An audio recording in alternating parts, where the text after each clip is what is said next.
check and make sure that I'm live. And that your titles and sound are correct. Indeed. Which I may have already started my stream without checking first. That's going to be funny, yet again. That's true. Oh.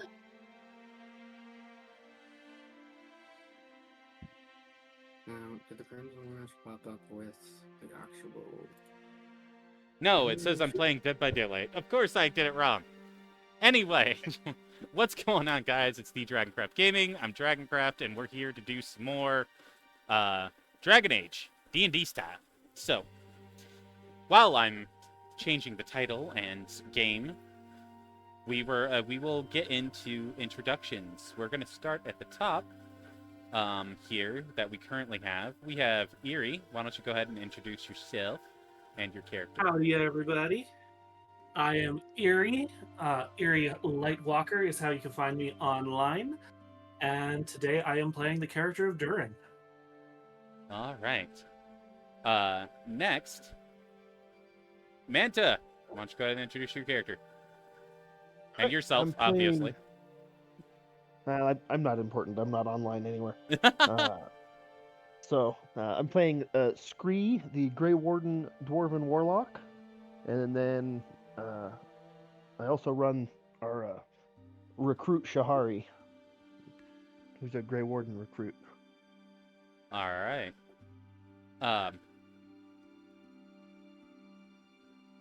Shorty, go ahead and introduce your character.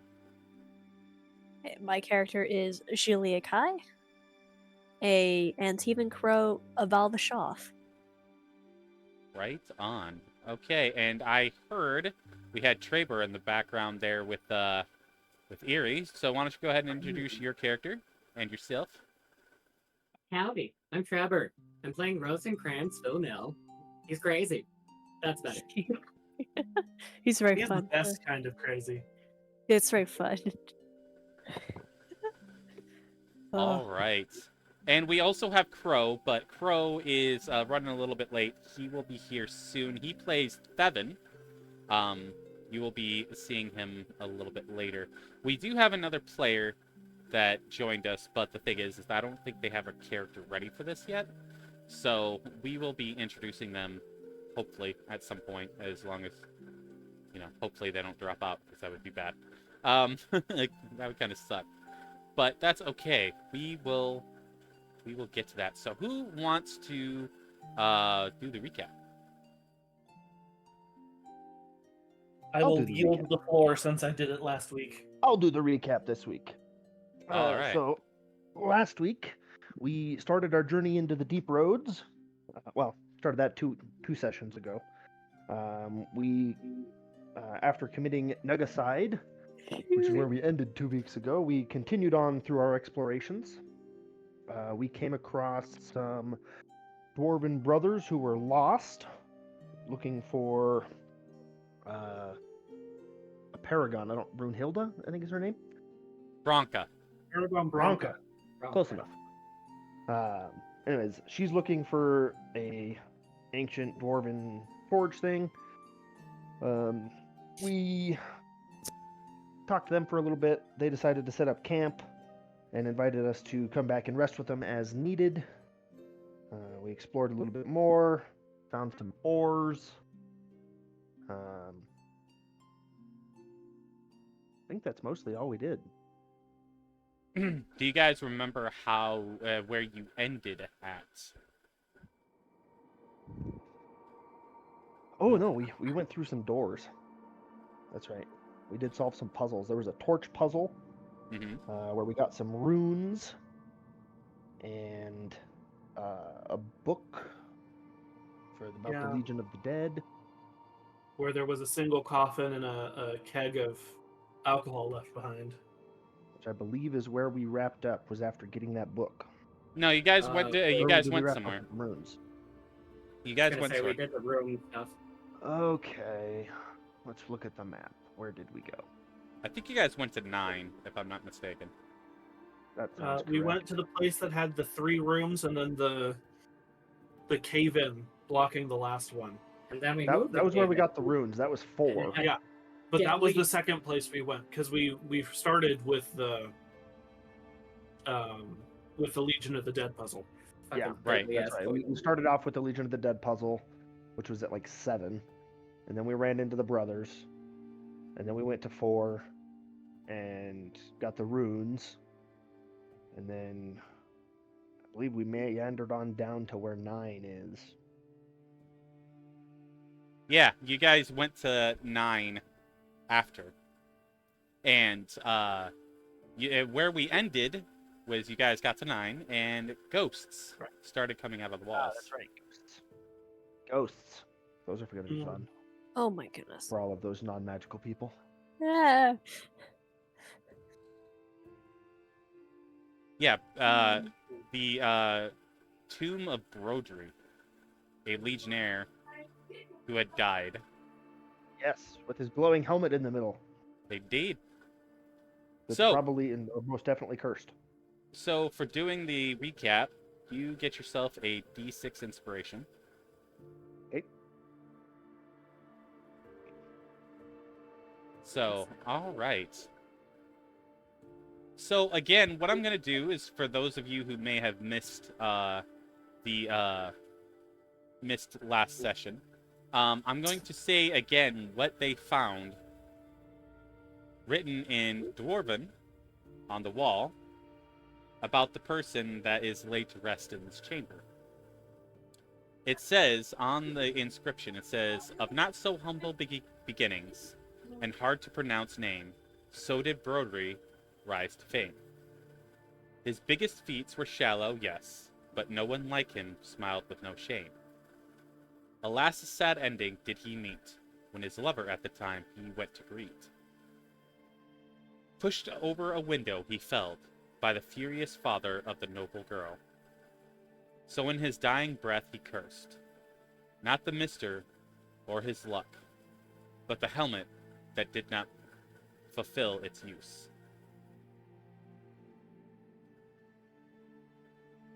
So with that inscription that they found, one of the, I can't remember exactly who, but somebody decided to cast magic at the helmet. Kree was casting Identify on it. Yes, and that activated the trap that is laid on this helmet, which caused several ghosts to come out from the walls. So, you guys see these ghosts coming out of the wall. What do you want to do? I'm holding my baby Nug tighter. Like So Durin is going to imbue his weapon immediately and take up a defensive stance in front of the rest of the party. Okay. So his greatsword is now emitting light and will deal radiant damage if he hits things. And he's just holding position, waiting to strike if the ghosts get within range while he's at the front of the group holding a defensive posture. Okay. Kree's going to cast Invisibility and vanish. Oh my god. Oh, nice. oh my. He's running away!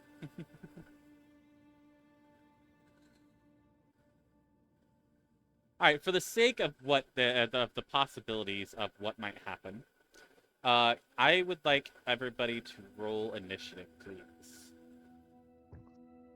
Okay. Wow, I got a 9. Alright, I'm gonna need somebody to help me keep track of initiative. Yeah, I'll keep track of it again. Okay, sweet. I appreciate it. Because I have a lot of stuff I'm juggling. Shorty, since you're doing music, do you want to go ahead and throw on some ominous music? Something. It doesn't have to be battle music yet, because it hasn't turned into battle yet. But I would like something let me creepy. So all I have is an explanation. It's calm, mysterious, wild, caution, arcane. Mysterious. Ooh, that. Yeah, I was thinking mysterious. Yeah. Anyways, Scree got a 11. 11. Okay. And Shahari got a 16. All right. All right, so I'm gonna roll for the ghosts. Give me one moment. I'm just gonna put all the ghosts on one turn because that'll just make it easy. And Rosencrantz was a 13. That is correct. Okay. Ha! Let Let me see these ghosts' dexterity. Ha! Oh, And no. Liakai is also a 16. So is Shahari or Jaliakai got the higher dex? Okay, so the ghosts only have a +2, and they rolled a 3, so that is a 5. They go last. Cool. Shahari has a +4 to Dex. I have a +3. Okay, so that would make Shahari first. Yeah. I'm still naturally. And are we saying Theven is just hiding in the back, or I don't have his sheet, or else I'd just like roll an initiative for him, but I don't have his sheet. okay? You can He's look just at. a little slower walking down from the tunnel. Yeah. Okay. He's taking a breather. Yeah. Rosencrantz kicked him out of the doorway. And then what about Andril, one moment. Hold on. Honey, you need to be out. Honey, He has a +4, so that would be 12 + 4. Okay, so he would have tied with Shahari and Jaliakai. Shahari and Andral both have a +4. Rollies? Unless he has a 19 Dex instead of an 18 Dex. Hey, girl. True. Oh yeah, no, he does have an 18. 18. Okay, yeah, so it's both the same. I'll do it all. Just So roll, we could just have a D20, little D6. quick roll off for between Shahari and Andril. Just Alright, roll a what do you wanna d20, roll? see what happens. I just want to say, man's been here She for got an 400 8. years and he still hasn't maxed out his dex. 6. He got a 6. Okay. So that would mean Shahari is first. And how many ghosts are there? Did we see? There are currently 6. Okay.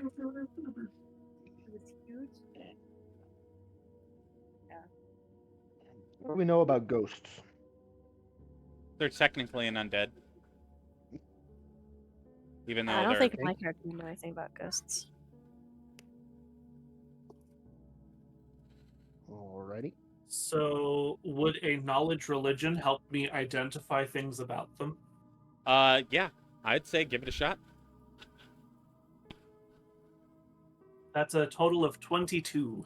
All right, so you know that the ghosts are a form of undead, and that they are vulnerable to radiant damage. That's what I thought. Okay. Okay. Is that all that I know, or do I know anything about their capabilities as how they might attack us and things? Well, you kind of know the idea. Well, you kind of know that they that generally ghosts, when they attack, they kind of, they have some semblance of the same attacks that they had when they were living. If they were warriors or mages, they have some of those capabilities still. Okay. Maybe not as much as when they were living, but they do at least have somewhat of their capabilities.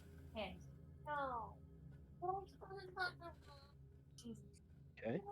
So I would call out to our mages, if you've got any way to do radiant damage, that's gonna be the way to go. You guys are actually kind of lucky that these guys are kind of going last. They rolled real slow. Yeah. Mm-hmm. They just awakened from their slumber.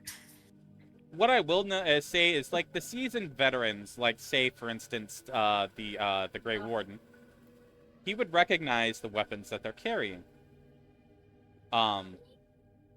They are carrying red steel axes. Oh gosh. Okay. Is that bad? Are they carrying actual red steel axes or Like, ethereal if you- weapons that look like red steel axes?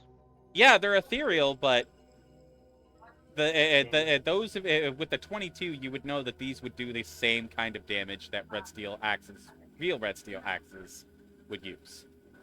Which Just makes so sense. I just wanted to know if we could pick them Okay. up after we kill them. No, you could not. Oh. Okay. Bastard. Cool. And they just kind of came out from the walls all around us? Yeah, as soon as you casted that spell on that helmet. Which is a ritual spell, took like 10 minutes. So where was everybody else standing? Did they actually come into the room or did they wait by the door? That's up to them, because it did take Most 10 of minutes us usually to. were waiting by the door. Yeah, it because- did take time to ritually cast that. So yeah. I mean, I think around the door, yeah. Just watching all this. Mostly Okay. just because every time Scree went off to go do things, we were like, okay, bye, buddy. Yes, I Yeah. will say We'll wait over here. converting some of these stats to D&D was kind of a pain in the ass, because it's like, okay, on the character it says, oh, defense 12, but their armor rating is almost also 9, which is 9 is an incredibly low AC, and adding together defense and armor rating, it would 12 plus 9. No, it's too incredibly high of an AC. So I just kind of had to like look at defense, and I'd be like, you know what? I think I'll just take defense, and I'll kind of like add their like dexterity or something, and just kind of like add their Roll with dexterity it. score to the AC to kind of make the AC, which worked out way better. That makes sense. I was going to say my immediate thought would be add them together, divide by 2, and then round down. Yeah. Okay. So basically, I just kind of took their defense and then added their dexterity to it, which made a decent AC, where they're not like super weak or super overpowered. So, yeah, it was kind of a pain in the ass, but I got it. We appreciate your work. Yes. But anyway, all right. So, now we are in initiative. So, who was first? It was Shahari. Shahari is first. All right, what does Shahari Okay. want to do, seeing you guys being surrounded by these ghosts? Well, if everybody's hanging out by the door, which kind of seems par for the course when Scree's doing things in a room, we're not really Durin- surrounded. Well, Scree Durin had is moved surrounded. to the front. Scree right? is surrounded, but Scree's also invisible. He went. Scree was like, "Oh shit, bye." Yeah. So let's see. I think she's going to cast Create Bonfire on Okay. the closest one, Okay. which is a DC 12 Dex save, I believe. All right. Yeah, DC 12 Dex save. Yeah, these dudes are in heavy armor. They're not exactly the most dexterous, but you know. Excellent.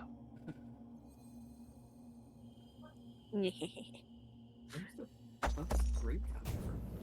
But they did roll a nat 20. Oh. All right, well, that one just ignores the fact that there's a fire underneath it now.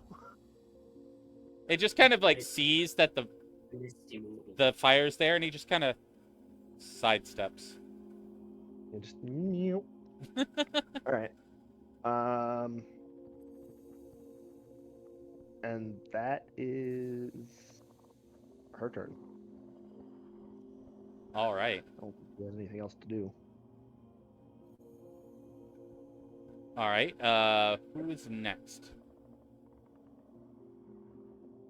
Next Andoril, would be I think. Andoril. Andoril. All right. So Andoril is going to go forward and going to attempt to slash at them with his blade. En garde.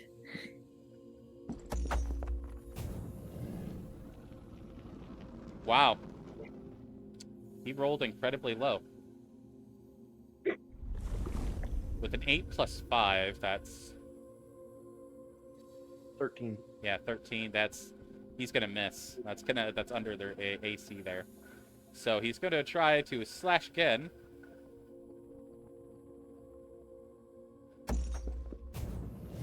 with a natural 20. He's gonna hit. Yay, Margarita. Yeah, that is going to be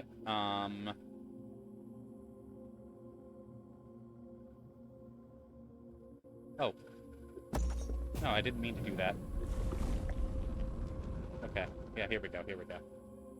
He's going to get he's using his short sword, so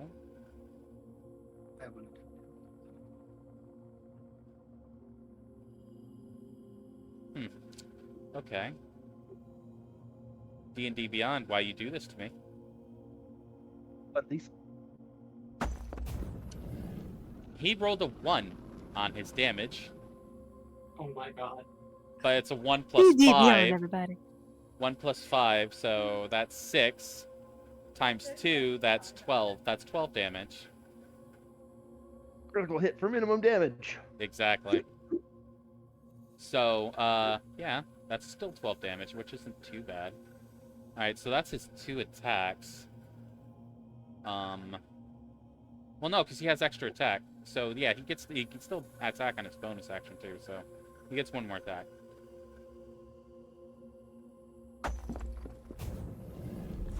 He rolled a 4 plus 5. Is not going to be enough. Nope. So, wow. 1 extremely good roll and then 2 really bad fucking rolls. Awesome. All right, so that's Anderl's turn. Anderl's he got 1 good solid hit in. I mean, was it really a solid hit with minimum damage?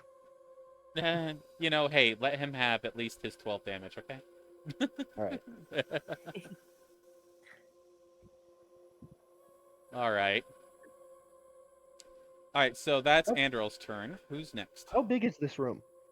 It's let me double check this real quick. Let me check. I sense a fireball. It is. It's a 40 by 30, which is basically it's 40 feet long, 30 feet wide. Perfect.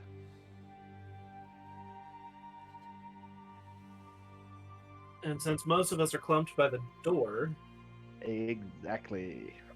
you just have to get out of the way yourself. Exactly. I can feel it coming in the air tonight. Oh Lord. So after Androl is Julia Kai. You can see clearly now to get the fuck out. So I don't think I can do anything. I mean, I can. I have a bow. I forgot about that. I You just have a keep in my bow, head. You can also run in and stab him. He's about to do. You don't know that though. That's the thing. Scree's I mean- invisible. That's all you know. Although, I mean, to be fair, he did fireball a bunch of nugs. so I'm like, well, he has the ability to do that. It's probably best not to do. Yeah, where do I have it? It's the modifier, not proficient buttons. That's what's going on. Okay, so I basically put the nug down. I, behind my back, I get my bow and stuff. It's You're- kind of smally built stuff, I think. Your Right? little baby nug like moves around and gets behind your leg. Oh, it's so cute. Like Okay. seeing the ghost, the nug's like, nope, fuck this shit, and gets behind your leg. Oh, when did my baby learn to curse? My bad. Oh, probably the best value for the baby to be around. Okay, so I mean, like maybe pet the nug a little bit as I put him down as he does this little thing. I get my bow, and I'm gonna attempt. Do I have? Wait, let me see if I have anything I can do with this bow. Nothing. Okay, so I'm just gonna try to hit it with just one of them. I don't know. All right, Well, I rolled nat one, I but think that's you plus have- 6, that's 7. you have extra attack, I believe, right? I don't think so. I Let think me rogues see. get extra attack. Features and traits, class. Not until much later, I think. Oh, okay. I got a lot of stuff I can do though. Yeah, because Yeah, you you have if running you action. missed with your action, you still have your bonus action. And you do have cunning actions. Well, let me see. Okay, cutting action. These there it is. Forecaster lets me reactivate this.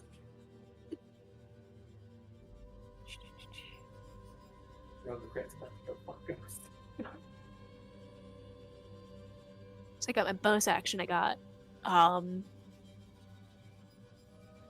So in my list of bonus actions, I have steady aim, which basically if I don't move until the next turn, Mhm. I get myself advantage. So far that seems like the best option right now. So I'm basically gonna Oh, sorry, I was thinking of cunning strike, which applies your sneak attack. cutting strike. Okay. Oh, so when If attack it's damage, subject add one of the to following sneak cutting attacks. effects. Yeah. Can ghosts be snuck upon? Well, it can be hit by material weapons unless Andorol has magical weapons. Yeah, you can Yeah, but still hit with regular weapons. It's just that they have resistance. So With the cutting strike, is this thing is I rolled nat 1, guys, so I can't really do much on that. But giving yourself advantage for your next attack, yeah, that's not a Yes. bad idea. Steady aim is your bonus action to get advantage, yeah, which then allows you to apply your sneak attack to your damage if you hit. Oh, on your And next then- turn, right? No, it's on your next attack. Steady Oh. aim is your next attack. yeah. Okay. So bonus action steady aim applies advantage to your arrow, which allows you to add sneak attack. True. Then you Oh. can reduce your sneak attack damage to apply an additional effect using cunning strike if you want to. That's not a bad idea. Specifically so- poison, trip, or withdraw, it looks like. I mean, you know my profession, right? so saying basically, I use steady aim. Now I'm able to. I have advantage. So I can roll again. Yep. Okay, let's please be better this time. It does a 15 hits. Good magic DM. No, it does not. Oh crud. Okay, well, And cunning strike's Jason- irrelevant right now. so I'll. Yeah, I can't really do anything now. So Yep. Bonus action and action. Yep. You could move away if you wanted to. I mean, how far away would you say we're from these ghosts? You're about a good, I'd say 15 to 18 feet. Give or take, depending on the ghost you're picking. I mean, the closest. Closest would be 15. And Yeah, the farthest I'm. would be like 30. So I'm going to maybe move backwards 10 or 15 feet. Okay. Yeah, because like ethereal things, like I can maybe help on the sidelines, but the magic boys, they got magic stuff. I'm no. You know, seeing basically my arrows not really doing anything. I mean, you do have runes to make your weapons magical, but you don't have a means to attach them to slot them into your weapons or armor yet. So Yeah. So I'm And it's going not to something we can do in combat. basically quickly put my bow back. No, okay. kind of quickly pick up the nug. Maybe more just like a just quick grab, and then I'll basically like walk backwards like 10 or 15 feet, and then kind of just like crouch down, watching all this play out. Yeah, You can make you a the nug 7 baby foot tall Kunari is like, fuck this shit, Amma. Yes, that's how it feels. Because I'm like, I'm non-magical. Nope, no. I don't like things I can't really stab well. But, So yeah, all right, so that is Juliakai's turn. Who's next? Rosencrantz. Okay, it's gonna be Rosencrantz. For the Oh, record, he's paler than normal right now. Because All right, now fuck we them. need battle music because you guys are now attacking. So now this is officially combat. So I was going to say, was this? We could have had an interaction here. what kind of interaction? Well, that was just a combat one, so. well, I mean, if you guys want to have an quick little interaction, you guys, I would allow it. I would allow it. We've already started attacking. We've accepted our fate at this point. Okay. I mean, maybe it could be like almost understanding, like, oh my god, we see ghost. freak out, and then we can just use that as a like excuse, Well, I guess. Ghosts It's appeared. the right time to say, I see dead people. Ghosts appeared. Duran's made his sword glow. Scree disappeared. Shahari started a fire. And Rawl went into attack. That was the order of It events was so far. immediately. Just, okay, all right. Fighting the evil weird dead spirits. We don't even know if they're evil, but whatever. So first thing, bonus action, using the spell I'm still trying to make work right now, but D&D Beyond is being evil. Activating Crimson Lash. Give up a hit die to make myself a magic whip weapon. Ooh, Yeah, cool. I've noticed that frickin' D&D Beyond's been being weird. It is being extremely annoying right now. So that's my bonus action, getting within 10 feet, so we can True Strike attack. Okay. Just gonna use the Blood Whip because that's my proficiency with charisma stuff. 17 hit. Not quite. Holy shit. Oh my god. Okay. Okay. I will tell you straight out, you were one off. Oh, you got really Okay. close. All right then. Just like it's that I swerve this little ghosty little freaky little body. They're wearing heavy, like Legion of the Dead armor. So yeah, they have a kind of high AC. Okay. Also, just gonna say, Rosencrantz isn't even in Source Reincarnate, but he is currently doing the nervous. Okay then. Oh, that's so So fun. after Rosencrantz is Scree. Excellent. So Scree is going to back out through the doorway. And he's invisible, Time to so get that's fun. out of here. So he is not going to be in the middle of the room anymore. And then he's going to turn around and throw a fireball into the room with a length of 40 feet. Do me a favor. Roll me a perception check. Perception. That's a funny joke. I got a 10. Oh. Well. Then, actually, this is just to make this fun. Juliakai, Oh, roll me a perception Okay. check. I should be good at this. Should be good at this. Oh, hell yes. 23 good stuff. Perception is 15. So, Same. Juliakai, something you notice is you don't Yeah. currently see. You don't currently see them walking invisible. Towards the entryway, where you guys are. But you do notice the ghost's eyes following something that you can't see. Oh. Um, See me. I'm gonna assume it's Dead people. because I basically just saw him just going like him doing magic stuff. He goes, turn invisible. Like, well, must be So him. these ghosts actually have true sight. Oh, It's about to be rendered moot. Casting a spell breaks invisibility. True. But as Uh, you're leaving their melee range, they do get attack step opportunity if you're heading towards the doorway, just so you know. They came out of the walls, and it's a 30-foot wide room. How are they in melee? Well, I was because you were standing in the middle of surrounded the by room. them, you would actually have to pass by a couple to get out and go towards the entryway, because you were surrounded.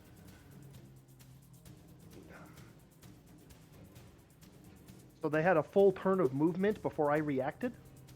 Well, I mean, are you going all the way to the entryway? Because, with them coming out of the walls, they still have a circle around you. And technically, you had enough time to cast a spell. So.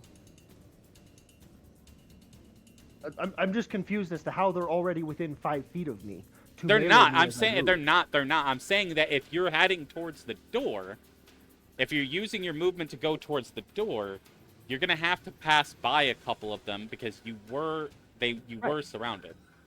That's what I'm not understanding, though. The thing's 30 Some feet of- wide, right? Some of them are further back in the room. Some of them are closer to the door. Yeah, that's what I'm saying. The ones that are closer to the door are the ones that you would have to run past. But I should still be able to avoid getting within 5 feet of them, whether they can see me or not. Like, how far away from the walls are they, right? Because if the nearest one to the door is 10 feet from the door, where everybody else is standing, that gives me a 5-foot hallway I can walk past without touching them.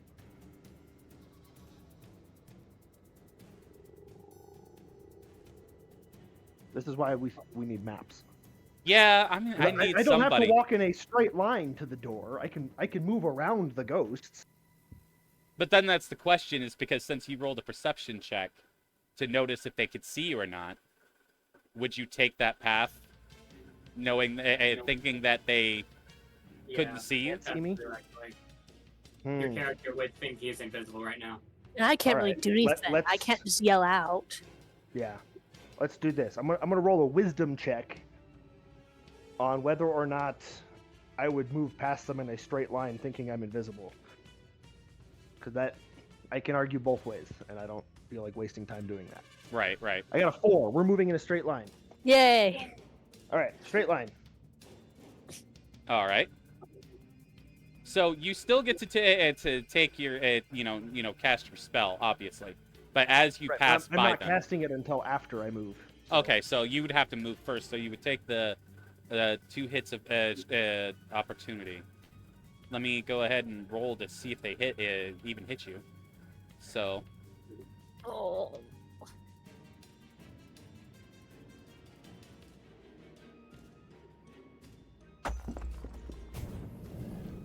okay, so does a 9 plus 5 hit you?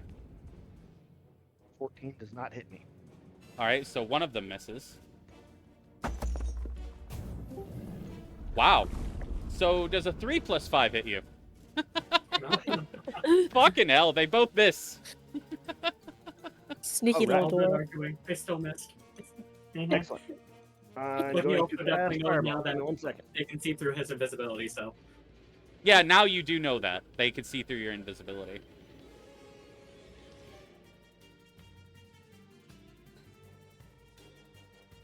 The situation's probably Alright, more funny well, than it ought to be. It's my invisibility's not going to matter. I just kind of appear in the middle of everybody else.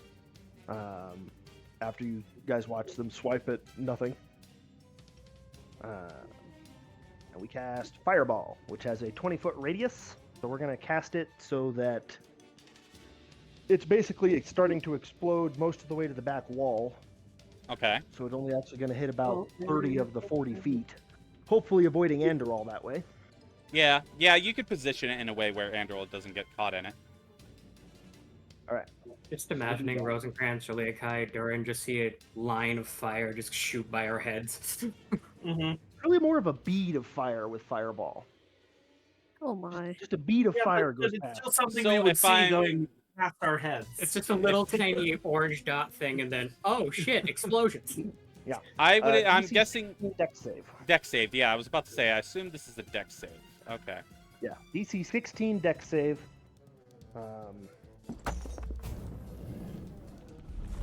Like that's very short. One of them got an 11. Another one of them got a 14.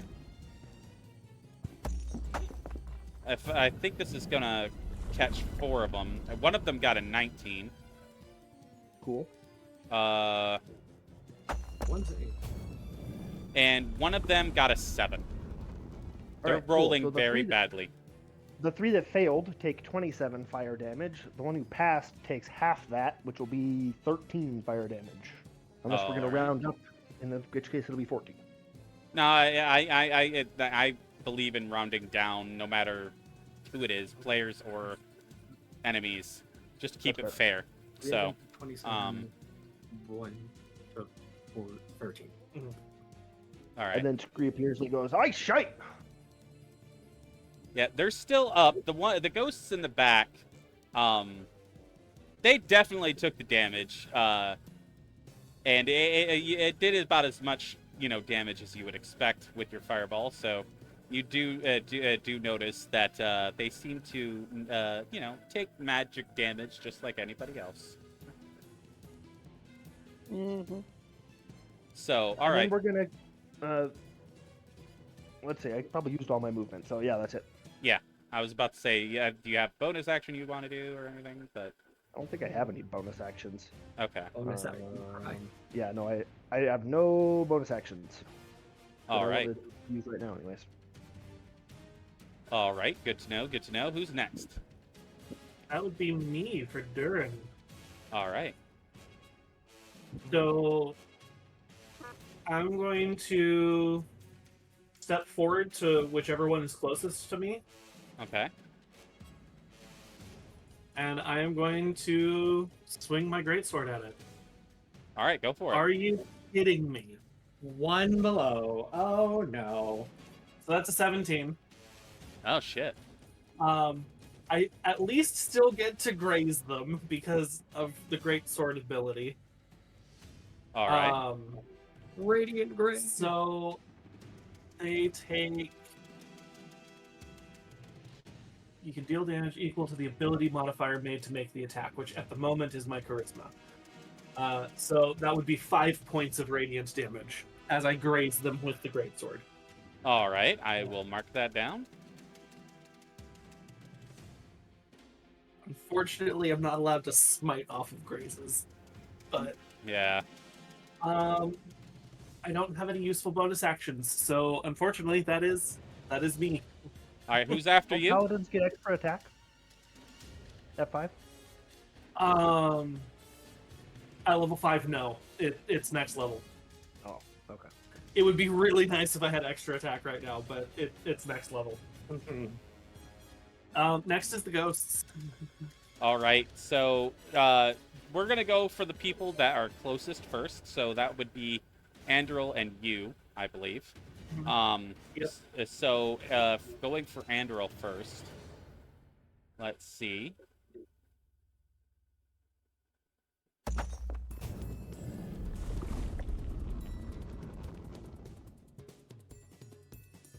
Oh, D&D Beyond, come on now. So they got a 6 + 5 on that. 7. I'll be surprised if that hits. No, it does not hit. So he is going to action surge and try to hit Andril again. Oh no, we have accent surge. No, no. So that is a 19 to hit, so that is a hit. And this one is carrying, because they actually have a couple different weapons between all of them. One has a red steel longsword, and another one has a red steel two-handed axe. Like, those are the two weapons that they have between. So the red steel longsword is 2d6 + 4. So, okay. So 2d6. That's 8 + 4. 8, 9, 10, 11, 12. So that's 12 damage to Andoril. Alright, so that's his turn. Alright, and next we have... who was that was close again, besides Andoril? There's Durin. Durin. That Okay. would be me, Durin. All right, Durin. You have another one that is attacking you with a two-handed great axe. Yep. Mm. So.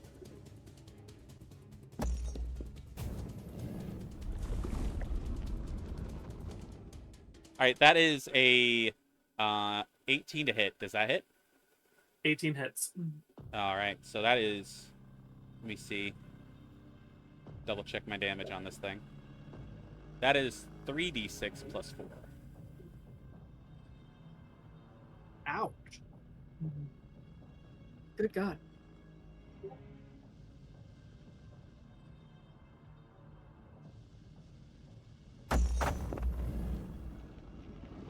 That is 8, 9, 10, 11, 12. That's also 12 damage to you. 2 1s and a 6. Holy shit. Okay. Anyway, yeah, that's 12 damage.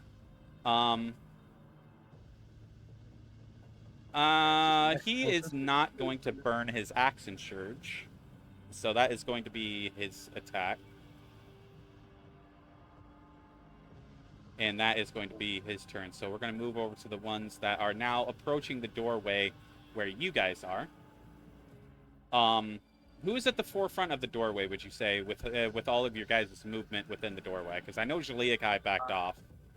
So Rosencrantz is probably the next one behind because I'm 10 feet away from anyone.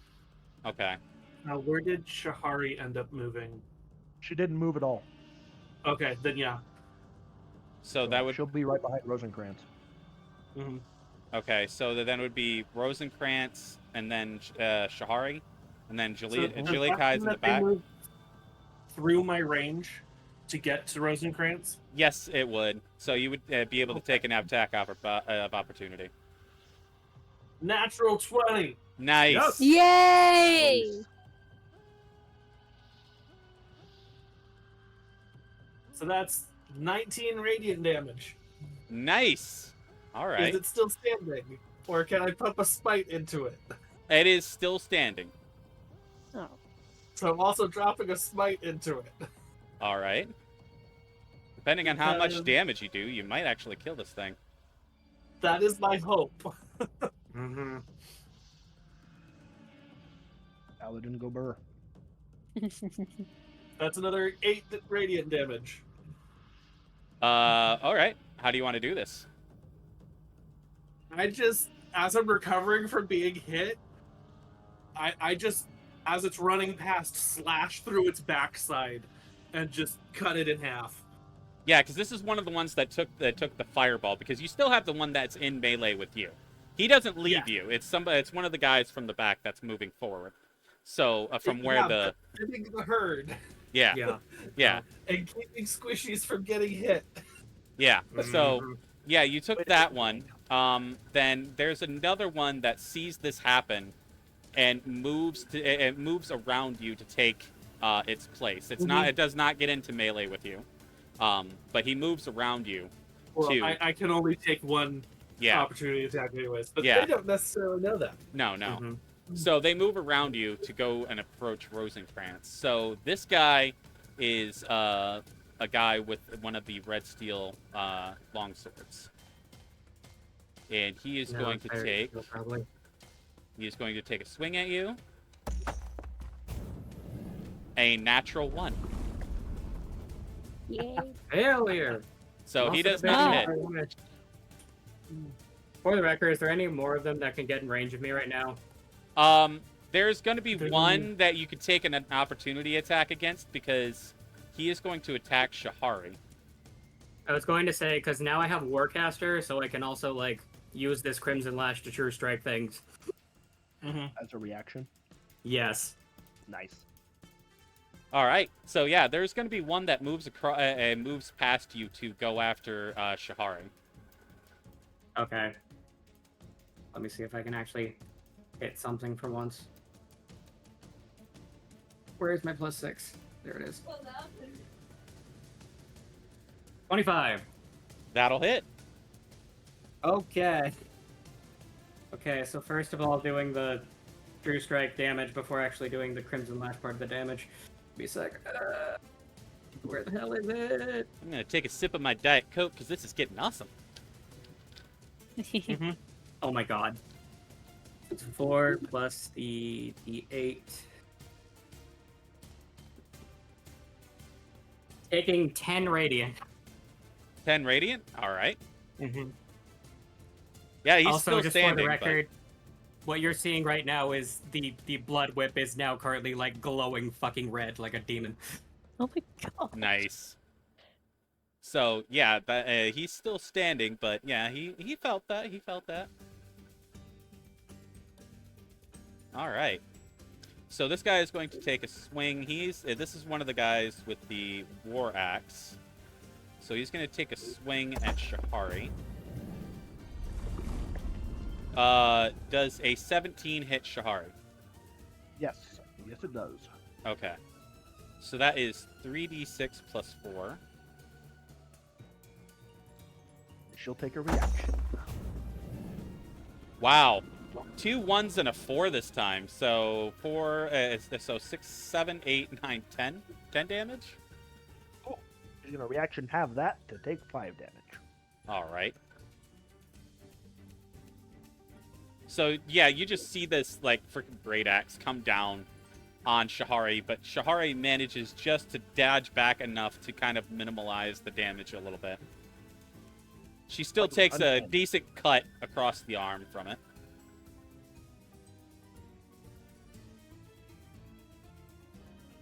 Alright. And I think there's one more.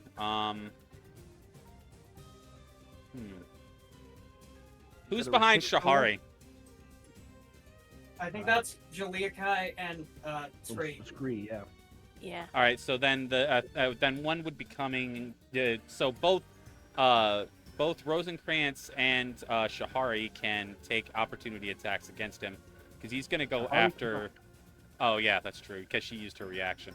Rosencrantz can't either because used his he used reaction, his too. I So did use mine yet. yeah. Yep. So he's gonna move past both of them and go right for Jaliakai. Reaction. Oh, great. All right. Yeah, he killed one of the War Axe guys. So yeah, this is the there's only 2 War Axe guys. So this is gonna be a longsword guy. Yeah, that's right. Okay. 16 plus 4. Yeah, that hits. All right. So this is gonna be 2d6 plus 4. Yeah. So that is going to be 14 damage. Yeesh. At If 14. you have uncanny dodge, use it. Oh, yeah. Let me look at it. So I can Use your take a to take half reaction. damage. Take half, so it's 14. So I would maybe say that he kind of grazed me in a way. A Yeah, little bit. that's what Yeah. I'd say. Basically what Shahari just did. Stronger than us this whole time. So it's not as critical of a wound. Yeah. Yay. That's true. Mhm. All right, so that's going to take care of the ghosts. So Shahari is up. Yep, Okay. Shahari is up. Well, she better attack the one that's in front of her. So right, I need to pull up your guys' sheet so I can keep track of your health. So there's nobody standing next to her for flanking purposes, I don't think. Or let's see, the one that ran past her, how far away did it stop behind her? It's like how far away from Shahari do you think you'd say Jaliakai? Because I'm imagining she usually Kai would have maybe been in the front at first, right? In that entrance, but then she would have packed up like 10, 15 feet. I don't know how. Maybe she might be like 5, 10. I don't know. Well, and we could say we could say 5 feet. Yeah. 5 feet Alright. behind Shahari, and the ghost that attacks Shaliakai would be kind of like on her side, like beside her, attacking her. Oh, close enough to get sneak attack. Yeah, I'd say so. So, in that case, she's going to scoot sideways between the ghosts to get flanking on that one Okay. for advantage. And she'll attack with a short sword for a, what is that? 24 to hit. 24 to hit. That'll hit. So that'll be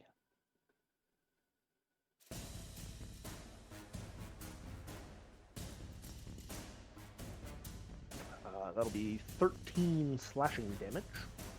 All right, so that would be halved because it's non-magical. Yep. And then she'll take her bonus action to attack again. For an even higher to hit. All right. And that one will do 7 slashing damage. All right, so that is also halved. All right, got it. And that'll be the end of her turn. All right. Yeah, he takes damage, but, you know, Shahari notices that it's not hurting him as much as she'd hope. Like the swords are going through him. Yep, Not in the good way. exactly. I don't know how you could have a sword go through somebody in a good way, but, you know. Well, when your purpose is to kill them, you Well, want your sword to kill okay, them. yeah, I get what you mean. All right. All right, so now who's next after Shahari? Andorol, I believe. Andorol, okay. So he is going to attack with his short sword. That is a 19 plus 6. That's definitely going to hit. Rolling for damage.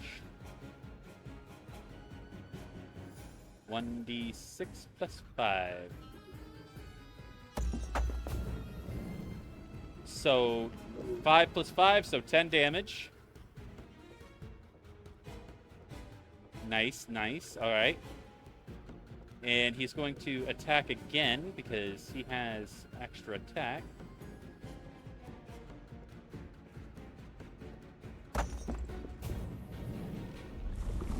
(16 plus 5). That's gonna hit.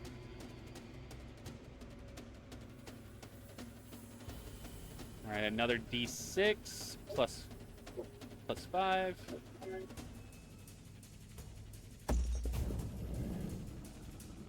5, 10, 11, 12 damage on that one. All right. And he can, he doesn't have an offhand weapon, so he can't attack as a bonus action with that. I don't think rangers can do that anyway. What am I thinking? Everybody can attack with an offhand weapon. If Oh. they have one. Oh, yeah. Yeah, no, he doesn't have it. So, he just has a short sword. So, he has a short sword and a bow. Anyway. Alright. That will be... That would be Andorol's turn right there.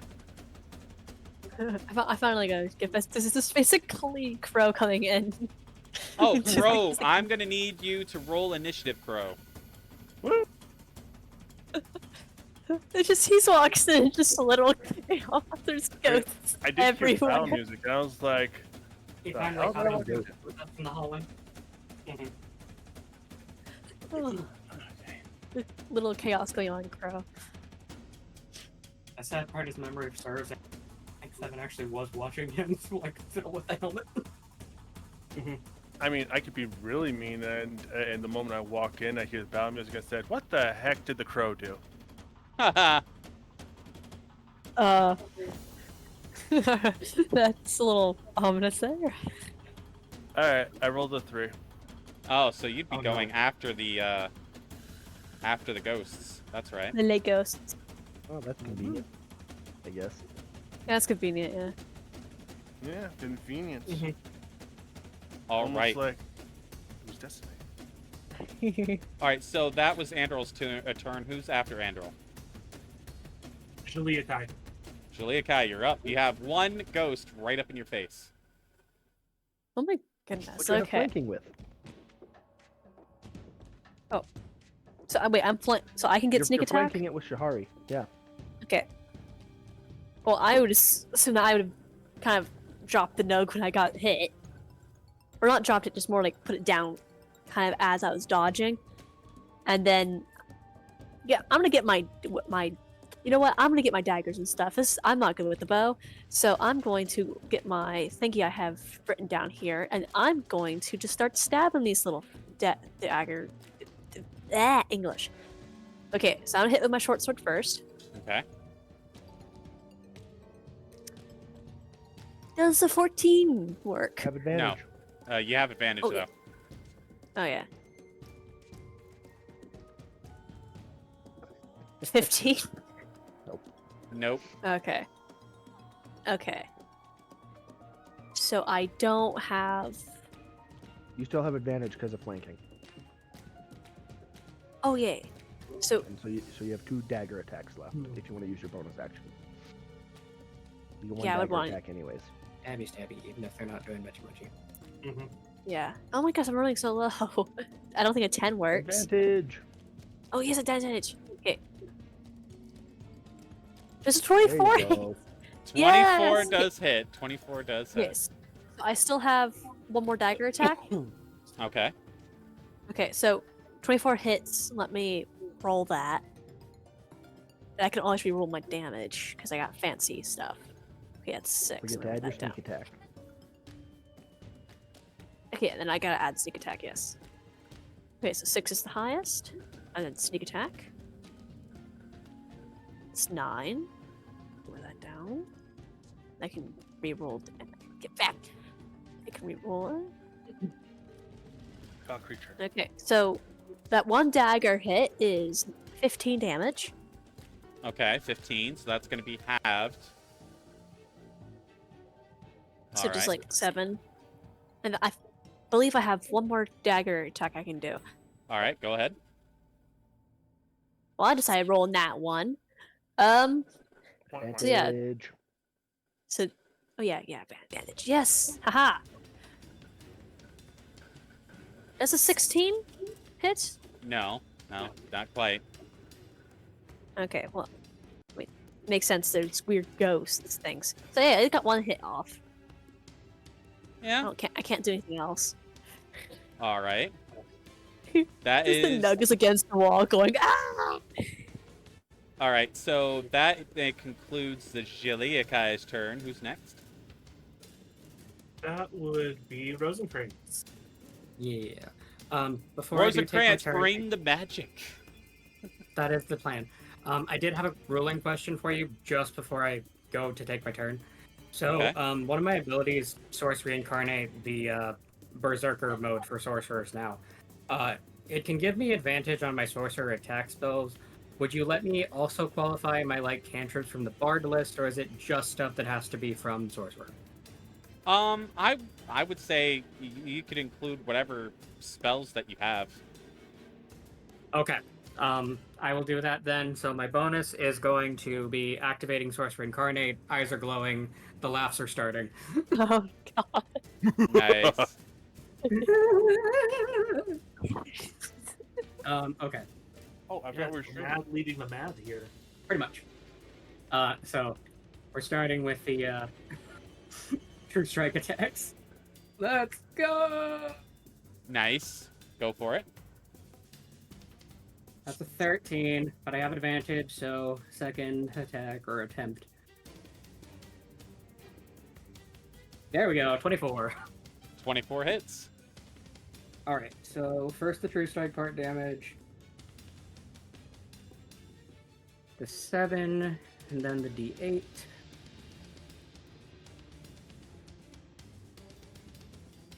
Uh, 14 radiant damage to the one that's right the fuck next to me. Yeah, and yours are not halved because these are magical attacks. These are radiant. Mm-hmm. Yep. And so they're vulnerable to it, so it's even more. So yeah. All right. Yes. You could tell that this ghost is looking kind of rough. Just cackling and talking about tea. All right. Is that all you can do, or do you have anything else you can do, or? That was my bonus and my full action, and I ain't moving if this thing can hit me, so. Right. So Spree would be next. All right. Scree is next. Go for it. All right. Let's see. Which one looks the most injured? The one Rosencrantz is currently wailing on. All right, cool. I'm going to cast Scorching Ray. All right. So the first ray is a 23 to hit. 23 hits. Roll for damage. His wails of laughter. That's only 3 fire damage. Okay. Yeah, he's still up, but barely. Second ray is a 24 to hit 24 hits. for 2 damage. That's still barely up. God, he's like, Third ray is a miss. with a oh shit! Like literally he has Fourth ray is also two. a miss. He literally has 2 HP left. Like he's hanging on by his fingernails. His ghost fingernails. Hmm.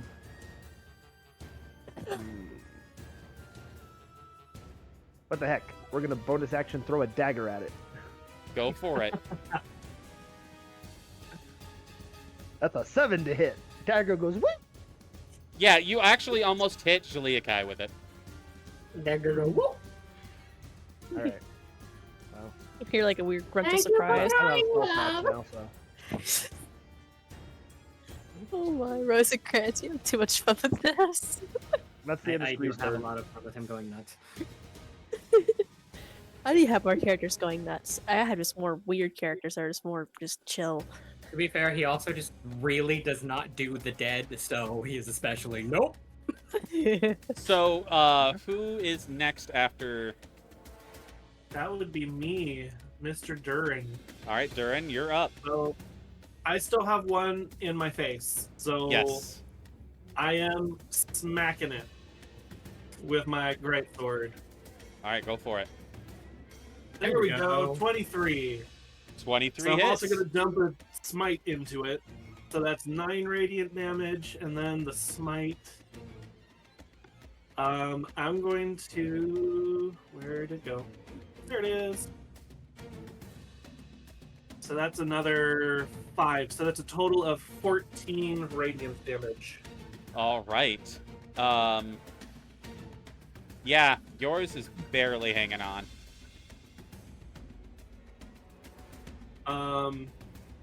And as a bonus action, I'm gonna lay on hands myself Okay. to negate the amount of damage I've taken thus far. Right. Go for it. And that finishes my turn because I'm not moving. Okay. Okay. All right then. All right, who's after Durin? That would be the ghosts. Ghosts. All right, the ghosts. So we're gonna start off with Andoril again, and see if he takes a hit.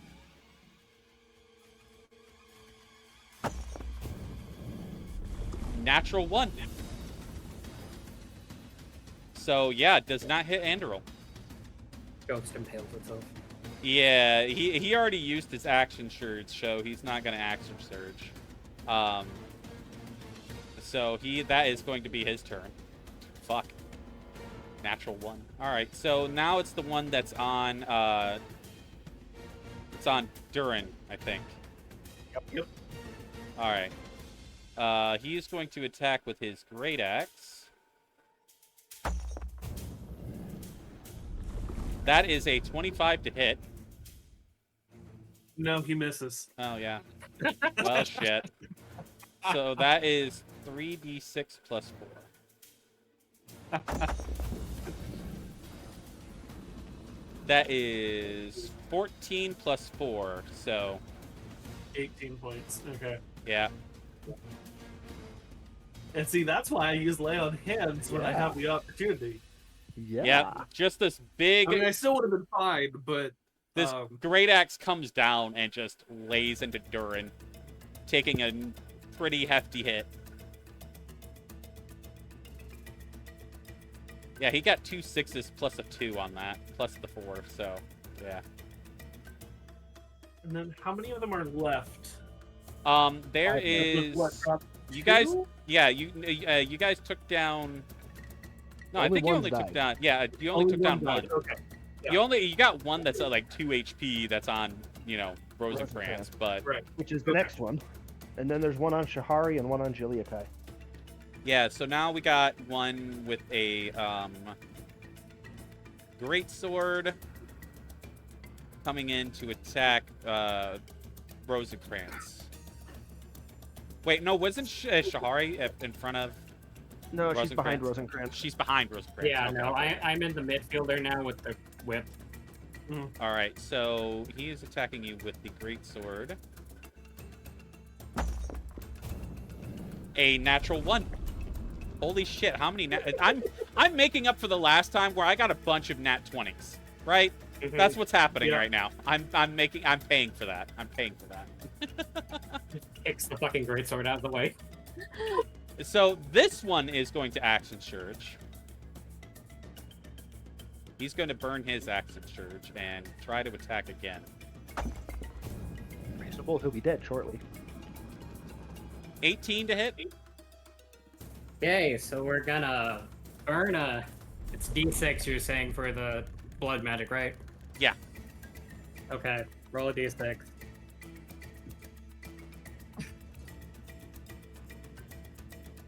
I'm taking 2, and he just kind of catches the greatsword and is like, No. Shield, yes. Nice. All right. All right, so that is the one on Rosencrantz. Now we have the one on Shahari that also has a great sword. He's going to attack.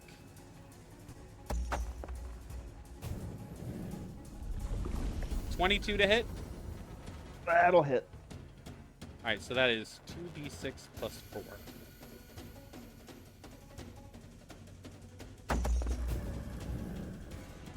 11, 12, 13, 14, 15 damage. She'll take a reaction to have that down to 7. All right. I mean, it would be real nice if I were able to save one of those axes. to be fair, I'm still over here, like, every time they nat 1, I want a weapon to just drop, but it becomes real. Yeah, that Right. would be nice. First falls into like shiny dust. All right. So, There's one hidden in the pedestal underneath the. I mean, we're murdering these things Okay. anyways. Can we walk yeah, around the room? this one is not going to burn his axe and shirt to hit Shahari again. But we're going to come up on the one that is on Shaliakai, who is using the great axe. That little freak.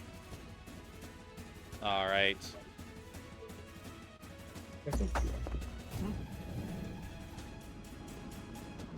Does a 15 hit?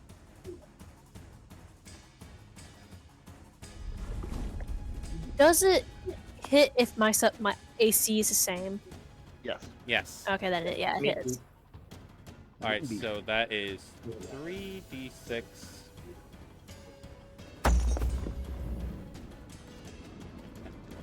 I already used my 13. reaction though. Did I already No. use my reaction? It's your turn's passed. You still have a reaction. Oh yeah, then I'm gonna basically do a little fancy dodge. So yeah, that's 13 damage minus whatever your uncanny dodge does. So let me remember. 13 divided by 2. 13 damage would be 6. Yeah, 6. So I'm just. Now he's going to axe and surge, and he's going to hit you again. He's probably just angry that I'm just like wiggling out of the way. If a 15 hit you, then I'm sure a 19 would hit you. Yeah. Well, actually, that would miss this time. Yeah. Sure. Wink, wink. Yeah. That's how math 16, works, 16 damage on that one. Oh, 16. And I can't wiggle out of my way. right? Nope. That one you No have to- wiggling here. Well, just Okay. be thankful he can only use axe and surge once.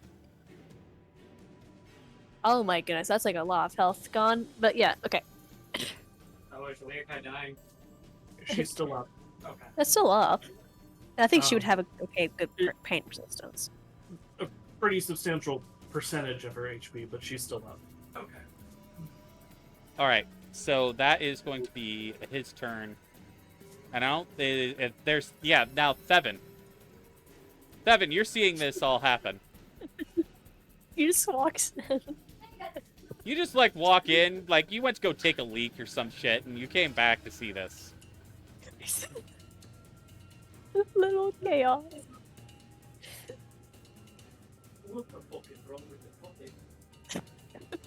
Yeah, we can't seem to go 5 minutes without finding a fight. Not my fault. All right, so Thevin, what do you want to do? My fault. It's definitely the guy who did the fault. Sorry, you were saying? What would you like to do? It is your turn. You're seeing all this go down.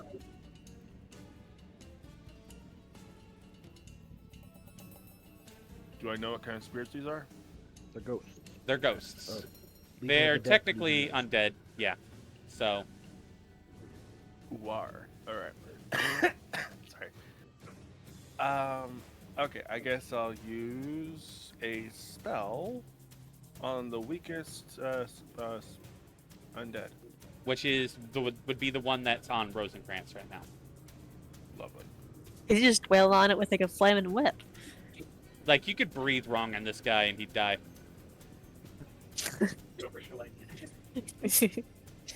Okay. Straight kick. All right, let's do Mind Sliver. Okay, go for it. I don't roll. It's just a what is it? Wisdom save? Intelligence save. Oh, intelligence. Oh, okay. Intelligence of 14. Let me double check the stats on these guys. All right, he would get a. They would have a +2. All right.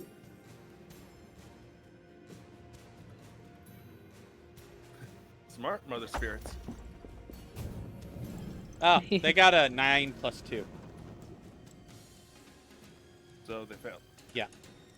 All right. Now it takes 2d6 psychic damage. Just for funsies, go ahead and roll it, because I'm pretty much positive no matter what you roll, he's going to die. 6 You only have damage. 2 hit points left, yeah. Yeah, 6 for damage. one. Could you imagine if I rolled Snake Eyes? That Yeah, would still kill exactly, it, you only yeah. have 2 hit points left. Yeah, he only had 2 hit points left, yeah. So, yeah, so, Thevin, how do you want to do this?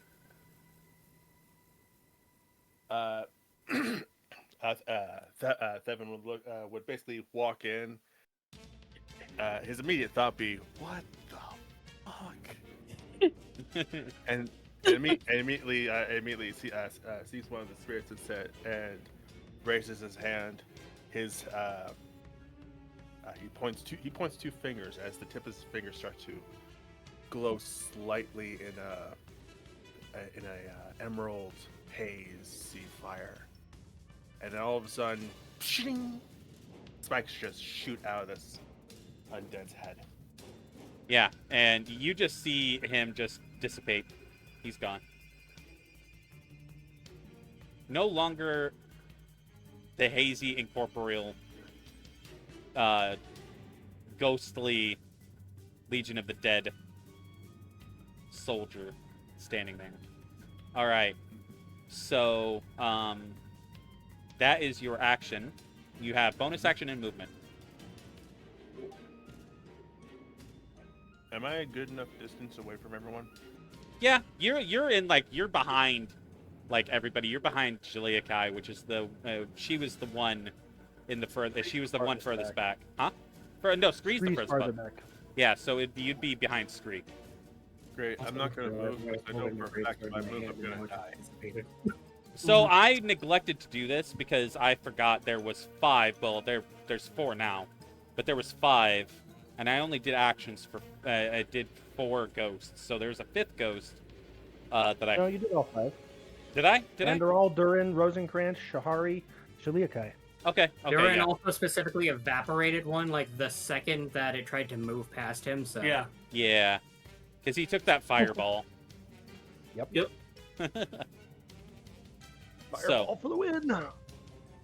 All right. Yeah, so that's all the ghosts. Yeah, Tevin's gonna stay where he is All right. because if he moves, there's a good chance he's gonna die. Also, All right. Back at the top of get the rid of that one. back at the top of the Rosencrantz initiative. just like waving, thank you. Right. Right. All right. So back at the top of the initiative order, that would be Shahari. Yep. Cool. She's gonna keep stabbing the one that's between her and Julia Kai.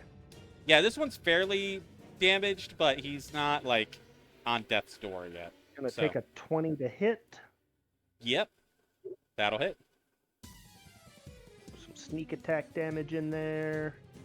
That's gonna be 20 damage. All right. Halved, that would be 10.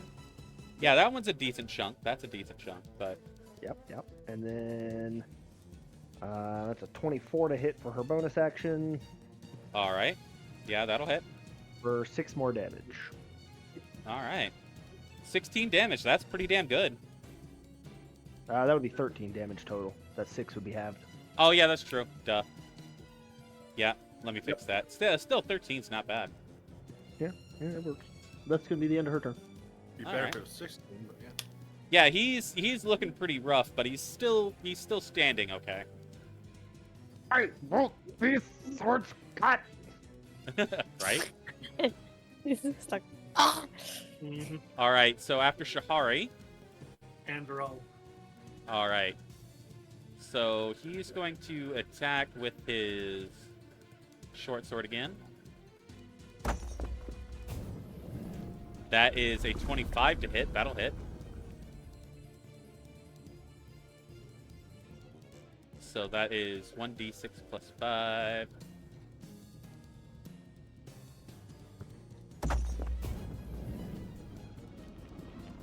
That is 9 damage. And then he's going to do his extra attack.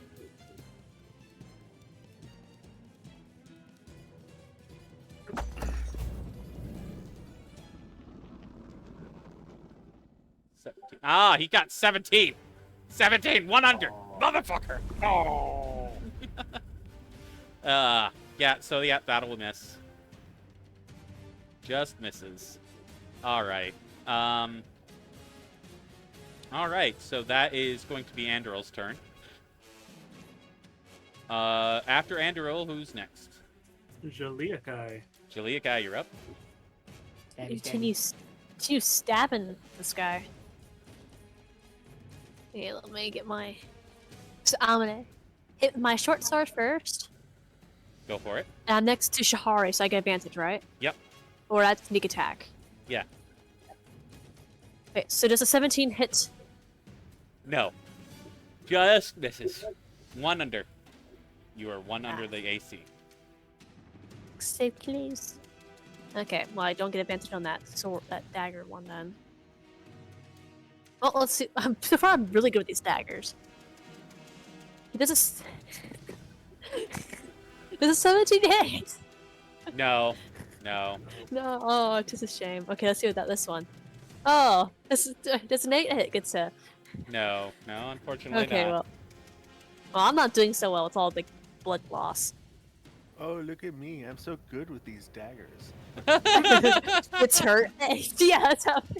Like a short. I bet I'm just like now I'm having like lore in my head, like, oh yeah, Shalikai just uses the short sword to mess with them, and then like just stab it. But yeah, that's all I can do. All right. After Zuliakai is But I can't. Rosencrantz, I believe. Rosencrantz. I just need to. Hi, so who is the most hurt one right now? I would say the one that is the one that's on Zuliakai. She did get some good hits on him, and he was also hit with the fireball. Okay, so I'm gonna move to be within 10 feet of that. All right. Granted, I might already be there, because, again, I can't really tell where we are right now. You might have to take a 5-foot step. Yeah. That's fair. He just kind of awkwardly saunters. Yeah, you guys are Mark, like you y'all know. are kind of bunched up in the doorway. So with That's these, fair. yeah. To be fair, the only reason he hasn't tried sleep yet is because he's A, crazy, and B, they're ghosts. He doesn't know if they sleep. No, they don't sleep, unfortunately. So the 14 will not hit. Let's try a second one. 21. That one will.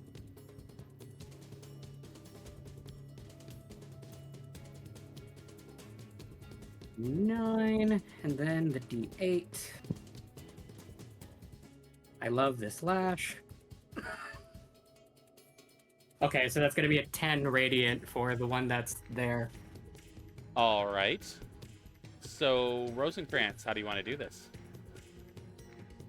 So basically, all Zuliakai sees is a little crimson gold, not gold, a red whip thing go around this one's particular neck, and Rosencrantz being like, "You're not invited," and then just pulling it back to make it evaporate. Oh my god. Yep, that one is now currently dead. All right. Nice, nice, nice. Okay, So and that then brings us down to 3, I think. Yep, 3. Yep.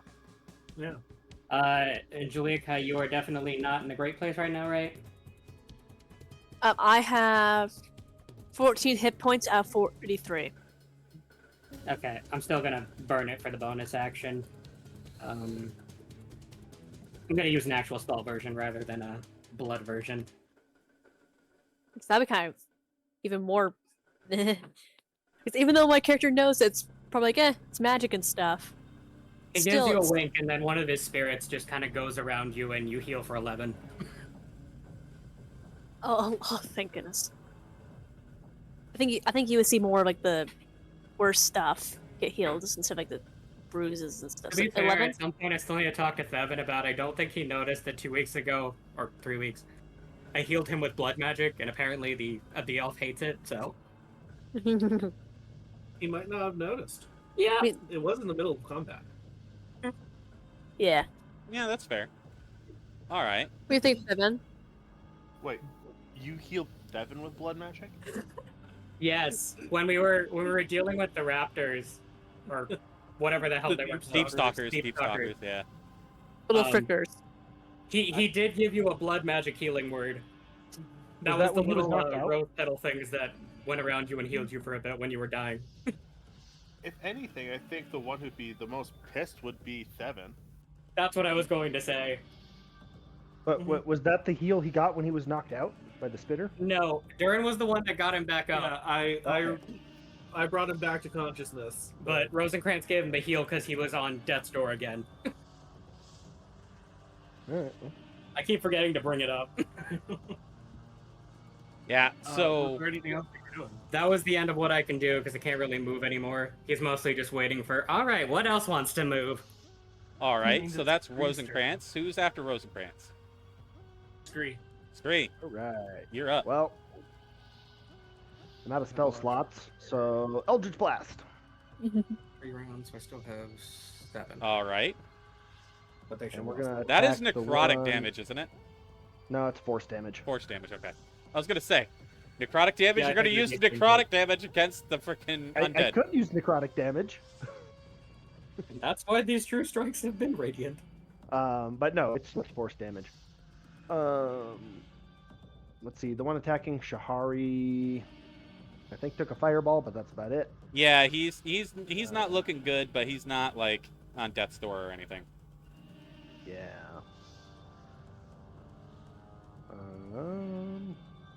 The one that Pretty good. Andoril has got is not looking too great, but Neither is the one Duran's fighting. yeah. Duran. Oh, I've done a ton of damage to it, but it's still up. Mm-hmm. Yeah, Well, he's the more hardy of the two. Of the three. Let's target the one attacking Shahari. All right. That'll be a dirty 20 Okay. No. That'll hit. for 15 damage. Uh, Maximum damage. yeah, and this is a spell, so yeah, this Yep. do normal damage. Okay. Oh, and I have a second beam. I can do it again. Go for it. That'll be a 27 to hit That'll hit. for another 6 damage. Maximum and minimum damage. All right. That was actually quite a bit of damage, and I have to ask you, how do you want to do this? All right, so this ghost is just like kind of standing in the middle of everybody, swiping at them. And these two beams of eldritch energy just kind of like blow through it, one through its chest and the other through its head. Just All right. Yeah, so actually to tell you the truth, Durin, Do me a favor. Roll me a perception check. I should have had you do this earlier. But I completely forgot. Okay. Ooh. Are you serious? Oh no! I mean, my passive perception is a 15, but I rolled a 6. We are You know fighting. what? With a passive perception of 15, I'll give it to you. I didn't realize that your perception was that high. So You know, his and Julia Kai's are ridiculous. okay. Yeah. I thought I know that Julia Kai's is fucking high. I didn't know Durin's was that high. But anyway, all right. So what you notice is that this guy that you're fighting, his armor is different from everybody else's. Okay. His is what you would recognize as some sort of officer's armor. Since you don't know the ranking system within the Legion of the Dead, you're not sure what rank he is. You just know that he is of higher rank than these other guys. Well, based off of the context clues of the room,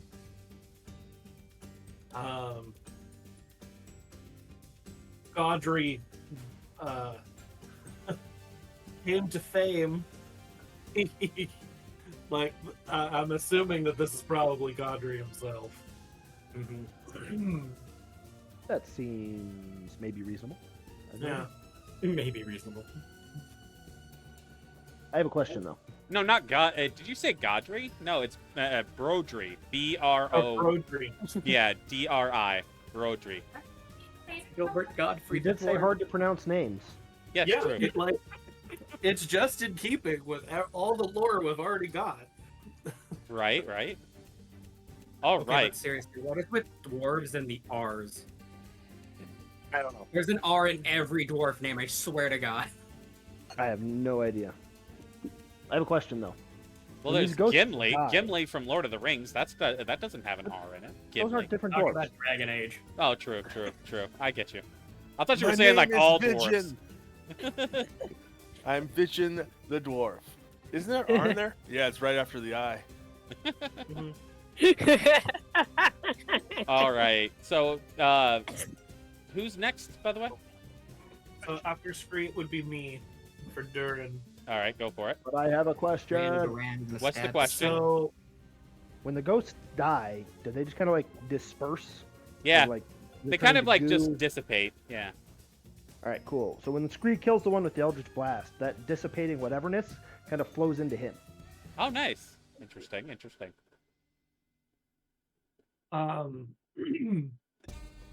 so there's still the tougher guy who's in melee with me. Yes. Was the one in front of Julia Kai is now dead. Yep. So that leaves two now, I think. The one in front of Duran and one in front of Andorol. Yep. Okay, then I can just focus on the one in front of me. So I'm just going to, I'm just going to keep swinging at him with my sword, All right, go for it. which is imbued with radiant energy. 18. There we go. Meet. 18 does hit. So that's 9 radiant damage from the sword, and I am dropping another radiant smite. Except this time I'm actually using the radiant smite because I'm getting tired of almost missing. Oh, it's called Shining Smite. Okay. So that's another 7 damage. So 9 and 7. And yeah, so that's a total of 16. Okay. And I can concentrate on it now, and as long as I maintain concentration, this ghost is now shedding light in a 5-foot radius. Attack rolls against it have advantage, and it cannot benefit from becoming invisible. Oh, interesting. Okay. They added Fairy Fire to Smite. All right. So you I mean, can it is a level see 2 spell, though, so... you could see if a ghost could look winded, this ghost would look winded. Yep. He's not looking good. And for my bonus action, I'm going to use more lay on hands to get myself back up. Because that last hit I took hurt. Right. All right. So after Durin, who's next? That would be the ghosts. All right. So the ghost is going to attack Andoril again, trying to hit him. And for those keeping track, I am all out of lay on hands. I have had to use it all on myself. Dirty at 20. this point. Dirty 20 for the ghost on Andoril. Once around Julia Kai and them are done now, right? Yeah. Okay. So I can focus And on he's you guys. using the There's one- long sword, so 2d6 so I can plus attack for Andrew 4. and then heal you. I also still have your one. 5 plus 4, so that's 9 damage to Andoril. Andoril's still looking okay. He's taking some hits, but he's alright. He's immortal. What are we worried about? Exactly. So, alright, so now that is his turn. On this one, it's going to be the one on Durin, who's using the Great Axe. Mm-hmm. Does a 19 hit. Yes, a 19 hits. So that's 3d6 plus 4. This is why I've used all my lay on hands to keep. Because Wow! A 3, a 1, and a 1. So 5 Nice. plus 4, so that's only 9 damage. hey, that's the lowest amount I've been hit for thus far. But he's been saving this action surge, and he's going to use it now. Oh, Yeah, this Wait, is why I've been healing myself as Didn't we he go action through. surge already? This Huh? one has No, that was the not. one on Yeah, Andoril. this one, the one on Andoril had used action Yeah. surge. This one Yeah. hadn't. And this one's been holding it back. Yeah. Durin and this one have just kind That of been hitting each is other back and a- forth. That is a natural 20. I am going to take a reaction. Okay, what's the reaction? Let's see. I am going to use my gift of unsurpassed fortune. Whenever a creature makes an attack roll, skill check, or saving throw, I can use my reaction to roll a d20. If I roll a 10 or higher, the attack roll, saving throw, or skill check immediately fails. Oh, okay. Ooh, wow. Go for it. God damn. that's powerful. Dang it. What the rolled devil's an down? Not high enough. Okay. Nope, I rolled an 8, which means I think nothing happens. Oh, all right. So that is 3d6 plus 4. It was a good effort. Mm-hmm. That is 12 plus 4 times 2. So 16 times 2 is 32. Yep. I am still up. Nice. Good. I'm glad. Because I have was been not healing myself. expecting. I was not expecting a crit. But I yeah. was anticipating the possibility. Remember, always play around the crit. All Yep. right. So that is his turn, and that's the ghost turn. They're all done. So Thevin is next. Yep, Thevin, you're up. Lovely. Alright, so who's the weak one? The one that is on Andoril is not looking very good, and Mhm. actually both of them are not looking good because I Durin will has start been with the one on wailing on Andoril, this though. dude. Because Durin has been wailing on this dude, so he's taken quite a few hits. Yeah. Leanna, And So- the one with Andoril, finish the minions, then the boss. Leslie, what have you taken? Particularly because at this point we all get to go before any of them do again. It's okay to focus on the small one first.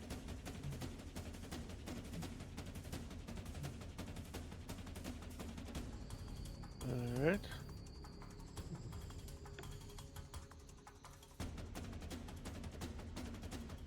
I wonder if I should use these new ones. Is there really reason not to? These new abilities. That's it. That is. Sorry.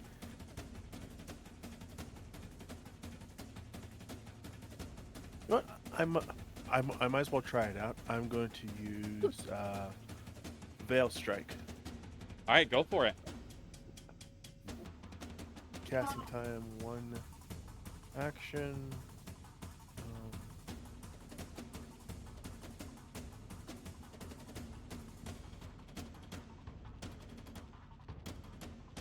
I'm guessing a 10 does not hit. No, a 10 does not hit. Oh, gotta hit 18. Yeah.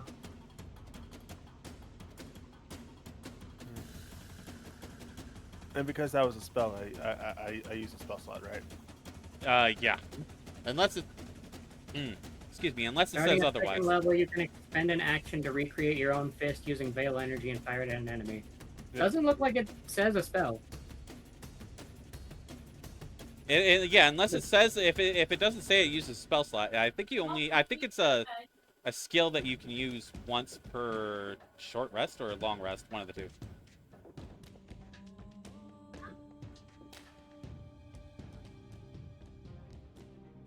I think it's just literally basically his own personal cantrip now that I'm looking at it. Oh, okay. If that's the case, then yeah. Yeah, it's like a 1d8 force punch. Oh, yeah, that is a cantrip. That's right. I Okay, remember. Okay. Yeah, it's a cantrip specific to your class. Thank you. Well, that was my action. And once again, Brian, yes. Has it got a bonus action? I mean, I have like, I have 2 spells that are bonus actions. I mean, I can try using those, but I already used the spell. It's fair enough. Mhm. I was thinking for a second whether your cantrip would count or not, but If it was a cantrip, he can still cast a leveled spell as a bonus action. yeah, actually, yeah. Although I'm looking at your spell list, and I think the only one you have as a bonus action is a touch thing, and then Misty Step. I have a Dragon's Breath and a Misty Step.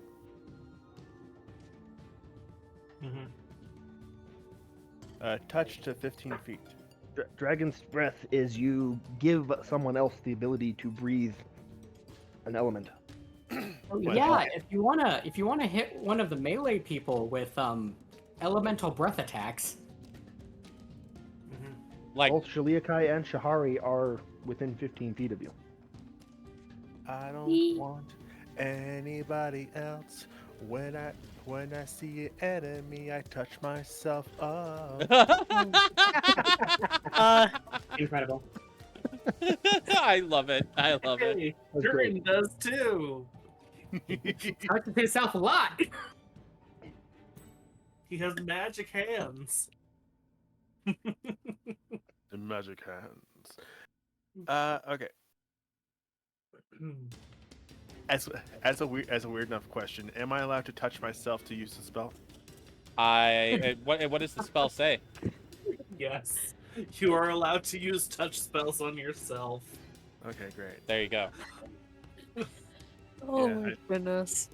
I was literally afraid to ask because I didn't want you to be like banned from Twitch. Right? No, it's fine. The closest enemy, is it within 15 feet or no? I think the closest one would be the one that is that Durin is attacking. Andrel's further away. I would say they're probably not within 15 feet, though. Durin moved out from the Oh, door. yeah, no, and you're- he's yeah, behind you're- everybody. I Yeah. moved 10 to 15 feet All right. into the room to... All right. Yeah, Do no. me a favor, Durin guys. and I know Andrel we're are in the middle of battle, but I really have to go to the bathroom. This is taking a little bit longer than I anticipated, and I Oh, really, good. really have to go to the bathroom. So, you guys are allowed to talk amongst yourself, entertain the audience, whatever you'd like to do. I shall be back. Okay. Look at the Hello, con- everybody. Let's have a tea party in the middle of a war. Yeah. Phenomena. What? Do-do-do-do. Did you just see Phenomena. little blood cups? Phenomena. Wow. I mean, it could be just like spiritual cups. There you go. So, I found a really weird way I can heal at a distance as a paladin. Oh no. What? So I can now summon my steed. Once per day, my steed can heal people. I can summon the steed up to 30 feet away from me. Oh, yes. So, if push comes to shove, I can summon a celestial steed. Doesn't Dragon Age have a spell where you summon like a healing spirit that stands in a spot? So yes, Probably. the spirit healer class does have the whole like basically Healing having a totem or spirit whatever? guardian thing, if I remember correctly. The only reason I didn't take it was because Devin has spirit healer right now, and I'm like, I can wait to do that later. Well, but my point being that Duran can basically just kind of mimic that with his horse. Basically, he's both a Templar and a spirit healer. Yep. I would We're love to just a use party my of spirit healer contradictions. It's ability, great. but for that to happen, I think I need to like touch people. Again, my suggestion was to, tap Jaliakai on the horn and give her lightning breath, but, I mean, how tall is Stefan? How tall? taller than me. They're all taller than me, so shut it. To be fair, I did realize earlier, it wouldn't have gone past our heads. It would have gone past, like, our waist. Yeah, because I'm like 7 feet tall. Fireball going off. Yeah, I'm like 4 feet tall. Because, like, Rosencrantz is the only one that's even close to your height, and that's, like, 5'5". Yeah.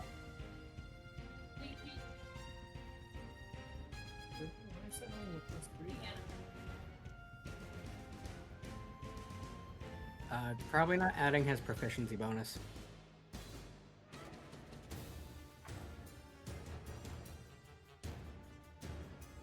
What level do I get a third spell slot? I need more spell slots. I don't think you get, like, a third spell slot until, like, after Warlocks level do get a 9. third spell slot at some point. Just that. There we go. Where is it? You mean the paladin has more spell slots than you? Yeah, but I get all my That's spell weird. slots back at on a short rest. Yeah, no. That's true. He's just like, I just need to rest my eyes for 30 minutes, and then I got my spells back. Yeah. Let's see. Spell slot. Earning I get a third spell slot at 11th level. Oh, and I get a fourth spell slot at 18. Woo! Yeah. Yeah, it's only adding his intelligence, not the whole proficiency bonus That's with what I it. was thinking. What's not Spirit getting healer added to that? doesn't say anything about touching. Oh, your dragon thing? Yeah. Basically, it's you just touch somebody, and then they get the spell for a little bit. Oh. I can't wait until one of you try to heal Jilikai's damaged vocal cords. And then you realize whoever did it didn't mess up. Forgot we Again, at discussed some that. point, we really need to have the conversation about, I'm sorry, they didn't have a book by them when they were doing it? What the fuck? I mean, she wouldn't really remember, so I'm like, she was like, eh. I mean, even Scree has a spell book. Specifically, Rosencrantz is like, an anatomy textbook, because if you're doing intrinsic healing work, know what the hell you're fixing. Right? Yeah. Yeah, except Durin is just like, I don't know, but it's doing things. He's just naturally gifted at everything, and Rosencrantz just wants to hit him. No, he's being ratatouille'd by Yes, that is fair. It's not that Durin an unknowable being. It's not that Durin himself is this great, it's that the spirit inside him is basically Jesus fucking Christ. Pretty much. You want to Oh my know? goodness. You want to know That's something amazing. that's really embarrassing? What? Sure. So we're level 5, right? Yep.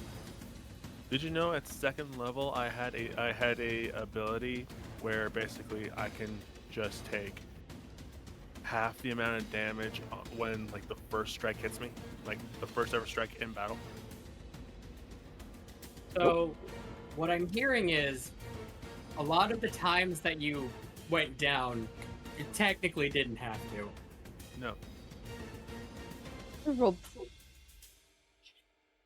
New character, who dis? I feel that though, considering the fact I remember the rat situation and the not reading my fucking spells. Yeah.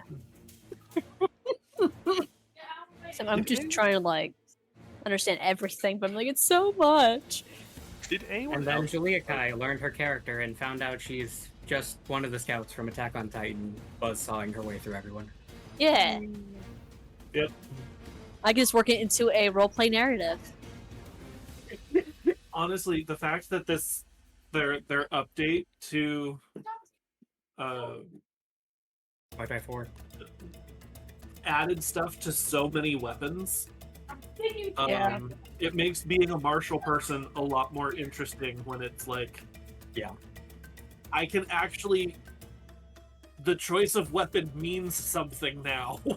I am grateful they took a look from the Baldur's Gate 3 stuff and were like, you know, that's a really good idea. Why didn't we have that like 10 years ago? Not that I've ever used my javelins that I am carrying around. And considering I only use my spear for hurting myself usually, so It's not like the enemies stay at a range for very long. That's true. Because technically I can slow people with my javelin if I hit them. Yep. So what I'm hearing That's is literally you would the whole be point great of for slowing javelins. someone down when Julia Kai needs to cheetah sprint and murder them. Well, I'm also planning on taking Sentinel, so I'll be even better at slowing people down. That's It'll be, nope, you're not moving. You thought you were Yeah. attacking someone else? Yep. Nope. You get us. I'm not trapped here with you. You're trapped here with me. Part of me does wish as I take the extra blood mage spots, but I'm like, no, Warcaster's really good. It's Mhm. really fucking good. It is. Even if most of the time I want to save my reactions for shields, just having the option is great. Because I can also walking bomb people at some point. I'm also thinking of taking fighting initiative or initiate to get some maneuvers, because then I could also shield people. Nice. Because I could do the I forget what it's called, the interposing strike. Yeah, Yeah. the interceptions. Yeah. Well, now think about It's meta feats. That magic must be adept. I think I got like a. Oh At well. some point, I will That fight is- with a stupid Crimson Lash and make it goddamn work properly. But you know, we'll find out eventually. And if I remember our discussion on the Discord throughout the week, if Durin is the one who ends up reading that book, all of our melee people then can sneak attack, I think. All of Yeah. them. Which will be ridiculous. Yeah, because Rosencrantz midfield, you guys do the actual front things, and then Mhm. Scree is the one in behind. Scream Devin, yeah. Yeah, that yes too. Mm-hmm. Sorry, just Kevin, I never get to interact with you, so like, I keep forgetting the elf is here. Blood Mage doesn't interact with the Elven Mage? I am shocked. And I'm just like, it's in I'm just character. watching the horror ideal, going, oh, this is interesting. The two of these characters don't even speak to each other. They just look at each other with lightning eyes. Yeah, I But- do think about Durin should feats. read that book. Yeah. It seems He is most definitely the best one applicable for to it, so he can just become even more of a god. And now that you're talking about feats, it reminded me that I actually got a feat that increases my AC a little bit. I'm like, oh, it's I mean, like a technically, dual I wielder. already have weapon fighting too. Like, so it's like I got dual wielder, so apparently I get 1+ bonus to AC while I'm holding a. Yeah. I'm like, oh, I think I remember that. But I've used the greatsword the entire time. Yeah. That's right. You're usually bonus actions fighting stuff. It's more effective usually to be smiting people than to get a second smaller attack off. That's right. I just remembered. I looked at your stats once, and I was like, I would give everything to make this a two-weapon fighting like duelist fucking paladin. I rolled ridiculously well for stats. It's true. And now I Thing is just to need take- one more feat, and I can finally have a +4 to my charisma. Screen needs meta magic adept, so I can cast careful fireballs. Yeah. Oh, you have the sorcery stuff. Nice. No, I don't. But I could take that as a feat, Okay. and then it gives me a couple of sorcery points Oh wait. to spend on it. Actually thinking I about playing I sorcerer. literally almost never use my like sorcery points for anything. You know, I just realized I did something dumb. What? It doesn't say multi-attack. But under actions it says attacks per action too. I don't like how they're rearranging the data every couple of weeks on this. So Durin's been able to attack twice Yeah. this whole time. No hook I thought paladins got extra attack. until you do your. They do, but it wasn't showing up on the sheet as extra attack, so I thought it was next level that I get it. Also, just on a random. This is just ridiculous, because it's not where I would have expected to see this. Just on a haha random laugh note. So the Crimson Lash thing that I got from the Grim Hollow book, If y'all say no, technically speaking, if I cast it at 3rd level, I also have extra attack now. Oh my. Yeah. I just can't True Strike and do it at the same time unless I did what the hell is it? Go take the 3rd level or not 3rd, but get up to 6th level of Valor Bard. Mm-hmm.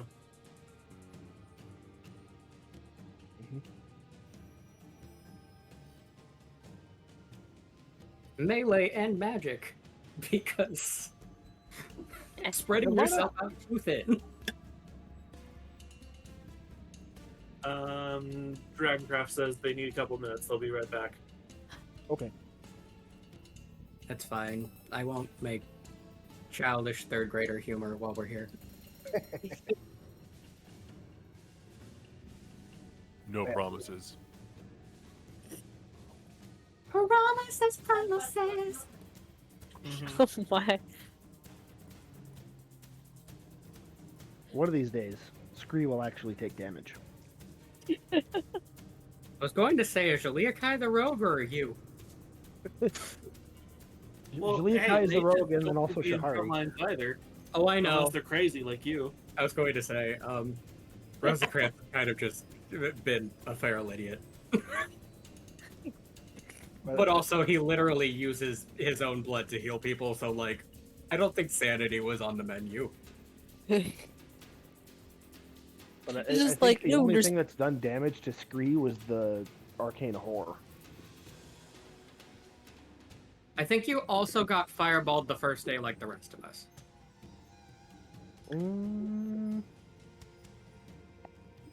Maybe. You might be right. That was a long time ago. I don't remember. Yeah. Recently, though, he's just gone through every fight without taking damage.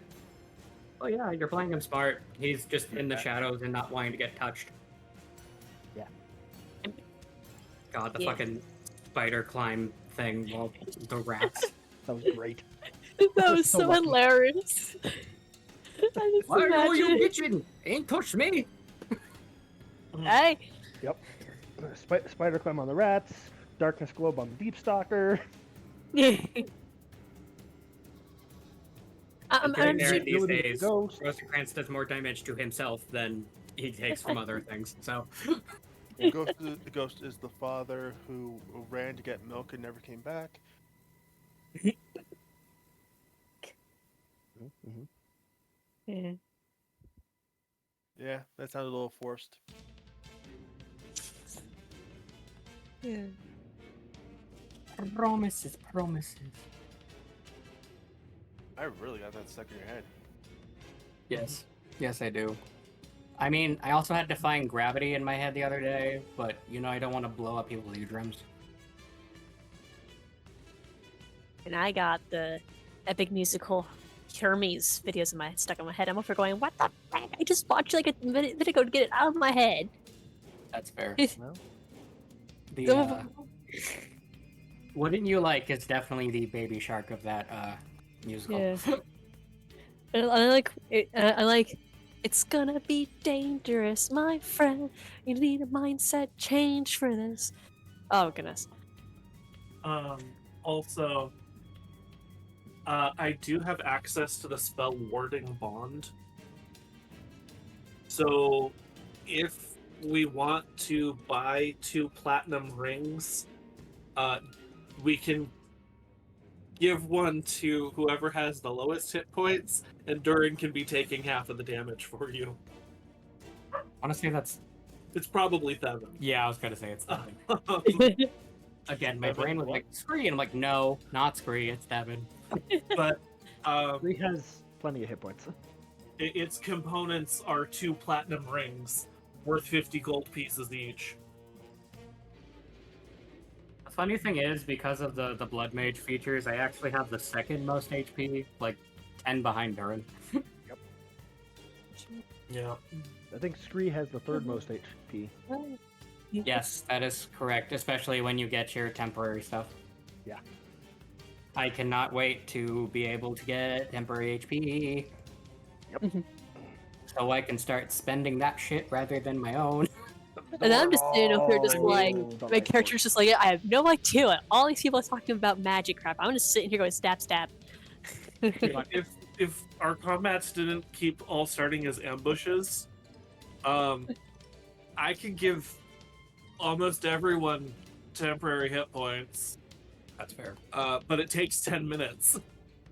Yeah, but don't temporary hit points last until you long rest or spend them? Yes, Mhm. but So you can just like in the morning, you could just be like, oh, here we go. Yeah. Yeah.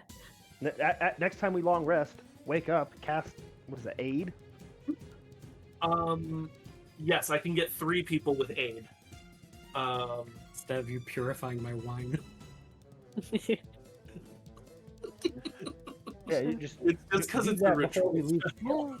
And then, those people have, what is it, like 8 hit points? 8 temporary hit points? Like that? It gives them 5. 5, yeah. Okay. So that's almost a And free healing there for technically, me. it's not actually temporary hit points. This one actually stacks with temporary hit points. Oh, yeah, because that's aid raises your it max. increases your maximum hit point total by Yeah, 5. Aid raises your max, but how long does aid last? It's like an hour. 8 hours. That's fair. 8 hours. Okay. Yeah. Also, I'm once again stacking here of I didn't intend to make my character to coincide with yours, but they really kind of do. Oh yeah. They're. It's. We're making music. Yeah. Mhm. The temple and the blood mage oddly work well I together. also keep forgetting that I can cast aid once per day and not use a spell slot.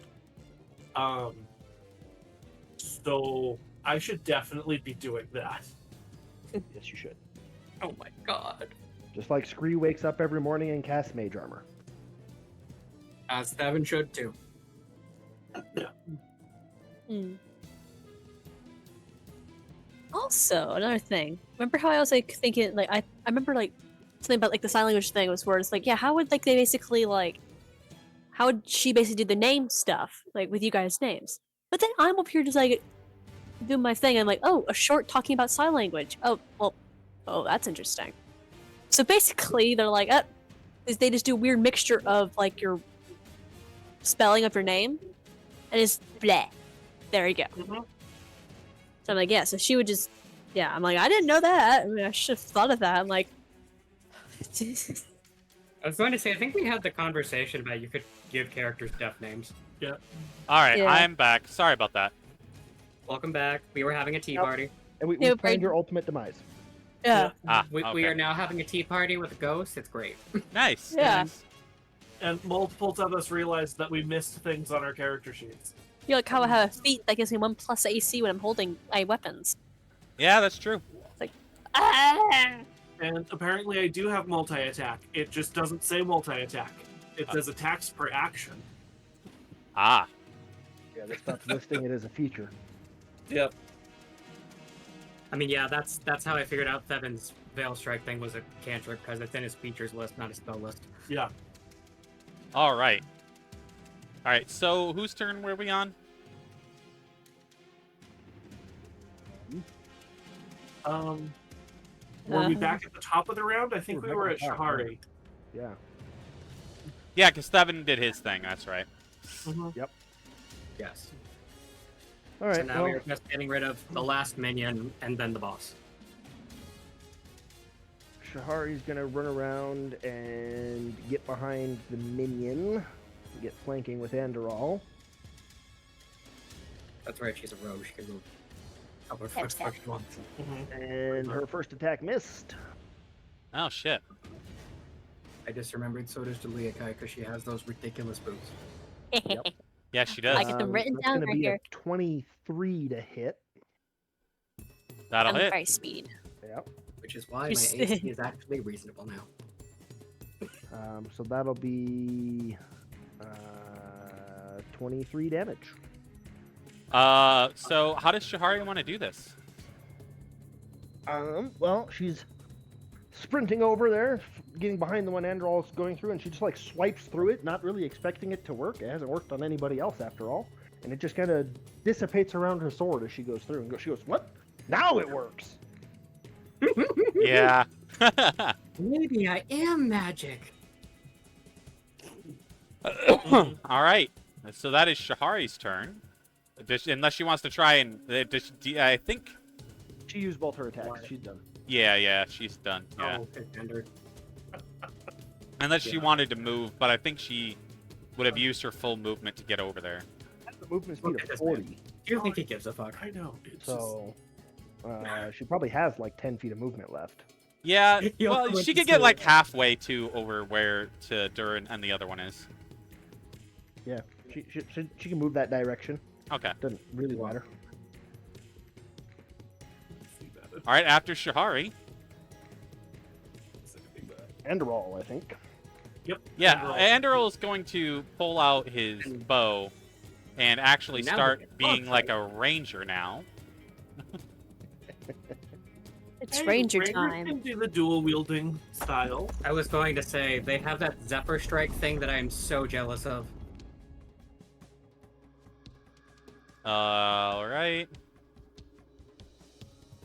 Rolling. Ranger Here we bit. go. It's cool shit. That they never want to use Uh, because Hunter's Mark. Wow. 18 on the dot. Hey! Margarine.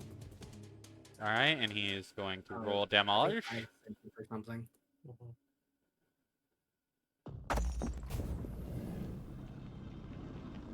That is 6 plus 5. So that would be 6, 7, 8, 9, 10, 11. 11 damage. And he's going to fire again.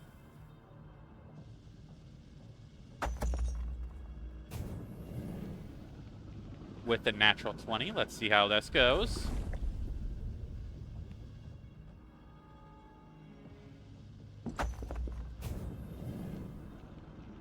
Are you fucking serious? Minimal damage again? You fucking kidding You me? can't steal the show from the PCs too often. He's just having a moment of like, I think they can handle this. I'm not even. I gonna know, use I'm my just magic." saying, like, but I'm saying minimal damage on a natural 20 twice in a fucking row, really? That is pretty goddamn unfortunate. Yeah, that's what I'm saying.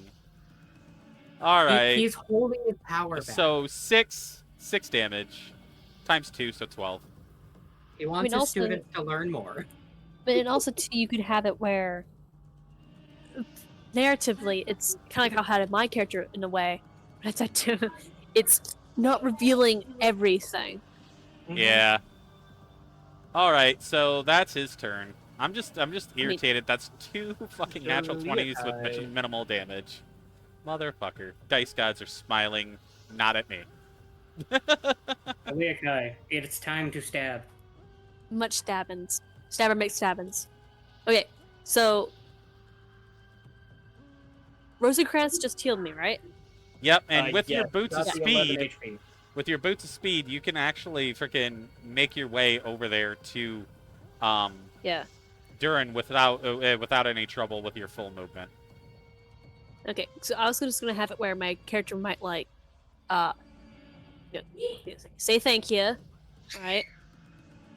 And then look over, As you pass by me. pick up, make sure, like, look at my nug, and maybe like kind of look at you, and then maybe like a questioning eyebrow. Or...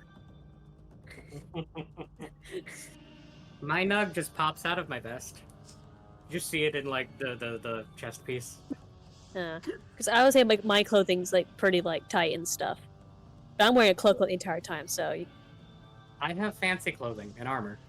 yeah. I mean like maybe eventually Julika and you can basically show off fancy clothing because I mean, you are from Antiva, so. Yeah, so like I would feel like competition. Rosencrantz dresses like a whore. I mean, oldest profession in the world. But yeah, I'll basically kind of maybe give you a question, look at like maybe glance at my the nug that basically right now I'm imagining is basically just like against the wall, kind of just like looking at everything like, oh my god. But yeah, usually kind of maybe like the nug in the center, and then the little spirits like patting it. aww. So I'll kind of like I'll give you a kind of smile, and then I'll kind of like waddle over to where I can go do some stabbing. All right.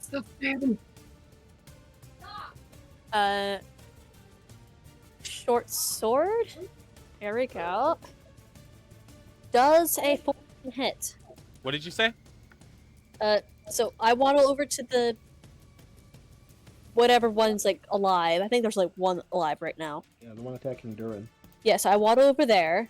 I stab with my short sword. Does a 14 hit? No. You have advantage. Oh, I actually remember to click the button for advantage. Does 20 hit? 20 does hit. Yay. Okay. So you hit with your short sword, finally. Yeah. I'm kind of like, because it kind of showing that my character's not really, just maybe still new to the short sword stuff. Or it's just like, I'm just obviously bad and I'm just using that to distract the enemy so I can be better than my attackers. Okay. And make sure you roll your sneak attack for the hit. Oh, yeah. Yeah. Okay. So 9 for the short sword is the highest damage, and then you need me to do sneak attacks. Yes. Okay. 11. Just gonna write that down. So 11 plus 9? 11 plus 9 is 20. 20. 20 My damage. short sword. So, Juliaka, Yes. how do you want to do this? Well, with a... He's just the boss killer. Oh, sorry. Okay, with... I guess maybe a little bit more finesse than with my normal fighting. I just kind of just walk over there, maybe just kind and I just basically just do like just a stab. More like just like I basically more like just put the weapon in like it's like chest area, and I just kind of like wiggle it around. Is it? You're like, stop it! You're like, is there Slapping at me. There's nothing here. Come on. There's nothing here with the short sword. Like I'm not. There's just vapor. There's no Yeah, substance. so I'm just kind of like just like trying to like air currents and stuff, just. Yeah, I'm just. You know how they do like that weird like motion? People do that weird motion with their hands. They do like cotton candy. I'm kind of just imagining her doing that with this sword, or the short sword. Yeah. Just kind of doing that. Oh my lord. All right. Yeah. So the ghost dissipates, and currently you are no longer in combat. Yay! What's that currently? Oh god. I don't recall. Did we actually get results from the identify spell on the helmet? No, because you activated the trap, but if you were to do it again, you could probably glean some information because there are no more ghosts to haunt you. Alrighty. Well, first I'm going to sit down for an hour. All right. So as we're doing that, Durin is going to do. Hold on. Helps if I'm on my character sheet. Oh, never mind. It's not prepared today. Oops. I was gonna say I'm gonna do prayer of healing, but it's not. I didn't prepare it this morning, so. Yeah. I mean, I'll just kind of sit against the wall with my nose. Exactly. I think I had this action really. All of my things are either damage, healing, or get the fuck out of my way. So this thought came to me as you were doing combat. So you know how like I have like I'm kind of imagining Jalika been wearing that hood, right? Like, just hood usually. You just kind of see like those braids peeking out. I'm kind of imagining that she would pick up the nug, right, and then maybe take off her hood before that, right, and then basically put the nug on top of her head between her horns. Mhm. Yeah, and then maybe put the hood over it, so But it's kind of like I'm not really doing anything with the short She rest. can like that. actually be ratatouilleed. but it's like this is what I thought was a good idea. So but I'm kind of sitting there, and then while the nug's up there, I'm just gonna start taking care of my wounds, cleaning it up and stuff.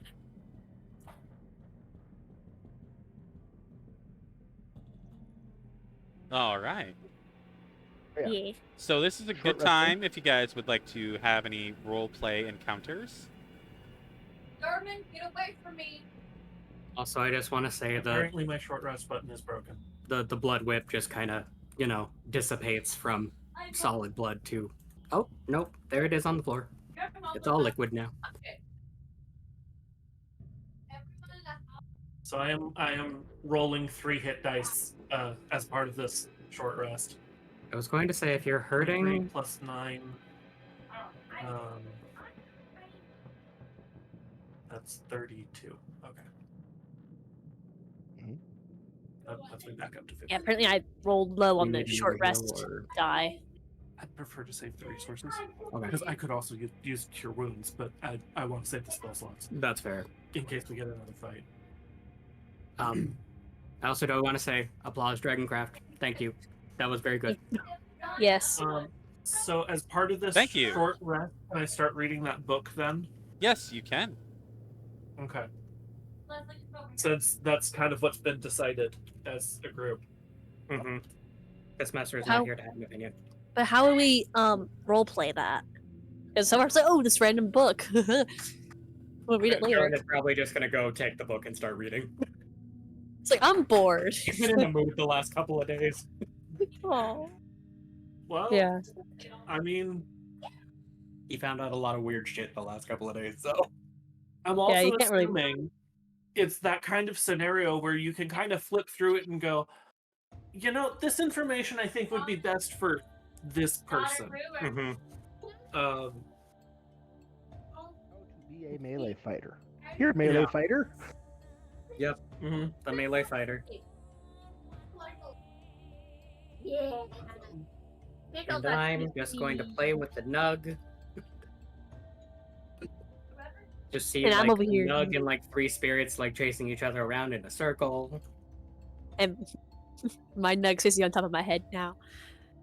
Well, I'm basically doing a very apparently the dice deities said I did a bad job healing myself in a short rest. So I'm over here just kind of like, Oh, how Yeah. hurt are you usually, okay? so I'm 25 out of 43. Did you not take any of your hit dice during the rest? I clicked the short rest button, and then it Oh, has the It didn't add. actually roll any dice. Yeah, so the short rest button, for whatever reason at the moment, is not working to actually show how much you healed. So Did you how many actually dice did you select choose to the- roll? check the number of dice that you rolled, and then you have to actually push the dice button. It looks like. Barbecue. oh, Yeah, that is true.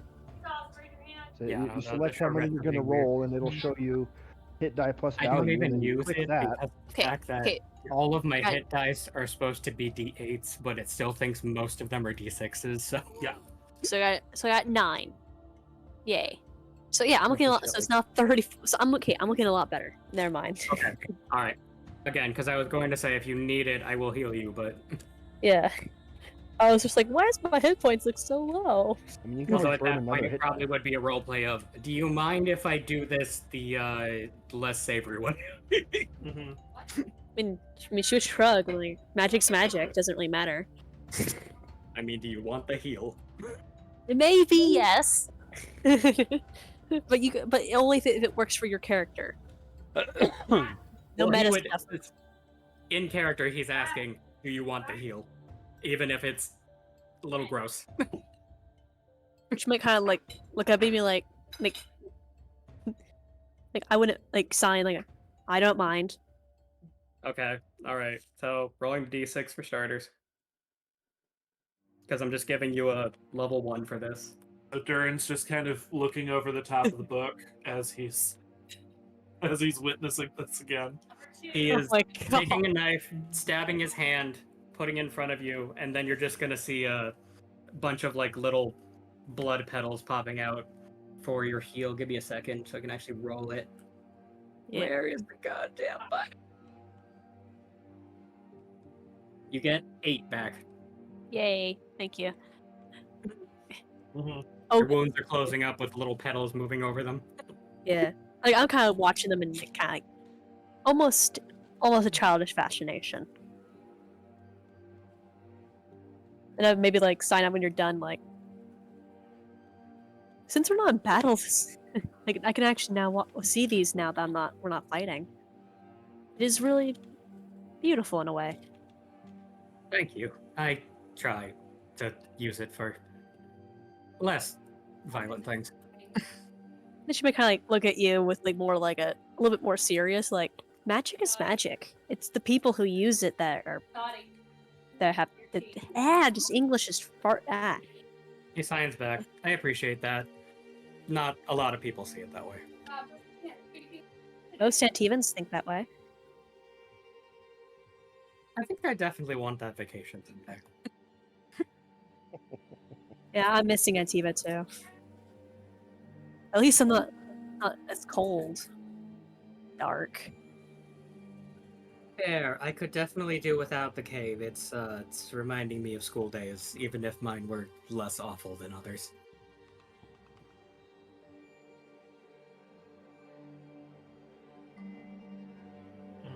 You We kind of like returned maybe to playing with the nugs.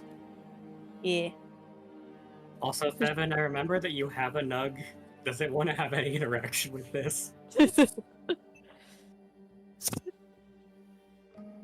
Bro. Mr. Crow, Mr. It is Crow. Crow.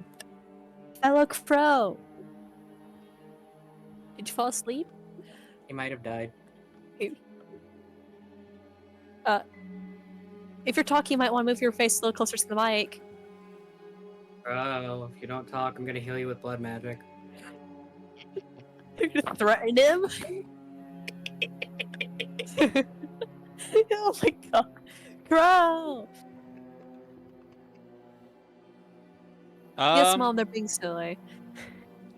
Yeah, try pinging him in the general chat, and we'll just kind of there you go. Then we'll continue If on. not, Does we can anybody move on else? to other roleplay stuff. Yeah.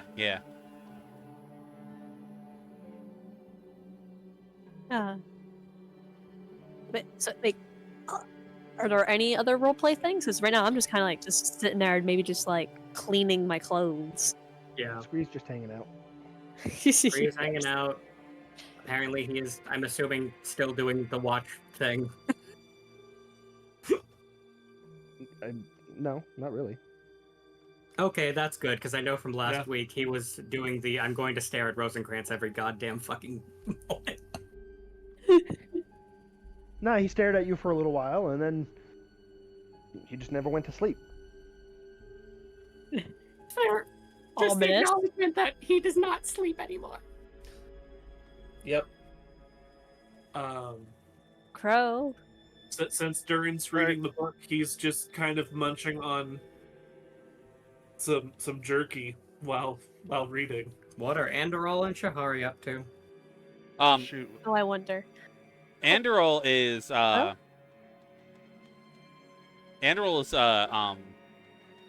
taking a moment to look around the cave, seeing if he could find any sign of the darkspawn he's hunting. That's fair. Actually, that does remind me. I know he's immortal, but are we tracking his HP? I am, yeah. Okay. Like, does he look like he's hurt? A little bit, but you know, it looks like he's for the most part okay. Okay. I mean, again, I'd offer to heal him if he wants, but Mhm. just I'm over here like I'm saving resources, so it's got to be the ugly way. Right. Yeah. All right. So you guys take a short rest, as it seems that there aren't really any role play ideas coming up. So, I mean, Crow just woke up, oh, so he might have any roleplay stuff with If I Roasted knew Currants, what was maybe? going on. What do you remember last? Uh, well, I remember that we were talking about, what was it?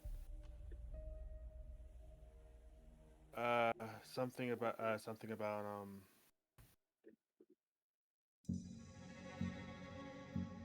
sorcerers and not using, sorcerer points. Oh wow, that Oh, was a you while passed ago. out during the bathroom break. Mhm. Yeah, that was nothing much really happens. Yeah, we finished off the ghosts. Durin is now reading the Legionnaires book while we are taking a short rest. And Scree is holding off on casting Identify until after the short rest. Yeah. I think I'm sitting against like the wall. I think Rosencrantz healed me. Yeah, once I was done with healing you, I went back to watching the spirits and Yeah. Nug play. And basically my nug is basically nestled between my horns. nice, It's and like that I'm is wearing- adorable. I'm still wearing the hood, right? Because I'm imagining the hood's kind of like baggy in a way. Not like baggy, more like like when those like cozy sweaters, like they're like a size bigger or something. I am straight up just thinking it, just like imagining a chibi Nug just smiling and laying on his head between two horns. Just So this cute little smile. Yeah. And I'm with like basically the I'm basically putting the hood back on with the nug basically nestled between my horns. It act kind of like a blanket in a way. Well, I'm just doing my normal thing. Yeah. But yeah, what are you doing, Seven? I have no idea. Relaxing. I mean, if he doesn't want to call out me using blood magic to heal people again. He did do that for Juliakai, yes. Yeah. He's just getting And the dirtiest look. Seven, do you know sign language? Yes. Okay, so yeah, so basically we had an interaction with me and him. I was just like, he's like, "Do you mind me healing you?" I'm like, "Yeah, I don't mind." And then, I'm just kind of like watching like the healing process with kind of like childlike, curiosity and stuff. And I'm like, "It's actually pretty beautiful." And he's like, "Thank you." And he's like, "Yeah, I try not to use my magic for bad things." And I'm like, "Magic is magic." Most Antibans think that way. They're wrong. Well, everybody's entitled to their own opinion, even if it's wrong.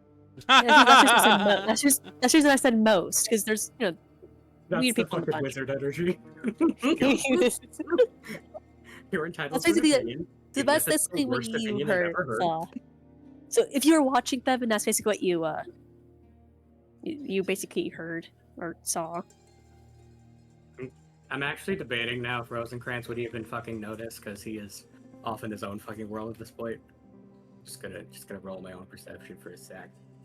Okay, yeah, no, he's noticing your dirty looks. He's just like, fuck it, whatever.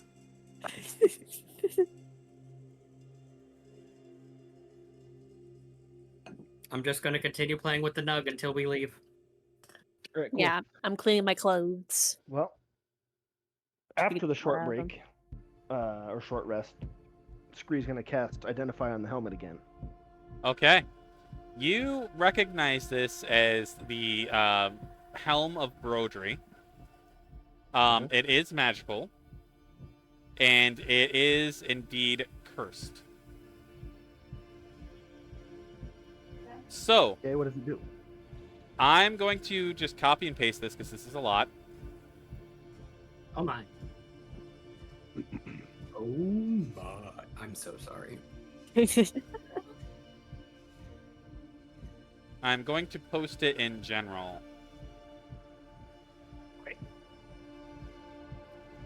There you go. You're good. This bronze helmet with the winged sides radiates a faint green glow from the eye slits. When you don this cursed helm, you gain 1+ bonus to AC and have advantage on charisma and intimidation checks. However, while wearing the helm, you are cursed. You cannot remove the helmet unless a remove curse spell is cast upon you. Additionally, the helmet imposes disadvantage on all wisdom saving throws and perception checks, as well as your mind becomes fogged by. Yeah, this last part, don't pay attention to that because I modified this for Brodry. And making it Brodry's helm. This is a different helm that is the closest to the version that's in this book. So, yeah, so don't mind that name there. We're gonna get, there's gonna be a different name for that. Yeah. Once per day, when you're reduced to 0 hit points, the helmet prevents you from falling unconscious, and instead restores you to 1 hit point. After this effect occurs, the helmet demands a sacrifice. You take you take 1d6 necrotic damage for every attack you make until the next dawn. The cursed helm is a menacing-looking helmet with bronze wings on the sides. Faint light flickers within the eye slits. When you hold it, you feel a sinister presence brush against your mind. I love it. So, Winged helmet to fit the shoes. No, I don't want to be cursed. Yeah. A question. What are we defining as every attack? like literally every attack that you make. So if I Anything cast you would attack Fireball, is them. that an attack? Yeah, it's an attack spell. It's not an attack roll. True, but it is classified as an attack spell. No, it's just classified as a spell. There's no such thing as an attack spell. Well, you know what I mean. The one that Mechanic you're is- actually making a spell attack. Like you're like Right, attention. But Fireball and- isn't a spell attack. It's a save. Eldritch Blast is a spell attack, right? I have to make an attack roll. Fireball, I make a save. They have to make a save. Fireball is explicitly not an attack in all mechanics. I feel like it's semantics, but I'll allow it. Right. So you get away with the saber suck things, but if you're actually like doing a spell attack, you will Like get. Eldritch Blast, which I have to do starting the third round of combat. Mhm. That only happens when you're reduced to 0 hit points. Yes. Yeah. So like, Mhm. But do I want disadvantage on wisdom saving throws and perception checks? I don't really do perception checks anyways. I'm Yeah, just I was trying to like- decide if, as a caster, is this actually worth it? I mean, hey, that's how cursed items work. Yeah. Is it just convenient enough I can work with this? Yeah. do any of us have I don't have remove curse yet, but I will eventually. Yeah, because you can never take it off once you put it on until you have the removed curse. So And I make attack rolls all the time, so absolutely not. Yeah, melee fighters do not want this. Mm-hmm. yeah. But, like, do I need a +1 to AC? I was going to say that the warlock might be able to get away with it. Thevin also definitely couldn't use this just because he makes enough cantrip attacks. Yeah. Yeah. But you have your 2 saber sucks before you have to attack anything. Yeah. You know, I just love like the little like back and forth between Thevin and Risen Parents. It's just hilarious. I mean, I have We lots don't of even spells. interact with each other, but we're gonna just continue staring at each other like we hate each other. It's like cats. I Pretty think for much. the moment, we're not Cats, gonna and wear then this I helmet. want our nugs to be rivals, please. That'd be so cute. It does require a strength requirement of 15, at least. No. You can't wear that helmet. Is the helmet heavy enough to need a strength score? Strength A requirement heavy 15. fucking helmet. It is a heavy. It is considered heavy armor. Okay, so we We need to can't wear it get anyways. squeeze some gloves of ogre power. Right? Scree has a negative strength score. I know we have the same strength score. But I you know what? I will just because I think it would be interesting, and because I think it would be fun. I am willing to forego the strength requirement if you want to take it. I mean, we're gonna take it. I'm just not gonna wear it. No, I mean, like I said, I'm willing to. If you want to wear it, if one of you wants to wear it, I am willing to forego the strength requirement if you want to use it. It does require to be attuned, though. Yeah. It just says your mind will become fogged by like the guy's influence. I mean, Specifically, the only actual benefits here are a +1 to AC, and you don't die the first time you hit 0 in a day. Which, to be fair, you try not to get hit anyway. So Yeah. Yeah. So the only real benefit to me, most of the time, is a +1 to AC. There's a lot of downsides for that +1 to AC, because nobody cares about intimidation checks. So yeah, no, Scree's not going to wear the helmet, alrighty. but he'll certainly throw it on his Tensor's floating disc so that we can I sell know it. I'm kind of considering it.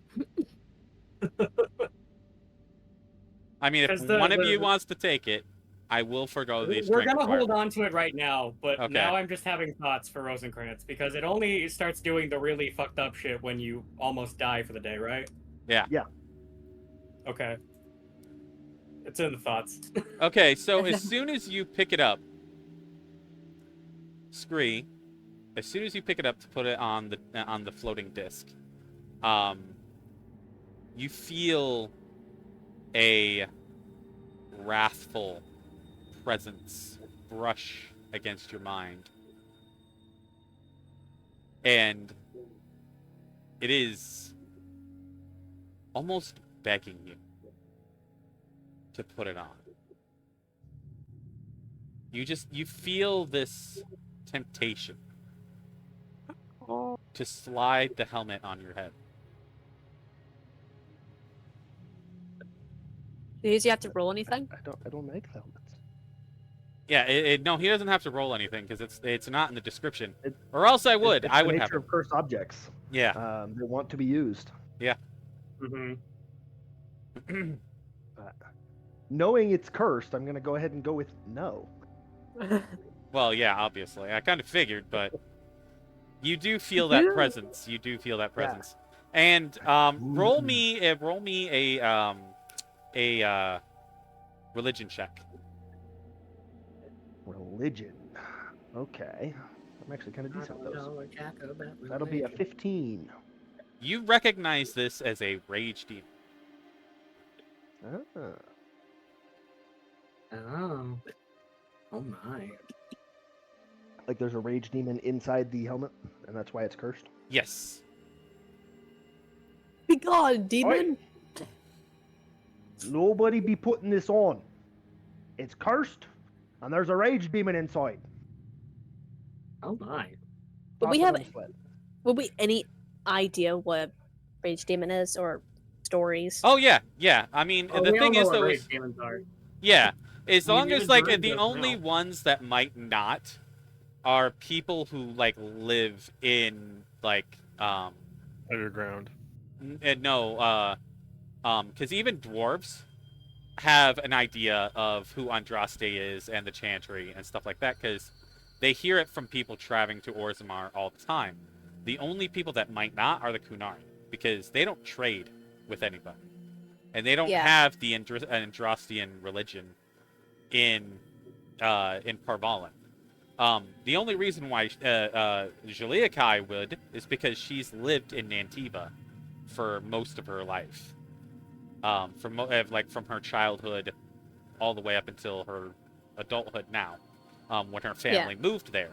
So, like, she knows about it, but, like, people who live under the Cune in, like, Parvalin and stuff like that, that live under the Cune, they probably wouldn't have any idea because they're not Andrastian.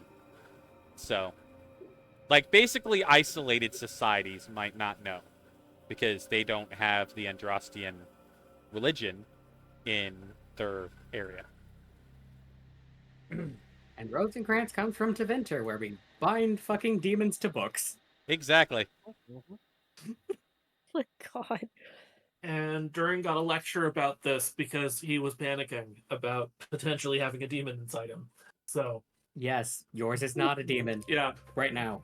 But, so even Durin somehow miraculously knows what a demon is at this point. Exactly.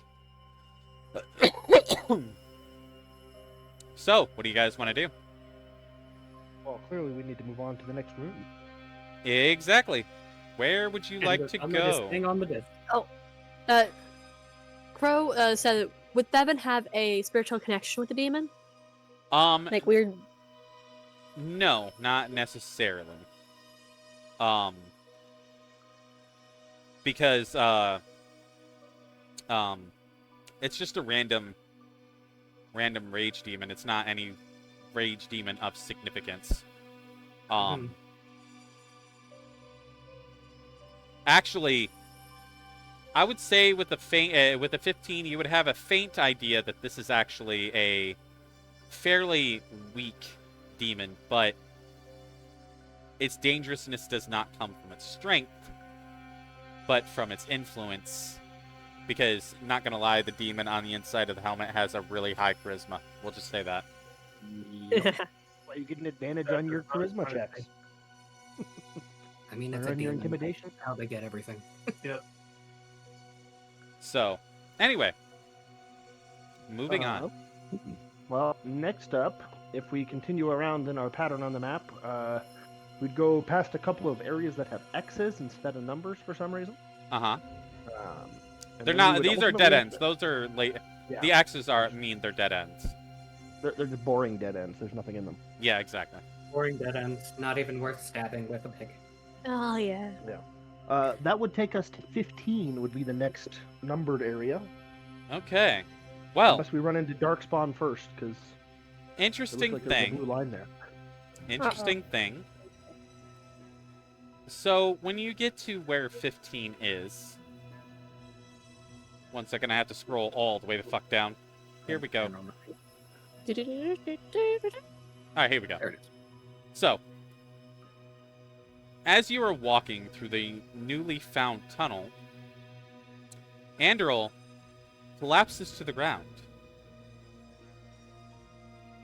As you help him up, he goes, "We are very close to it." And he shows a painful smile. And he says to you, Are we done with everything else? I mean, do you want to look around these caves a bit more and maybe find some things to help us? Because I won't be coming out here with you. So we should finish everything else first, if you have any inclination to maybe Yes. find some more things to help us. The finish your still side have- quest before advancing. Exactly. We still have Alright. one last training session. We have a training Yeah, session. we We also definitely have want 8, 12, 13, 14, 10, 11, 5, and 6 to go to. Numerically speaking. Oh no, so there. Yep.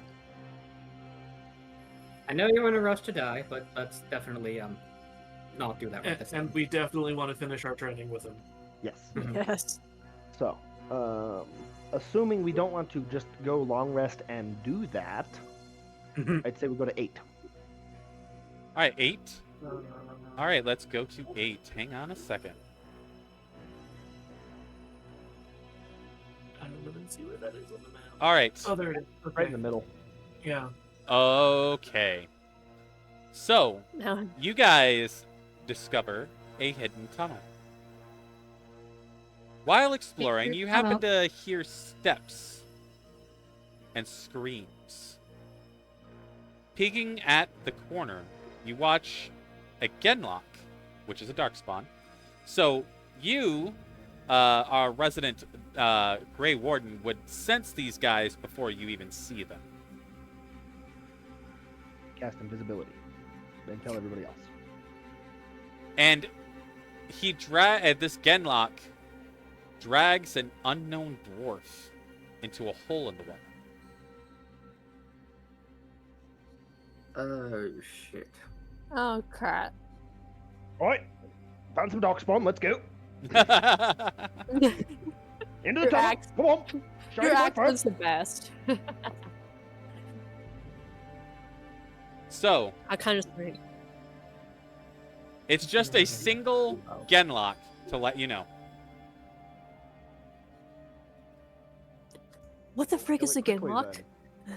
I will actually pull up a picture of a Genlock for you. One moment. Much And then thanks. we can have our wonderful Crow give a description of what this Genlock looks like, because he actually does really well when it comes to descriptions.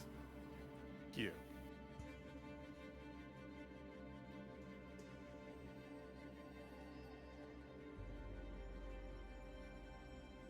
Dragon Age, specifically. I didn't know there was an actual anime called Genlock. Interesting. There is. It's actually really Yep. good. It's a Rooster Teeth production. Oh, nice. All I right. didn't get to see the second season yet. Before Rooster Teeth was canned. Yeah, I know. I was actually kind of sad about that. Oh, I was extremely sad about that. All right, so the picture of the Genlock will be in general. Thank you.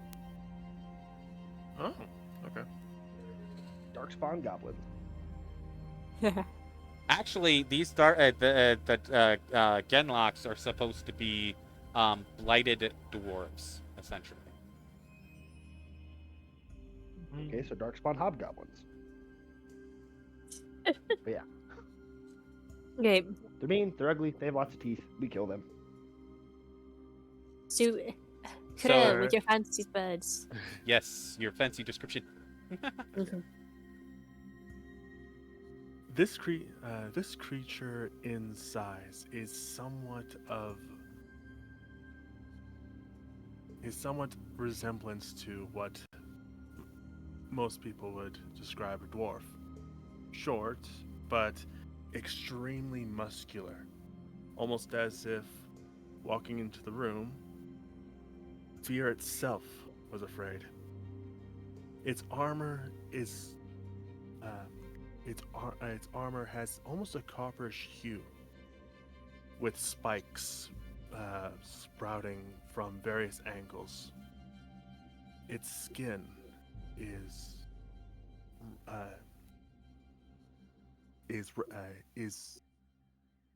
almost rough in nature, but very smooth, hardly any scales or hair. And its eyes are black. And its teeth are literally from ear to ear, sharper than the actual spikes on its armor. And its skin is almost like a sickly green, I would say. Basically. Yeah. So, that, my friends, is a Genlock. And it's the only thing there. I mean, Let me see. Meta Pigeon, you have an assassin in your group. We have a couple of rogues, one of which is an assassin. True. We do have an assassin. Yes. So, I mean, how does that help with the situation? You stealth in there and kill it. Oh, Because Oh. Durin would not be a good companion for stealthing with you. Jahari can stealth in there with you. Yeah, I would we could require a well, we could stealth give each check. other like help actions. Yeah. Yes, we can like help each other with it. Yeah. And I got so, that fancy boots. I would require stealth checks from both of you. We do have advantage, right? Because we're helping each other. Yeah, I'll allow it. Yes. Shahari got a 17. Okay. That's not how it's supposed to be. Weird. Ignore that roll. I was like messing with like the roll with advantage thingy. Yeah, up on you could do that. Oh. That's rolled with advantage. Oh, okay. So it's a It's a 19. 19. Yeah, you both stealth behind the Genlock, and he does not hear you. So, you get to attack with advantage, and you get to add your sneak attack. It'd be kind of cool if we did this in like tandem. You can. He does not know you're there. So I mean, I would maybe like do some like instead of just like the like normal sign, right? It'd be more just like you stab here, like kind of gesture in that area, right? Yeah. And more like because I'm basically holding weapons and stuff, so it's more just like maybe gesture in that area and then just like make a stabbing motion, and then Yeah. I'll motion where I'm gonna stab, and then we kind of like I will say that you probably don't want him to scream. so like around like the neck area maybe. Yeah. Alright. So She's gonna kind of roll her eyes a little bit because she knows how to stab people, but I'm kind of imagining it's kind of like her doing like as if I mean for Julia kind of be like a Just training. making sure they don't aim for the same spot. You Yeah. aim for the jugular, just Yeah. a little past near the windpipe, Yes. Yes. and then all the sounds you would hear is the gargling sounds of choking on their own blood. Ja, ja, ja. Well, we haven't rolled yet, so I'm gonna do short sword. Okay. I don't know what Shahari's gonna do. she only has short swords, so. So yeah, we're gonna short sword together. But Well, that's arguably just. we can do. Oh, we have advantage on it, right? yeah, we Because have we're doing it advantage. together. Yep, we got advantage. Yep. Oh, thank goodness, because I got an 8. It is 13. Yeah, that hits actually. Yay. And I'm gonna roll She's damage. got a 19 to hit. So. Oh yeah, definitely hits. So, and I have that Don't forget feat. your sneak attack. Wait, let me just get a short sword. So I got the. Okay, so 9 is the biggest on that, and then sneak attack. That is that, and I can re-roll.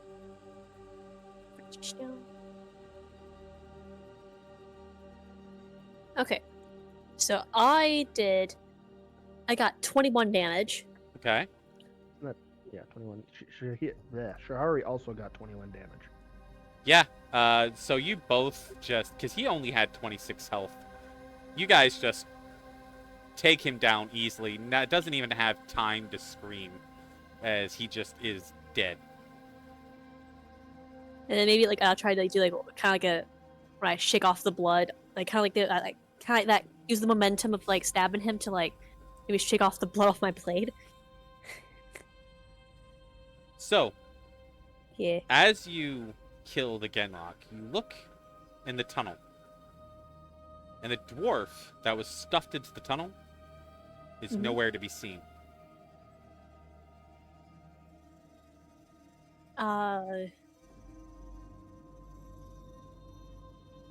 And what you smell coming from the tunnel is just the foul stench of rotting corpses. And there's like a small trickle of just a steady trickle of blood coming out of the tunnel itself. So, Mr. Grey Warden, I want you to roll me a history check, please. Okay. History. That'll be a 6. We're not quite there yet. You know what? Just give it to me with advantage, because I'm really hoping that you can actually get this. That'll be a Like natural +1. 20. Thank you. Yay! All right. All right, because this does have to do with Darkspawn. You would know that this tunnel leads to a broodmother lair.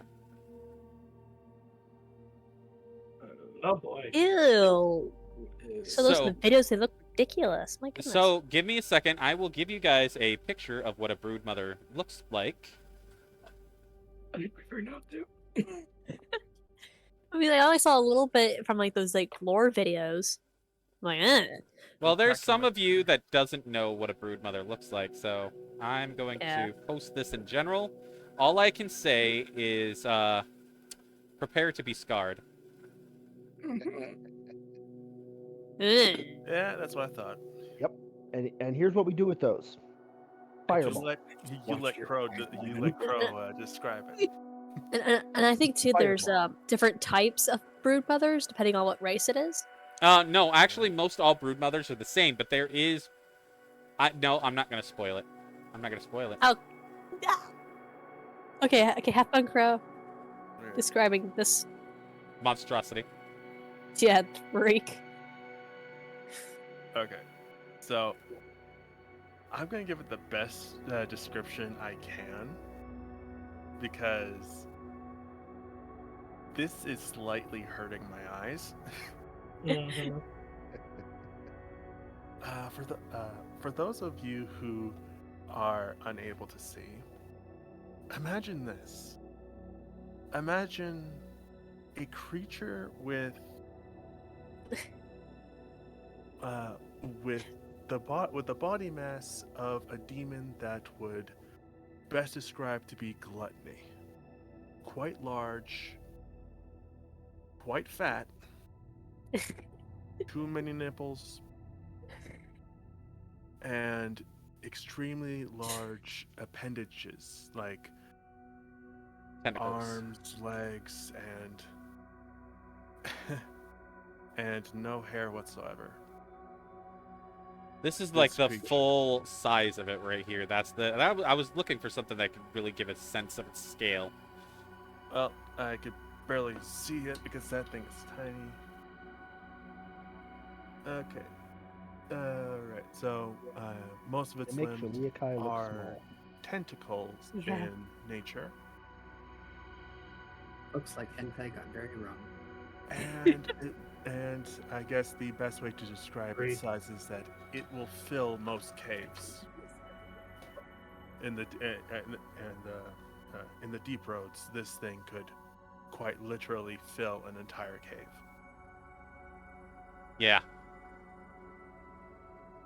That is a broodmother, and that is exactly what you all would see if you were to go down this tunnel. What do you guys want to do? Turn Our around. characters, It's a dark spawn. We need to go kill it. With How likely excessive are we to fireballs. survive trying to kill it, Scurry? We kill it with fire. So, After all, As I recall, broodmothers are not exactly mobile. no, They they're don't not. move a whole They lot. are actually very easy to hit. Yeah. so what Um, I'm hearing is we can stay out of its range and just pelt it from a distance. Kind of. Not from what I see. It I looks mean, like they got the looks tentacles, like so they got a pretty good reach. yeah. They're also not likely to be alone. Yeah, wonder why. Scree would know that that most of the time they're not likely to be alone because they are essentially they spawn the dark spawn. Yeah. Which is also why we need to go kill it. Wow. My eyes literally burn. What the hell? So, Then I have a few things I would recommend we do to prepare before we do that. mhm. Bleach? we might maybe take like a short rest or something, and then do our last training session with Adderall. Hey, you Adderall? Holy shit! You guys are doing drugs now. Anyway, I know He was it already sounded doing weird. that. How like the joining is. I knew it sounded I weird. I didn't- just forgot his name. That just came out of my mouth. I didn't even be fucking high to look at this thing. Medication. Whenever I you think want it's to my look at that religion thing to while get you're high. high. Then don't stop looking at it. Go to a different channel. So Anyways, what are your can't. suggestions? Its eyes its nipples look like eyes. Erie, what are your Stop suggestions? Oh, since my we are, suggestion- let me ask a question real quick. We could possibly have a longer session today, because we're not going to have the other session with the other Tuesday game at 8:30 because our DM had to cancel.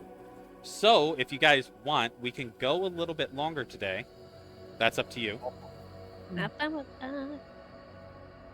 My suggestion is that several of us have already used spell slots, so we should probably try to take a long rest before tackling this combat.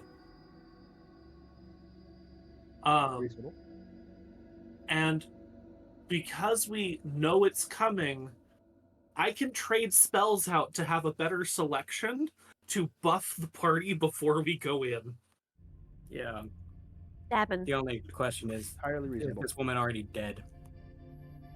That's true. The dwarven woman that got dragged in? Yes. I would kind of assume so. She was Then well yes. known. We wait miss her. before we go back into there. Um, Because I'm not killing myself for a dead woman. particularly because I'm all out of lay on hands. I'm laying any hands on that thing. I've already used quite a few spell slots. I'm assuming our other spellcasters have as well. I don't Well, think Devin then we used any can- spell slots, but Rosencrantz did. I only use 2 spell slots. Mostly because I've been doing most of my things through blood now. But Yeah. still, I would recommend waiting. So the only reason not to wait is if we suspect the dwarven woman is still alive. As a Grey Warden, knowing what I do about Darkspawn and Brood Mothers, is there a reasonable expectation that that dwarven woman you saw dragged is not already dead? There has been no evidence to show that she is dead, other than the fact that the Shaperit in Orzammar thinks that she's dead. They have basically sent those two to go find her body. If they happen to find her I'm alive, talking about the dwarven woman who got pulled into the Brood Oh, Mothers. so- you're not talking about Bronca. Okay, my bad. No, I'm talking about No, the we're woman we talking saw about the who we just watched. Genlock drag. Yeah, Yeah, I was gonna say, if that was possibly the woman that they want, I'm gonna go back to camp and tell them, hey, let's get that tomorrow. Here's the other thing. yeah, no, that was just a random dwarven woman. But yeah, And you would She's alive or probably is she you would dead? probably guess that more than likely she is probably dead, currently being eaten. Okay. Yeah. So, knowing that, I have no problems with going back to the safe zone with the brothers and resting for getting a long rest, and then we come in here and tackle the Brood Mother. It's not like she's going anywhere. All if right, all as right. part of the long rest we do the training, I Yes. know this is like metagame above the table. We know what benefits we get from finishing off that third. Yeah, we should Training do work. that anyways. If we're going to long rest, we will absolutely do the training. Yeah. Finish up our stuff with Andorol, get those benefits. Everybody gets their spell books back. You should adjust your spells planning for a fight with a Brood Mother. Exactly. Yeah. Because I was prepared to be tank, not buff master. I mean, you'll still want to be tank, but Yeah, but paladins are always tank. Yeah. Yeah. But I was the damage tank, not the I keep other people alive tank with Yeah. how I set up my spells today. so I think the plan is to go, well, shit, we got to kill this. Let's go Mhm. rest up a bit and make some strategery plans, Yes. which Mhm. we've just now done. Creature makes me think of. What? What? Also, I'm Has- just having this moment of Discord, why don't you let me hide images? Especially when I own the server. Go to table chat. Just don't look. Just Legitimately No, makes me put them think- in edit the general. message and add the blur.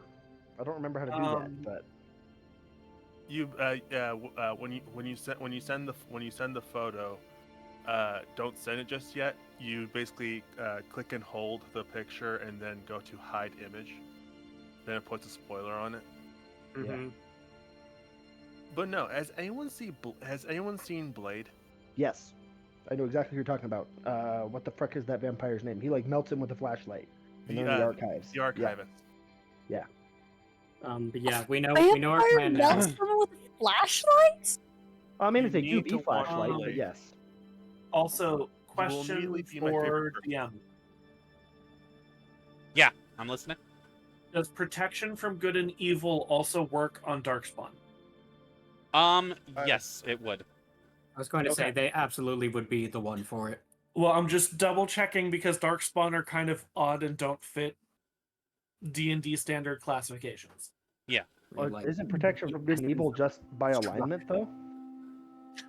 No, it's Or does it specify- aberrations, celestials, elementals, fae, fiends, or undead. Okay. I'm kind of considering Darkspawn like fiends. Yeah. That's amusing. How many people am I able to get with this? Yeah, well, like, talking that out, maybe they'll start walking to that place and like, yeah, that place Yeah, stinks. we can head back to camp and make all Yeah. these plans. Mm-hmm. Yeah. You are, I was you are going to say, training with I would Andrew imagine Shahari and Jaliakai kind of moved out the second they were like, nope, not dealing with that right now. Yep, they're probably like, that smells disgusting. No. Well, and they didn't even actually go into the Broodmother's lair. They just Mm-hmm. killed the Genlock. It just melted. Just straight I up hope she staring stays. at I hope she stays okay. Oh wait, that Genlock is a dark spot, right? Yes.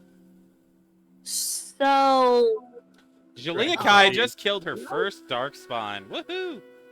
no, I'm talking more like Shahari and Scream. We're not going to harvest the blood of a Genlock to do the joining. Come on, we can do Oh. better than that. Oh, okay. Oh, thank goodness. I was like, no, wait, you I can just have got a Broodmother spawning. in less than a day. That's fair. I'm like, what were you harvesting for the blood?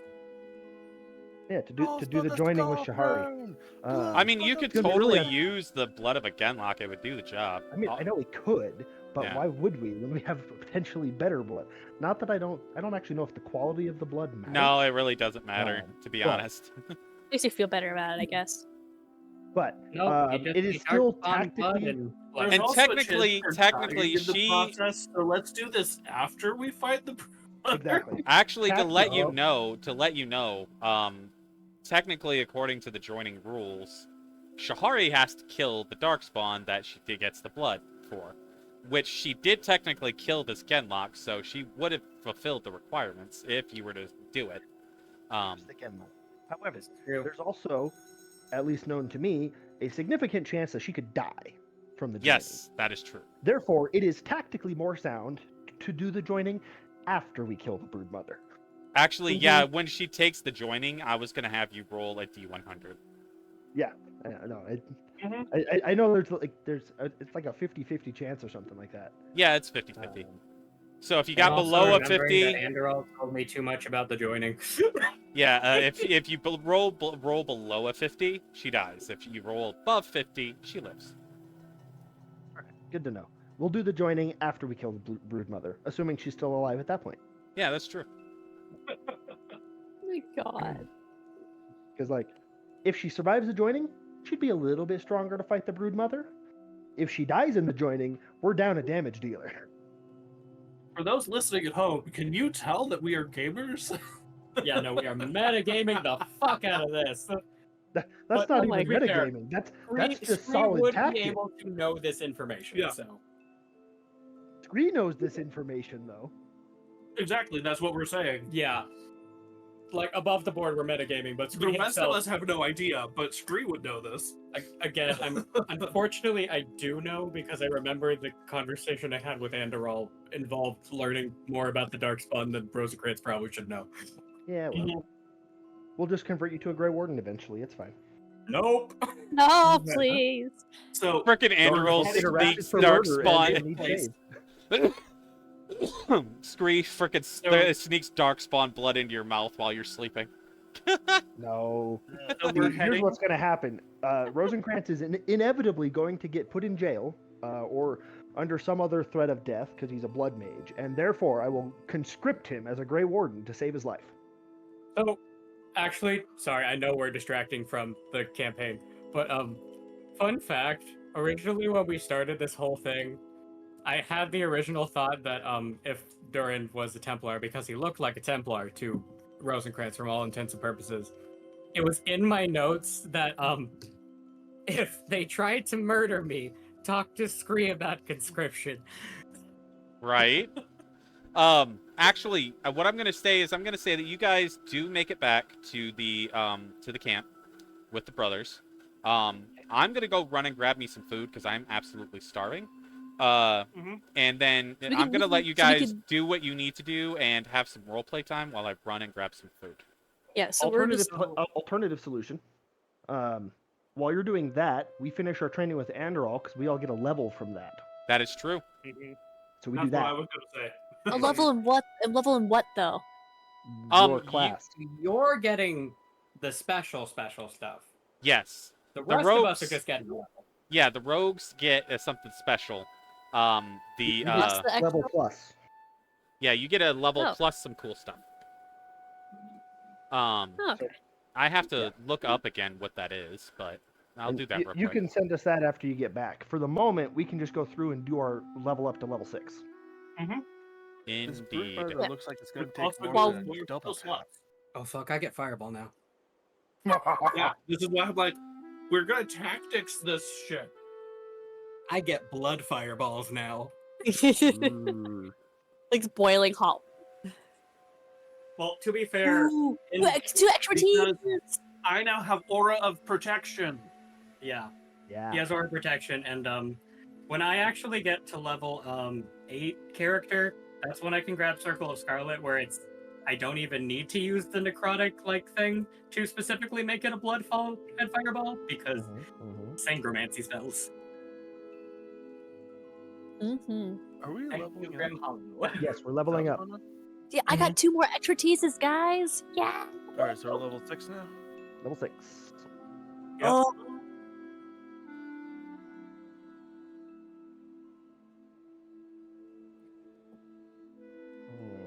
Okay. I can learn remove curse. yeah. That is good.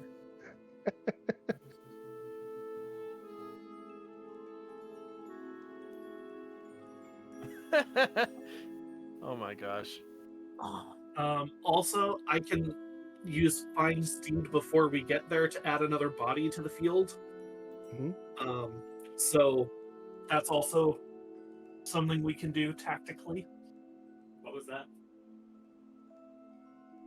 I can use Find Steed before we go so that we already have another body on the field that can attack and, in a pinch, heal someone. You have your spiritual healer horse.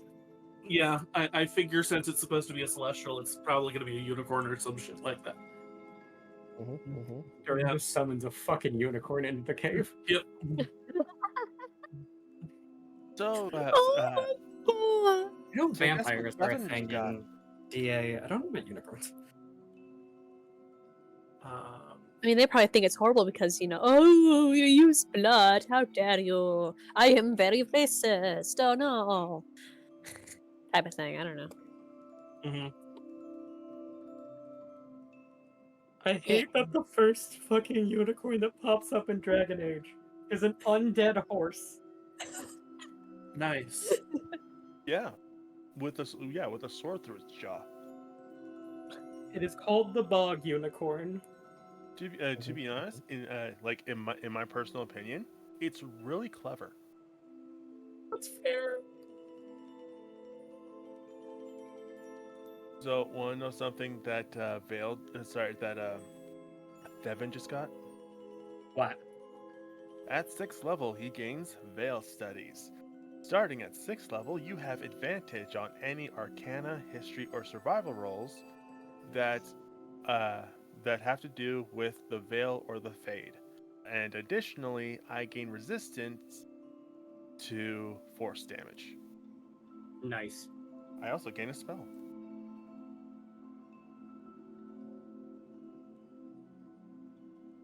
Okay, I'm also now up to 78 hit points. I'm gonna take that spell. Because it's a little bit broken for the next encounter. Mm-hmm. Oh Magic shit. circle. Firstly, nice. Second, I just remembered that sorcerers now get some of their sorcery points back on a short rest. Nice, nice. Okay. Let's fucking go. And I will have, because we took a long rest, I will have healed all the way too. Uh-huh. So we're Spell fixing would that. fit Yeah. the veil. I have my my hit die back. Mhm. I mean, Speak with Dead might actually be one. Oh shit, that's right. I have to do math again because it still wants me to be doing d6s. Or Summon Okay. Fae. Just add 2 more.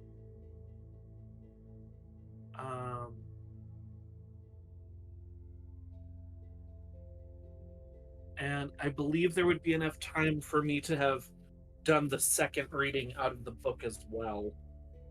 Because That depends on how we're handling basically downtime activities. If you can only do 1 per rest It or is not. a long rest, so yeah, but I figure as part of the watch, that's fair. as we cycle through the watch.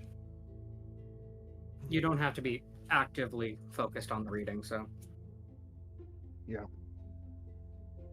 No, it's But still, I'd need another one to still get the benefit from it. So,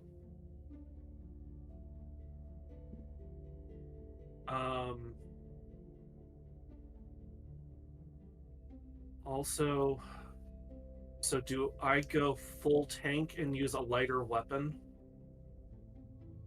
Because then I could use my shield and up my AC. What would your character do? there's your HP. Well, that is an excellent question. Does he? You thinking about it? Well, he would need a smaller weapon from someone else, unless he was trying to use a javelin. But a javelin in melee is not nearly as good. no. I was going to say, would they let you use my spear in one hand? Again, that's the issue. Is I would need something one-handed, and everything I've got is two-handed right now. That's why I was asking, because my spear is versatile.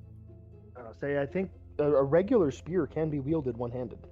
Yeah, it's a versatile weapon. I mean, we can do that. It's like, Shahari, remember the times that Durin bought you those swords? Can he have one? I think it's better to leave her dual wielding. I know, I'm joking. I do have. It's just great swords do so much damage. Okay, I figured it out. So so if you're a rogue, you can either learn you can either multi-class get a level, essentially a free level. You level up and you can choose to level up into ranger, or you can get the it's basically, I forget what it's called. It's basically the feat, the equivalent. You get the specialization ranger, or you can get multi-class into ranger, and you get the it's essentially the sniper feat. I forget what it is. It's basically, it gives you it makes you shoot bow and arrow better.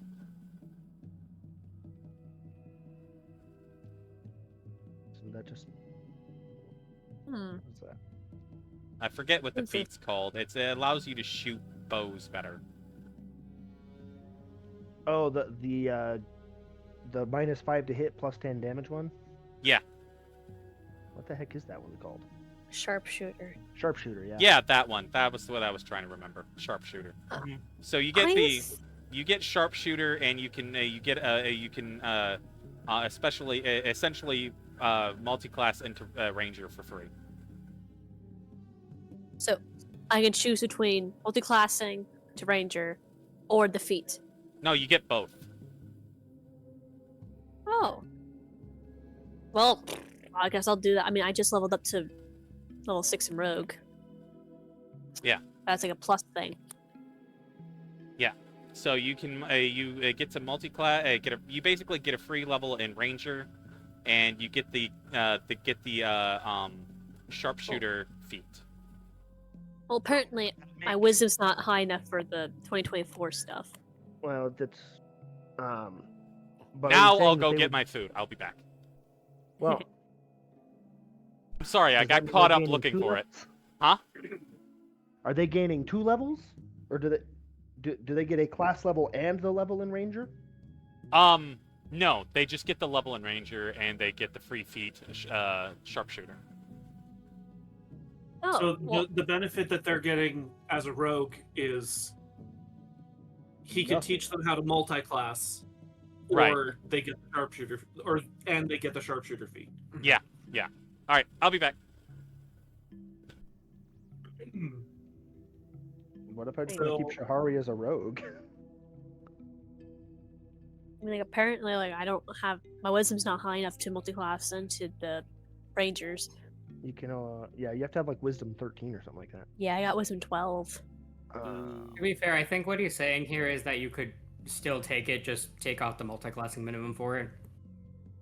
I mean, you could still Dash Dragon, but Yeah.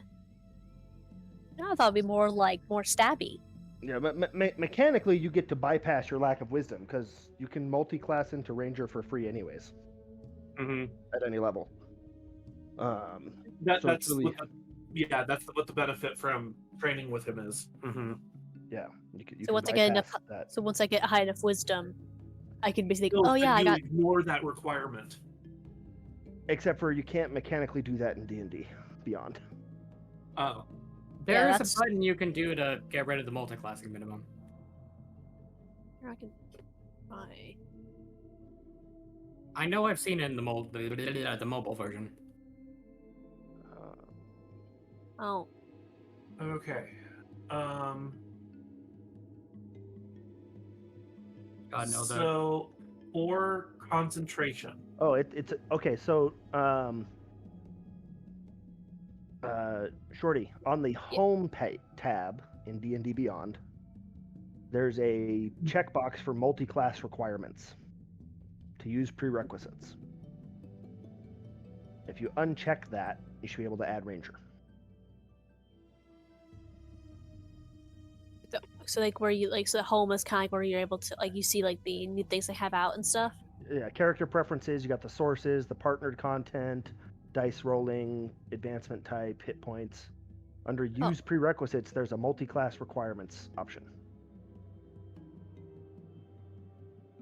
that will only get one person. So here's the question. Is it better for me to use my concentration in this coming fight on Bless or on Bane? Because I have both. Bless will be Okay. better. So since we're going to plan out strategery, Scree just learned Magic Circle. So he can go invisible, sneak in, set up a magic circle that fiends cannot enter. Oh yeah, Our them put spawn all our are casters in fiends. it. Exactly. And if you stand next to the barrier as a melee fighter, they have disadvantage to attack you. Excellent. Awesome. So he can do that. It does have a minute cast time, which is why we want to kind of do that as a sneaky before we start thing. But once that's done, they're attacking at disadvantage to everybody I in the could circle. give you subtle spell. Right? I But don't know. my understanding of invisibility is it breaks upon spell completion, not start. I believe so, yes. Because otherwise you wouldn't get like advantage on attacks.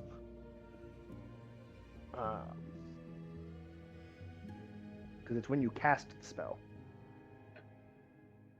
But yeah, so I can go invisible, theoretically sneak in, although they'll sense me because Darkspawn. Yeah. But that might still be okay. And then Oh yeah, that's right. I forgot I get Vampire Touch for free at this level.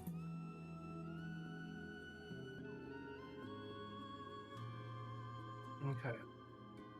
So, but yeah, I so may but just- because of that, Bless is the better option for you. Yeah. I can use it at a second level, so I can bless up to 4 people Okay.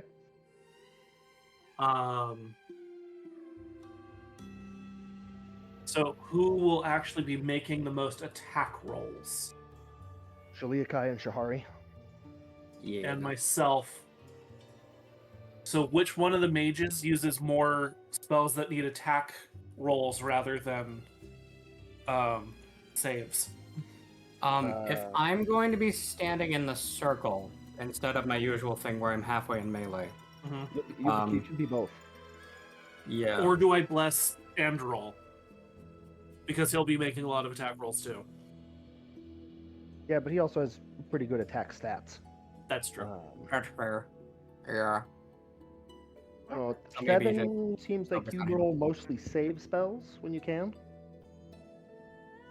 So Yeah. Rosencrantz is probably the best option. Scree's gonna fireball a couple of times, and then he'll do Eldritch Blast, which is all attack rolls. But I think Rosencrantz is your best option. All right. Other than sleep, I think everything Rosencrantz has done has been attack rolls. I believe so. Yeah, no, a lot of my stuff is.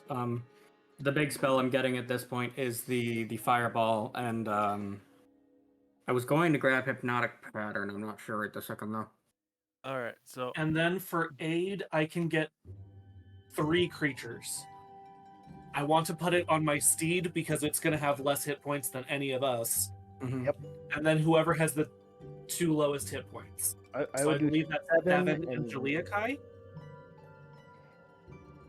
I think. Probably. So I have something that I am a little what's the word? Conflicted on. Mm-hmm. So I get to get 1 spell, right? Mhm.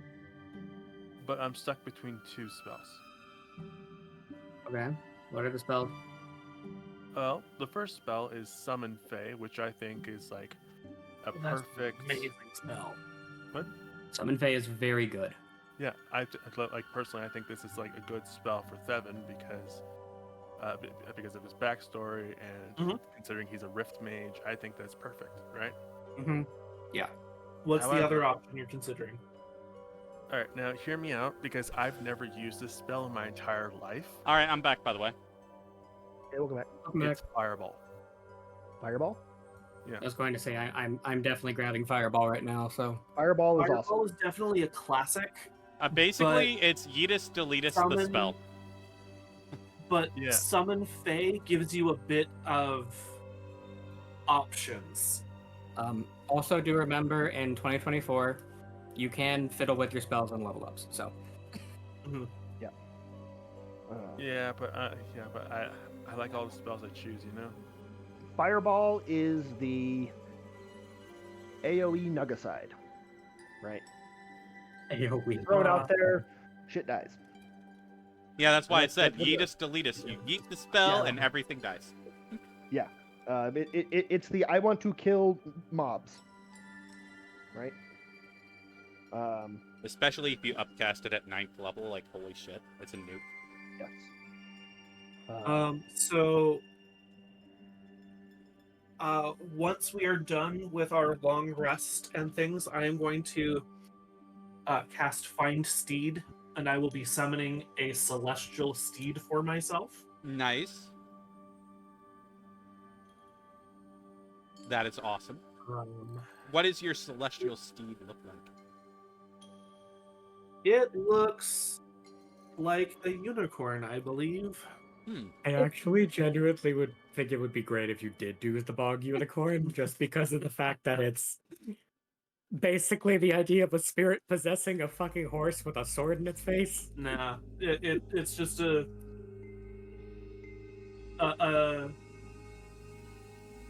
faintly shining, kind of golden radiance unicorn. Nice. Okay, so And I am also going to be casting Aid. And so my steed, Thevin, and Juliakai, your maximum hit points go up by 5 for the next 8 hours. Nice. Also, just from memory from Dragon Age, Darkspawn can't do magic, right? They can. Oh, they can. Some of them. Yeah. Yeah, they can. They're Genlock casters, if nothing else. Well, now I'm considering it then, because They're called emissaries. Yeah, that's Mhm. good. Okay. And your Grey Warden would know that. also I like to think that while Rosencrantz is trying to select his spells, he's just surrounded by little spirits, and he's asking them, "All right, so what the fuck should I be using?" We're little Okay. spirits. One of the meta pigeons. It is literally the meta pigeon, but they're just spirits, just Oh, wandering around him. I'm now debating if I want to do Dispel Magic or Counterspell for this, then. Apparently, when I was so close into Ranger, I got a spell called Hunter's Mark. Just my thing is, I don't think Shiliakau has any magic stuff. Like, after talking with Dragon a little bit about it, she doesn't really have any. I think she may have been tested, but she doesn't have any magic stuffs. So, would I have to flavor Hunter's Mark? You get the magic as part of the class. We were Yeah. talking about the just in character how she would be doing this. I would say it's honestly just that thing of like your eyes are pinpointing. You've taken what Andorol is saying and turned it into your assassination like techniques. Or their test was wrong. There's also that too. That is true. Especially 'cause Yeah. you get to like I mean, they did rail mess guard, up my. you end up with yeah. like technically everybody's had magic. It just depends on how weak the fucking veil is. Right. Yeah. Oh. I mean, like, so maybe That's Maybe kind when of where she- we're at with Veilguard, yeah. so maybe when she was That's why a bunch of tested. the stuff that people can do in Veilguard now just look like magic shit. Yeah. Yes. So maybe when she was tested anyway. So yeah, you got nothing. It changed to sharpshooter works. Okay, but No, I don't want to buy the book. You should be able to just tell me what concentration rules are. but I heard that there was a feat that I. I know concentration rules. Yeah, you get the sharpshooter feat, Shorty. Okay. So Indeed. concentration rules are But the they fact changed that how sharpshooter works. There's the I just legacy needed and to double check how the versus save the is done. I'm gonna no, find it's, it. it's a constitution. It's And or calculated half by damage. 10 plus half Okay. damage, or sorry, Yep. half damage or 10, whichever is higher. I was gonna say, I think we talked about this not last week, but the week before with the. Yeah. I just wanted to double check before we get into combat, and I have to start making concentration checks. Concentration that's very save is fair. half damage or 10, whichever's higher. Uh, Do we get to pick which sharpshooter version we use, Dragon? I'm okay with it. I don't see it. In feats? Yeah. Sharpshooter is one word. No, I'm like, I don't see a way to like search it. So I'm like looking at all the stuff they got here, right? So what the you'll be game doing rules? is adding a special feat, which is gonna be like I think the second tab in your stuff. Oh yeah, no, it's just under feats. Features and traits. There's the feats tab, and then there's Yeah. manage feats. Yeah, I clicked on that, and that's where I'm looking for the sharpshooter stuff. I mean, I If could you just have- get like. if you have requiring prerequisites, it might be unavailable. That I same could- prerequisites for the multi-class, there's a feats option there too. You might have to homebrew it. No, you shouldn't have to homebrew it. Sharpshooter's available in What I was 2024. saying was the fact that to get it that way, she might have to write it in herself. Yeah, which I'd be okay with. You Yeah, I'm not shouldn't need seeing to. You sharpshooter can- either, as I'm looking in the available feats. Right, I mean, I could just get like archery or something. interesting. If you don't So mind you don't- writing an in, Shorty, There's a lot of unavailable I'm feats. okay with it. It's part of the free content, I think. I'm looking at it in D&D Beyond, just the feats list. I'm just not seeing it under characters, you're right. Yeah. And I have it where like I there's don't no know. prerequisites because I had to do that to get subclass.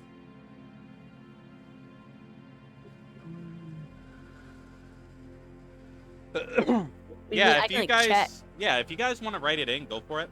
I'm okay with it.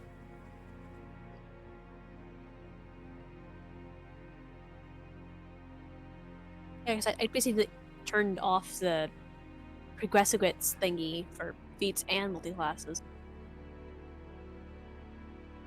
Oh, I mean, I can write it in. I gotta find it.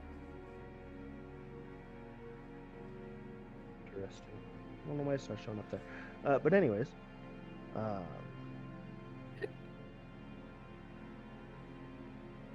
Should I take hypnotic pattern or counterspell? Counterspell. Oh, fair enough. yeah, probably. Even if we don't use it super regularly, it is Oh, in no. the long run. Don't get me wrong. I was going to get counterspell eventually at some point, anyways. It was mostly the what do we think we need for this encounter? Because as I was saying, in 2024 you can move out your spells in the level ups. So I keep forgetting at some point I was going to rotate one of my level 1s for the ghost light stuff from Grim Hollow, but I haven't done that either. I just finally got around to doing the Crimson Lash today. Oh, by the way, what do you guys think of the homebrew classes that I made for Dragon Age? I very much enjoy the Blood Mage. I was hoping you would. Yeah. I'm not currently using any of them, so Well, I mean, Devin, wait- what do you think of Rift Mage? Oh, I love it. And Yeah, the Rift Mage gets kind of Yeah. ridiculous in later levels, just to let you know. No, I'm currently looking at the available at higher levels thing, and at level 10, I could see I'm definitely a healer.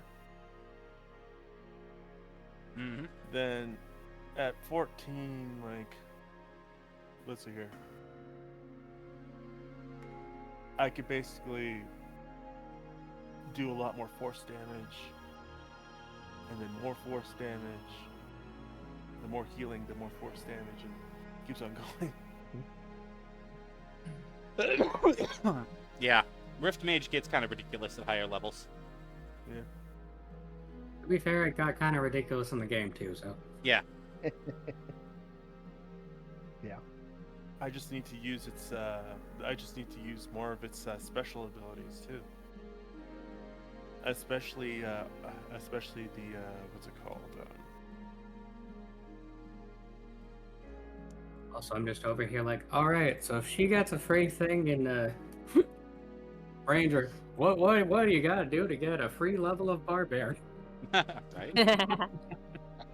Find a I'm barbarian kind of- trainer, obviously. I'm kind of imagining that maybe like we're just like now we're just walking while we're mechanically doing all this.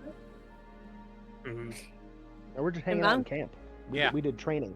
Yeah, you Yeah, no, guys are we did our training with Andorol, and now we're all kind of doing our selections and things. As I said, Rosencrantz is sitting in meditation with like 6 spirits floating around him, telling him what he wants to learn.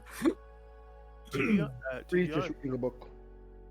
Yeah, I'm basically just maybe like practicing the things he showed me.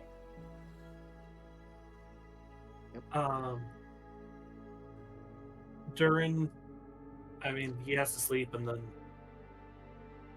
after the training, if he can get another reading session in, he will, but he's not going to put himself at the point of exhaustion if that's gonna. Yeah, because Yeah, it would. Yeah, if you could read the whole book in one go, but you would take a point of exhaustion. Well, that's why I was saying I'll read more, but I'm not going to read enough that it's going to be an exhaustion thing. Right. So I would say over the course of a long rest, you can do 2. Okay, so I did 1 reading session in the short rest. Yeah. So would that count as the 3 then that you said he would need to do to Yeah, finish if you reading do the book? 2 over the course of the long rest, then yes. Okay. Then I will do that, because getting the benefits of that will be good going into this fight. Homie's got the ridiculous things now. yeah, So what I'm gonna tell you, hold on a second. Let me go in here. I have to go into my homebrew stuff. Okay, because I haven't put it in yet, but you do get the Legionnaire feat for free for doing that. Mhm. Let me I tell tried you. experimenting with putting it in, and it didn't like however I put it in. Right. Yeah, D&D Beyond is mad at me too, so I feel you.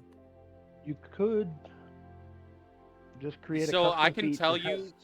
what I could tell you to do is just to write this down now, but then we can put it in Yeah. D&D Beyond later. You get the hardy. You get hardy, which you get you are tougher than the average ranger, essentially, because this is actually a ranger subclass, but that you're getting these from. But you're tougher than the average ranger. You're able to take hits that might even fell a barbarian. You gain the durable feat, or a feat of your choosing if you already have durable. But if you don't have durable, you get the durable feat. Yeah. And then you get Mark of the Legion, which you deal sneak attack damage as a rogue at the same level, though only on attacks where you have advantage. Mhm. So you Yeah, you couldn't do sneak attack It's from like stealth. sneak but... attack, because yeah. Yeah, you get sneak attack if you have advantage, but you can't get sneak attack if you're stealthing like a rogue would. But Yeah, but I mean, I have plenty of ways to give myself advantage right at this point. So yeah, you get the you have hardy, which gives you the durable feat, and you have Mark of the Legion, where you get to do sneak attack damage equal to your level. Mhm. But only on attacks where you have advantage. Just write that down for now, and we can get that into D&D Beyond later. Yep, I have it written down. Mechanical effects that are likely to matter. Your My constitution goes goes up by 1. and you can expend as a bonus action a hit die and get hit points. Yep. If you're using the 24 version of durable. If you use the 2014, you just get extra hit points on a regular spend. Otherwise, you have advantage on death saving throws. That's also good. Yep. So there you go. Okay. I just realized we are literally doing turtle strats. Oh, 100%. That's right. Alongside Vampiric Touch, I also got the puppet stuff now. Puppet's fun. So Also fear. Continue. So, all right. You hold on a second. Okay, there we go. All right. So you guys are pretty much got done what I think you guys need to get done. What do you guys want to do? You guys do get a long rest, by the way. Yes. I mean, Yep. I was kind of hoping to Yeah. do some like role playing stuff because basically, like, we're about to kill a freaking broodmother and stuff, you know? Yeah, we're all kind of very serious. Are we telling the dwarves about the whole like, hey, so there's a brood mother in these fucking tunnels? Oh yes, 100%. Possibly try to recruit them. Let's see if Yeah. they'll help. They We're kind not of look at killing each a other brute for a mother, we're moment, and they killing kind of the pain of evil itself. look at each other for a moment, then look back at you guys, and they're like, "Well, Nope. Is Paragon Bronca anywhere near there?" We will let you know if we come back. We saw a lot of corpses. We don't know if she was one of them. We don't know she's not in the area. Yeah. Hmm. Well, because that's the opposite direction of where the anvil is supposed to be. It'd be strange of her to be there. That's fine. You can't fault us for trying. That's assuming she went there willingly. You have a point. Considering the woman who was getting dragged by a leg. Did she have bright silver armor, blonde hair? Not the one that we saw. No. Hmm. And that would not be Paragon Bronca, thank the stone.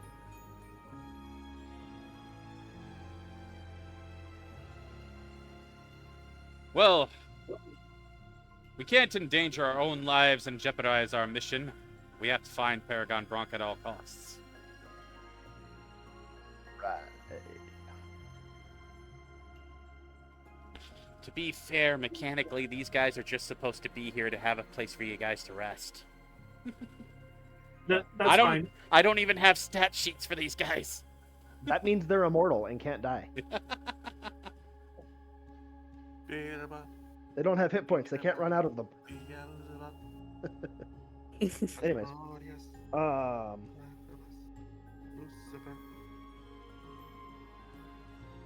Yeah, I think we're ready to go. All right. So, here's how this is going to work. Right? Because we discussed this. We're going to go back to the tunnel where we fought the Genlock. Scree is going to cast invisibility on himself and then sneak through the tunnel to get to basically the entrance to the Broodmother's lair. Okay. And then he's going to spend a minute casting Magic Circle Okay. while he's invisible. I mean, you do get advantage on stealth while you're invisible, but you do have to still have to roll me a stealth check, just to let you know. I know. Yep. And we're not too far behind in the tunnel. Yeah, and basically everybody else is going to follow roughly a minute behind Scree, so that they're getting there about the time the Magic Circle goes up. All right. That sounds good to me. All right. So as you cast invisibility on yourself and go into the tunnel, do me a favor and roll me a stealth check with advantage. Yes. That's going to be a 21 or a 15. So 21. Yeah, 21 would definitely do it. All right. All right. Excellent. In the That's shadow. what I like to hear. And we don't really care if everybody else comes in that way.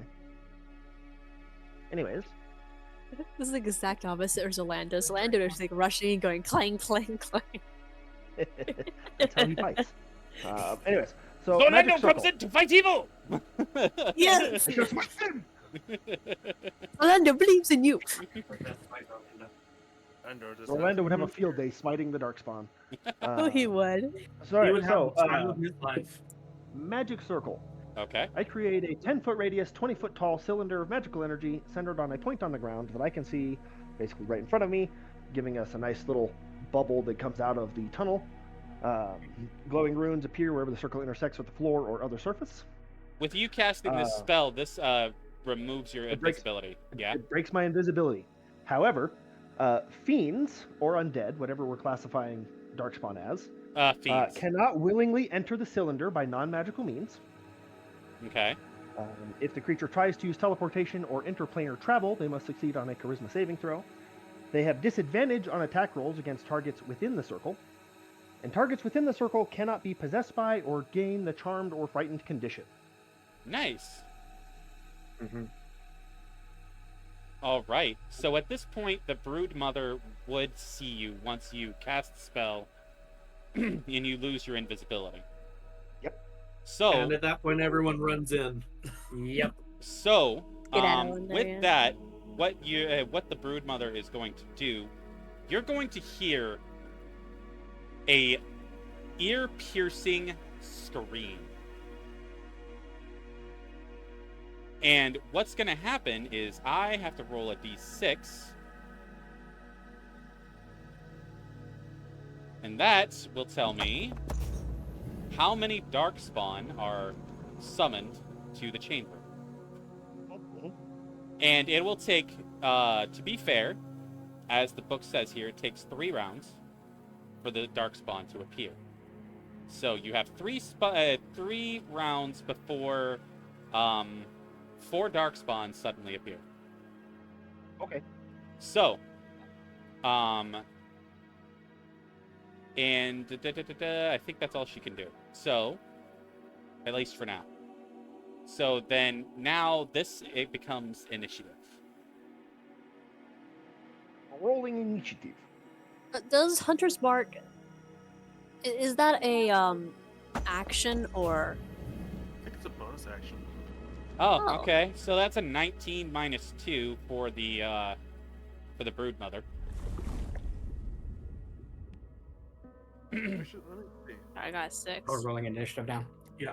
Sorry, brain. Oof, I only got an 11.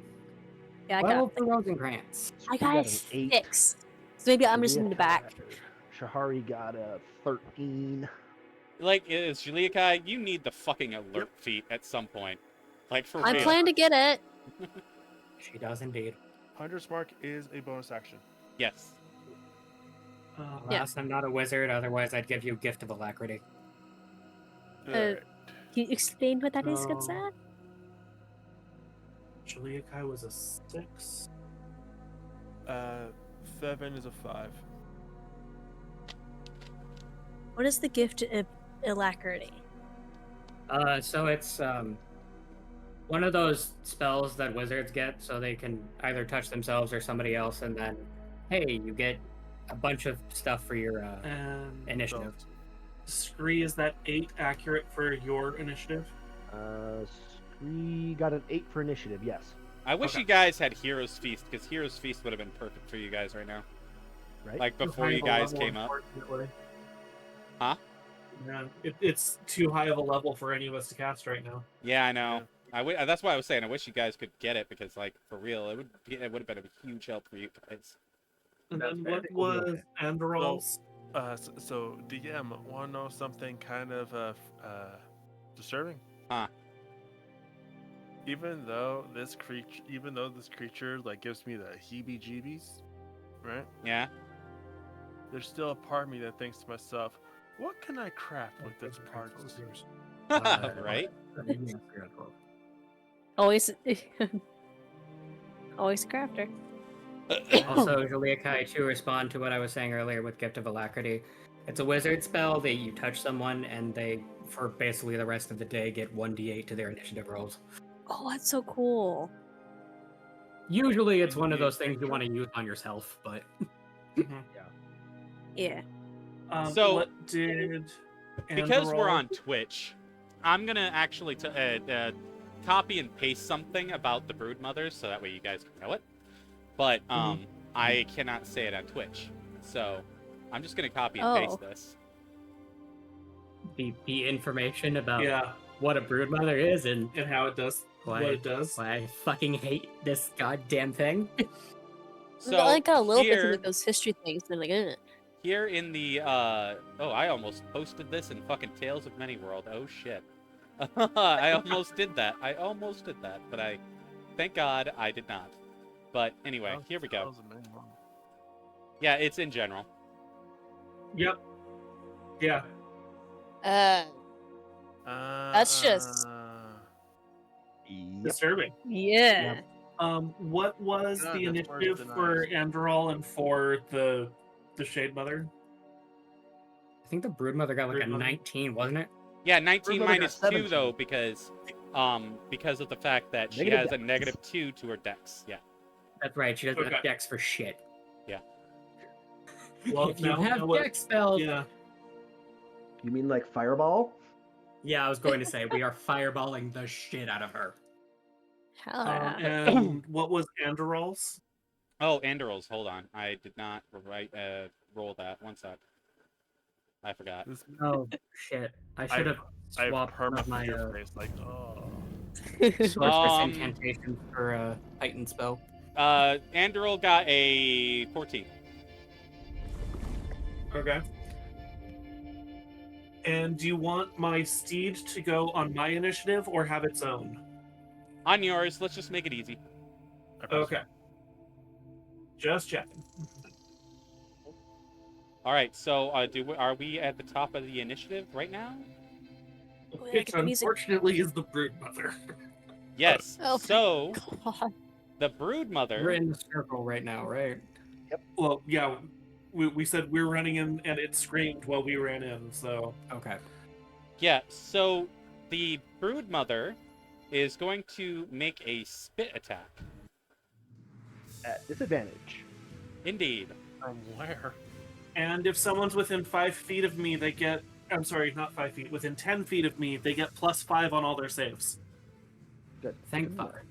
Wait, I think we're So- all like we're all grouped together. We're in basically We are Scurry's turtling magic the circle shit out of this combat. because we're in All Scurry's right. So circle. tell me how close you are together. Well, we're all in the circle, which is a 10-foot radius. So Okay. So then this would hit all of you, if it hits. So how many of you are there? Because we're all in the same radius. So I need everybody within a 10-foot radius to make a dexterity saving throw, please. This is Okay. not a We roll all to have- hit. This is a dexterity saving throw. yeah. Okay. Do, Did what, we what add do we plus get from 5 or aura of anything, or- protection?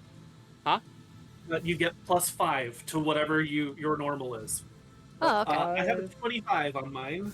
So 15 plus Durin's 5 is a 20 for Rosencrantz. Do I Okay. also get a So- +5? So 9 plus 5 is Everybody 14. gets a +5. We're all within 10 feet of Durin right now.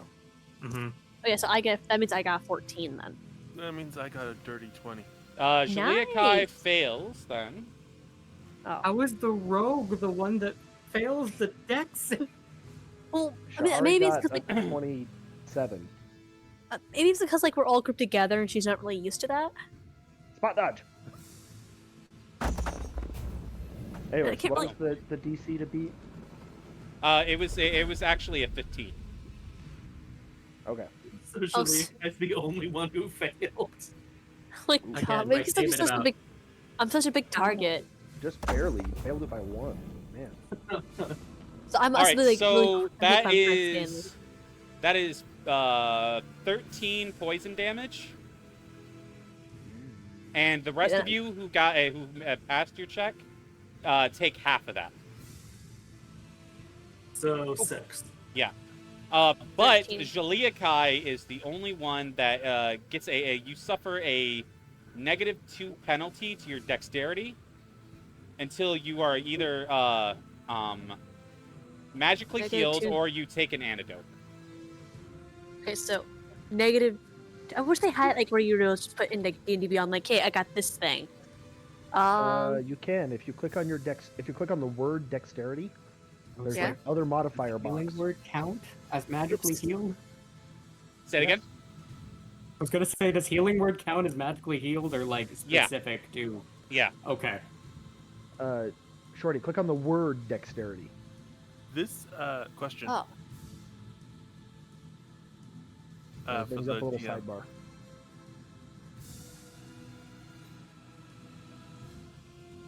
There we go. oh, did you guys get the temporary health or temporary hit points?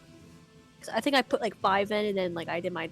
So it shouldn't have been temporary. It's that your maximum is currently 5 higher. Oh, okay. Okay. Which in most scenarios is functionally the same as temporary. It's Except that it stacks with temporary. Yeah, it stacks with temporary, and you can be healed for that extra. You can get those points healed back. Mhm. Yeah. okay. Oh, I forgot to roll for my steed though. Negative 2. All right. Let me know when you got that figured out, Shorty. Yeah, I just kind of just written down on a notepad because I'm. Okay. Nah. Yeah. Question to the DM. Huh? Okay, so this counts as an attack on me. Does that mean that that smothering veil activates? Well, that depends, because because you were saying an attack has to basically be like I have to roll to attack. to roll to hit. My steed Since it's also a dexterity failed. saving throw, would it still count as an attack? Because we Yeah, were no, talking no, about this depends on- earlier. I'm just trying to make sure I can clarify. Yeah, no, it doesn't count. Okay. Okay. Yeah, it's not an attack. Thank you. So Like, if your wording says on an attack, then it doesn't apply. Right? You can't uncanny dodge a fireball as a rogue.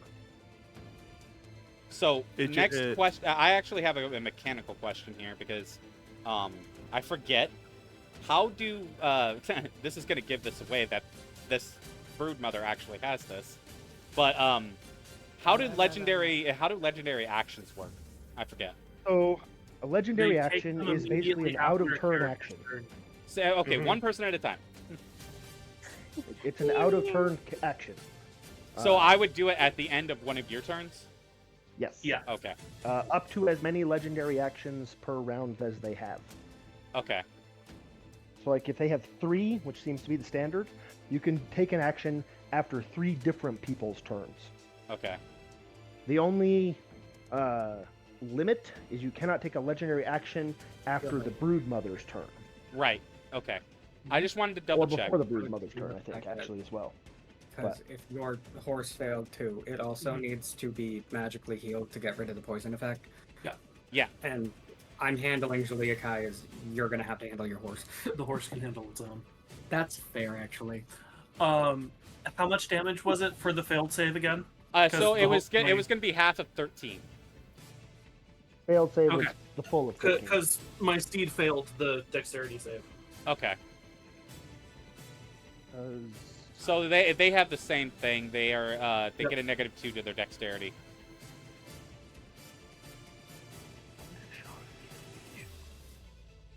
We are strategizing for this one. Yeah. Okay. I also have another question. So which I that feel would like I should have be asked, like, a that would be while the back. Broodmother's turn, by the way. Mhm. Anderol is next. All right. So Andoril is going to take a shot with his bow.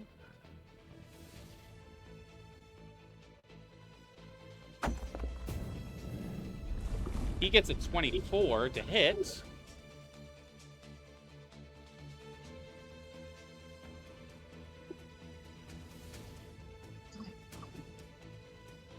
So, ooh, max damage, yay. So that would be that'd be fucking 13, go. 13 damage. And he gets to go again, but this time what he's going to do is he's going to actually take one of his arrows and dip it in some poison. Let's go. Mm-hmm. Oh, that's right. Julia Kai never got to crush your bones. Hmm. 14 I mean, guy- plus it's, like, not really a safe 5, place that's to do gonna it. Hit. 14 plus 5 hits. Okay.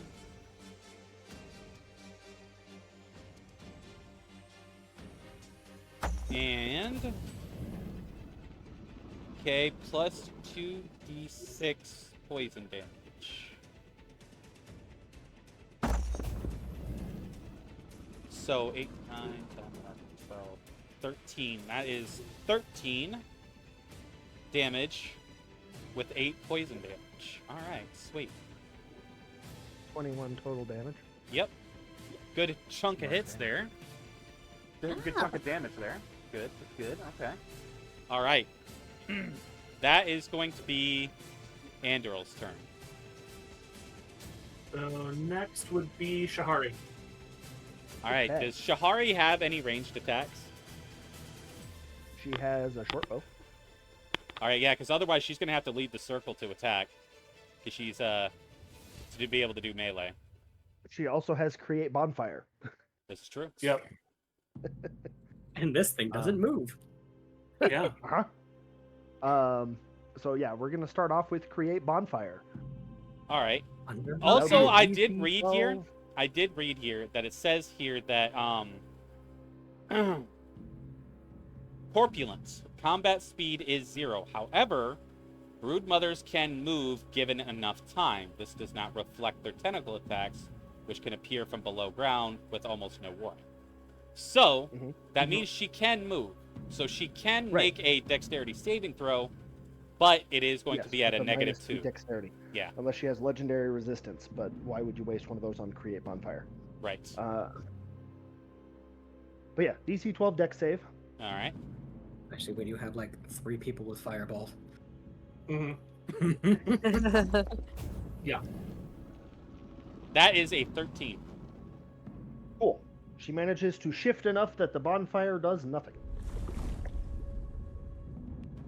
Yeah, you see her big, gigantic tentacles just kind of lift and move her body a little bit.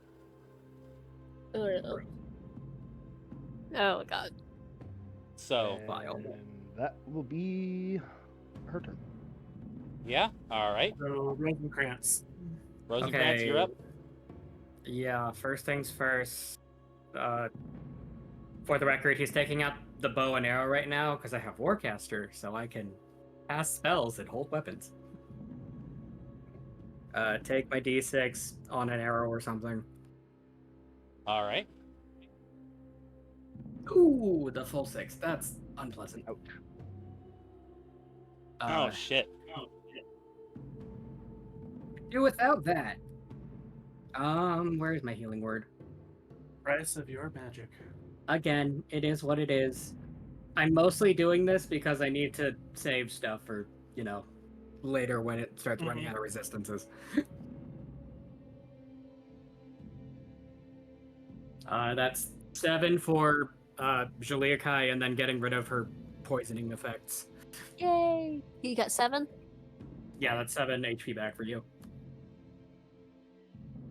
And then taking an arrow and true striking the shit out of this thing. All right, go for it. God damn it. Will you please work? Thank you. Nope, that's going to be an 11. Yeah. Unless it has, yeah. That's I was not gonna going to say hit. that's It below. does have a low AC, but not that low. Uh-huh. So what you did is you failed to penetrate. Pretty much. Your shiny arrow just kind of... Yeah. He's not used to stabbing himself and then shooting the bow yet. All right, so after Rosencrantz's turn, she is going to use a legendary action to use enormous tentacles. Oh. So this is like with all of you pretty much bunched together in a 10-foot area. This is gonna hit everybody. How many d20s am I gonna have to roll here? Who was all in the circle? How many people are in the circle? I would like to leave the circle, please. Oh my god.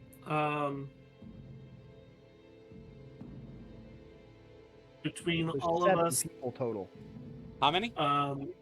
There's 7 total. technically 8 because my Okay, steed's so also 7, 8 with the steed. 8 with the steed, so 8 d20. All right, here we go. there. And do you just want to roll them in initiative order of who's?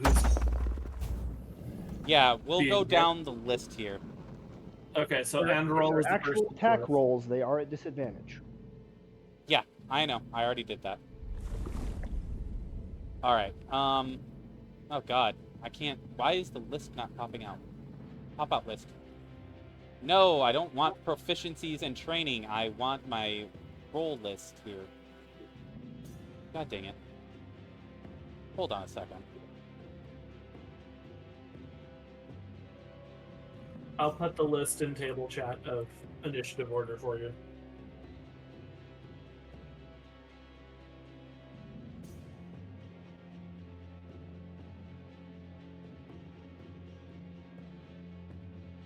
I'm trying to see the log of what my rolls were, but it's not letting me. And I apologize for misspelling people's characters' names, but they are at least understandable. Maybe it'll be in my fucking phone because the D&D Beyond on freaking PC is not. Hold on. Yeah, it's behaving weird. Mm-hmm. Yeah. I haven't had any issues with it. It's a little laggy sometimes, but that's good. For me, anyway. All right. Yeah, maybe I'll be able to see it in the app. 1 second, because I want to see my list of rolls, because I rolled them all at once just to make it easy, but for some reason I'm not able to see the roll log. You're the only one who misspelled Wishaliaka. But, like, you did very well. Well, that's why I'm like, I apologize in advance if I misspelled, because I was just kind of going fast. I know, I was just curious if you messed up any of them, and I'm like, only one. Alright, let me see the roll log.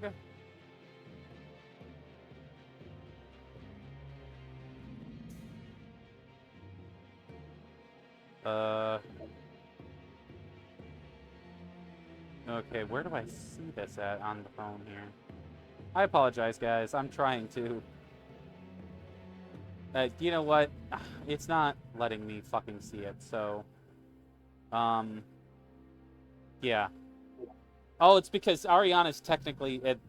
like, because I'm using the dice on Ariana's freaking dice roller.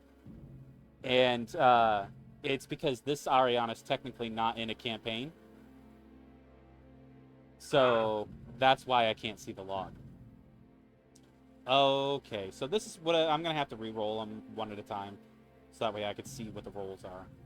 Alright, so starting at the top.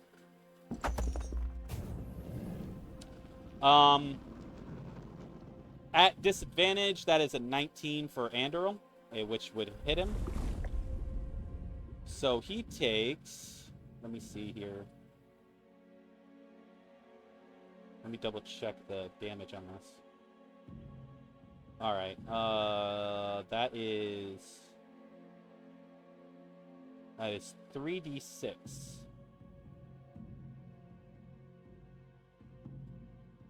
3d6 plus 7 specifically.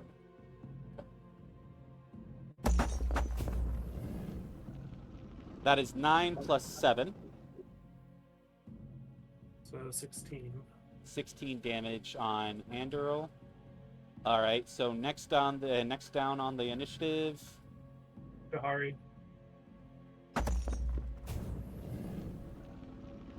Okay, that is 14. Yes. Miss. Okay. Miss. Next down. Rosencrantz. That is another 19 with disadvantage. So I'm gonna cast Shield, but this time it's actually gonna be just a spirit. So it's a spell slot. Okay. All right. All right, next down. Durin. All right.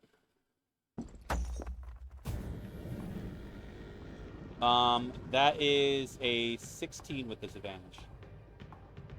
16 is my armor class. All right, so that hits.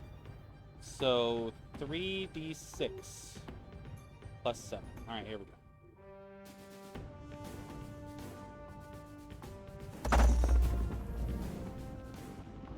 That is 17 damage. Okay. Next would be my steed. All right.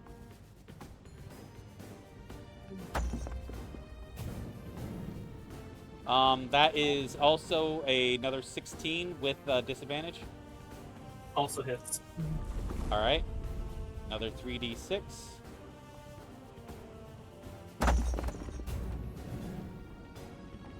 Uh, 9 plus 7. 16. 16. Okay. All right. It is still up barely.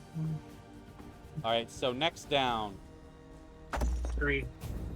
That is a natural 20. We are going to take a reaction. We're going to do my gift of unsurpassed fortune. Okay. What does that do? If I roll a d20, I got a 19. Let me get back to the description. Whenever a creature makes an attack roll, skill check, or saving throw within 20 feet after they've rolled before they determine the result, you can use a reaction to roll a d20. If I roll a 10 or higher, the attack roll, saving throw, or skill check immediately fails. Ah, I rolled okay. a 19. All right, so how many times can you use that out of curiosity? Once per long rest. Oh shit. Okay. Yeah, with it's a good idea to use that on a natural 20. Yep. I'm gonna say if at disadvantage it crit twice, yeah, definitely. Yeah, that's Yeah. exactly. I probably will never see that happen again, because I've Yep. never done that before. Screw just went. Nope. Mm-hmm. Oh my the god. tentacle's coming at Scree, and then all of a sudden he's actually just like 6 inches to the right, and it misses. Yeah. All right. So who's next? Julia Kai. All right.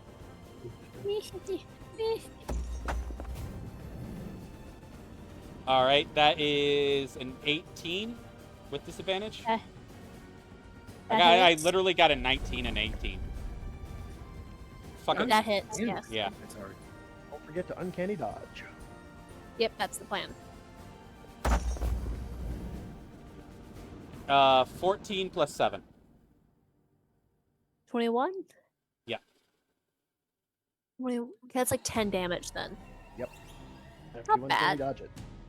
Yep, I kind of wiggled out of the way a little bit. All right. Roll with the So punches. who's after Shliakai? 7. All right.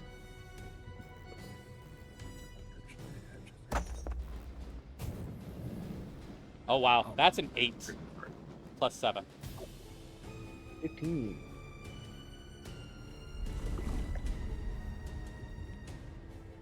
Lose Crow again. 7, you there? Yep. Yeah. So 8 15 plus hit? 7 was what I got to hit you. 15. 15 damage? No, 15 No, to 15 hit. to hit. Oh, 15 to hit, 15 hits. All right, now we're rolling damage. Okay. Now I can use the smothering veil ability. All right, that is 13 plus 7. That's 20. Okay. Dear God. Is this a physical attack or is it just a regular attack? It's a legendary action. I don't know if that counts for anything, It's but an attack from a tentacle. The physical attack. yeah. God, I don't want that thing to touch me. Yeah. Okay, if I was able to use Spiny Shield, would it hurt it? I'm not Okay, sure. this is an attack. Yeah. It's So- Not an it's, attack. So it's a let's part of just- its body, though. So arguably, yes. Yeah. If it You guys can literally attack the tentacles if you wanted to. Does that Great. mean that the tentacle would trigger an opportunity attack on it? No, I don't think so. It doesn't say that here. Well, that's why I'm asking, because that's the type of question you ask your DM. Right, Yeah. yeah. Just going off of what I'm reading, no, because I mean it doesn't say that it does. So like the tentacle's going to leave our attack radius unless it slurps back into the ground. yeah, that's what they do. Is they do go back into the ground after they attack. Okay, yeah, so these things are going at like basically 1 second stabs and then immediately going back out. Yeah. So I'm. Well- yeah. I'm a little confused as to how it's hitting all of us. It actually does it like doing like a sweep? Yeah, it's basically doing like a sweep, kind of like if that's what it. Because like in the game, when playing against the Broodmother, that I think that is one of the attacks. It's like a sweep with the tentacle that you have to dodge. From what you said to begin with, it was hitting a 10-foot radius. Mm-hmm. So Yeah, it's like sweeping that 10-foot radius Does with it have its. 10-foot reach, or is it actually an AOE attack? I mean, with it being a sweep, I would consider it an AOE attack.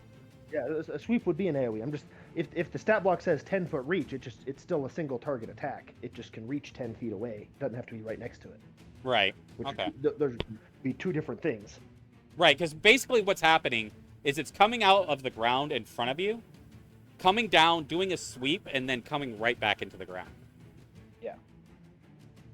So- if it's a 10-foot area that it attacks, then yes. So- Yeah. from a tactics standpoint, this means people who are better in melee should start on their turns dashing for it and The Yeah. getting in the melee. circle is a 10-foot radius, Yeah. Yeah. so we can spread out and stay in the circle. Yes, but the attack is also a 10-foot radius. Yeah. So if we all stay in the circle, every time it takes one of these legendary actions, it's going to hit all of us again. Yeah. Yeah. It's still a good idea to have the melee people go forward now. We ride together, we die together.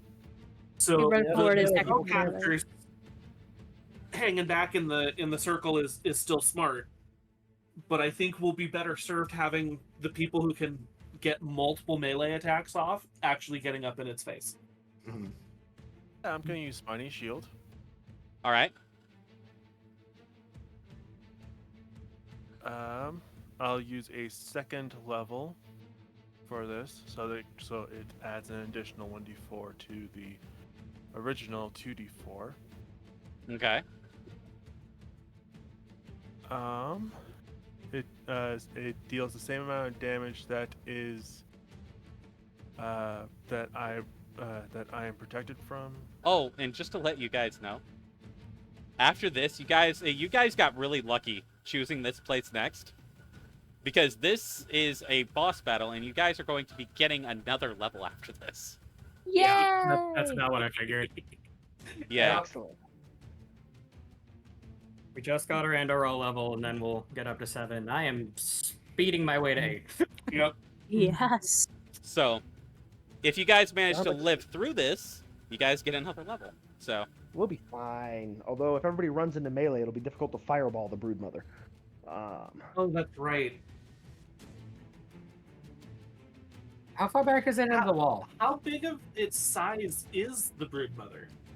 it like takes up a good portion of the back wall because she's like up against the back wall.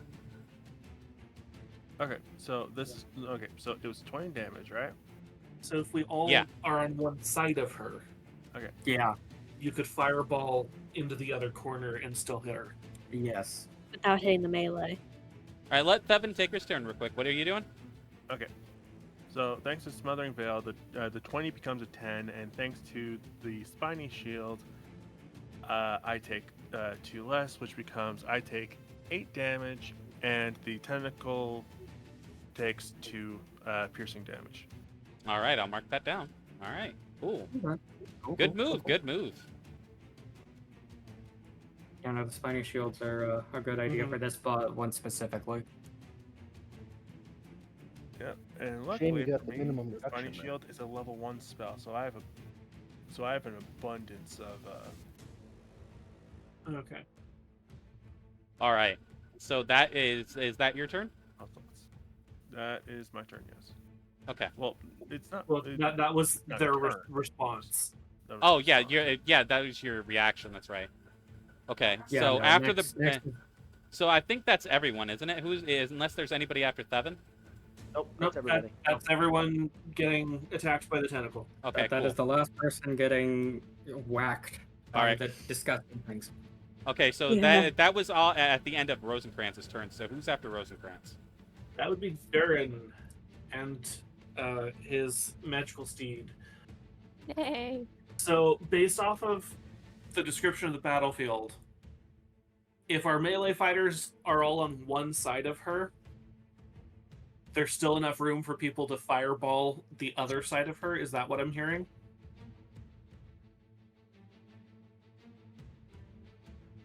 Yes. Depends on if she grants total cover, actually. I would think. 'Cause She's Oh, large it's enough. a She total is. radius. She is definitely large enough to provide total cover. Yeah. Yeah. Okay, so as long as we're all grouped on one side of her, we can still split those reactions across Mhm. multiple people. Yeah. Like- Um, Y'all won't be able to flank, but we can still fireball in a corner at her. So I am going to start by using my action to cast Bless on Shahari, Jaliakai, myself, and Rosencrantz. So we will all have a plus D4 to attacks and saves. Safe. And how far away is the Broodmother from us? I would say you guys are about 20 feet away from her. Okay. It's a tall chamber, a large chamber, but it's not very wide. So it's like it's about like 30 feet in diameter. And how tall is the broodmother? The broodmother is about, I would say, because it doesn't say in the description, but she is considered a large creature.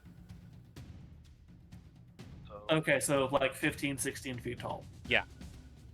Which means you can also shoot fireballs over her head and not hit us. Fair. No. Well, maybe. It's a 20-foot radius spell on fireball. Yeah, so as long as... If we explode it on the ceiling, we'll hit her and not you. Yeah. Yeah, that's what I mean. Maybe we can collapse the ceiling. Well, we're still going to be ended up Okay. hitting like cave systems here, and it hasn't been a worry so far, so we're not tripping on that right now. Yep. So I'm going to move off to the left side of her. Okay. My steed will also be coming to the left side of her. Okay. My bonus action, I am going to lay on hands on my steed Okay. because it was down to 1 hit point. Oh, good lord. He was barely hanging on. Barely hanging yeah. on. But because it has now been magically healed, that should remove the poison, the dexterity thing, right? Uh-huh. Yeah. So it is going to attack her with a magic slam. Okay. Cool, cool. So that's a +8 to hit.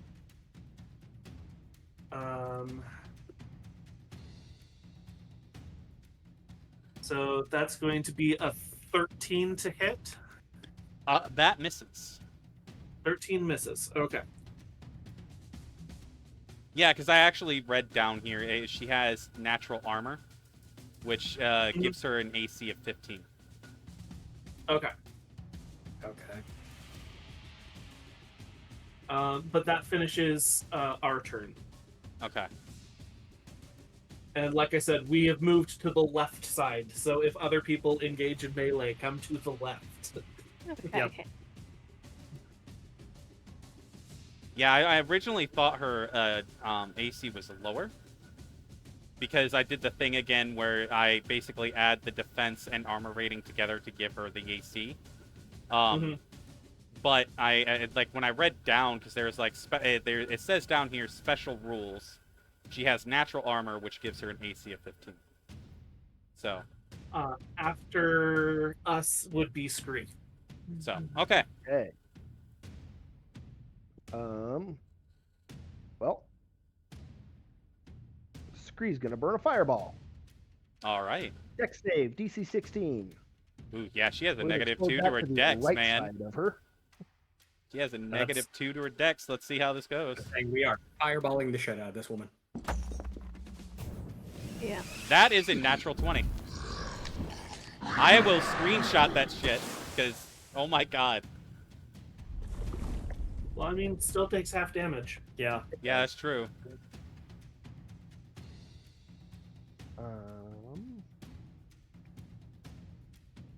Yeah, I've just been using the custom rolls on frickin' Ariana's sheet to be able to roll the dice, and looking at the character sheet on the PDF I'm using. That's fair. Also, I did ping you. There is a dice roller in the Discord. Oh yeah, that's true. Depressing fireball. That's gonna be 18 damage before she takes half of it. But 9. So 9 damage to her. Okay. 9 damage. Yep. All right, I'm marking it down. And then, is it an action or a bonus action to drink a potion? Bonus action. Excellent. I'm gonna use my bonus action to drink my lyrium potion and get a spell slot back. Yeah. Bonus action when you're drinking it yourself. Full action to feed it to somebody else. Yeah, Well, yeah, I'm that's gonna do right. it That's myself, true. I forgot. So, all right. All right. So who's next? Jalikai. Okay.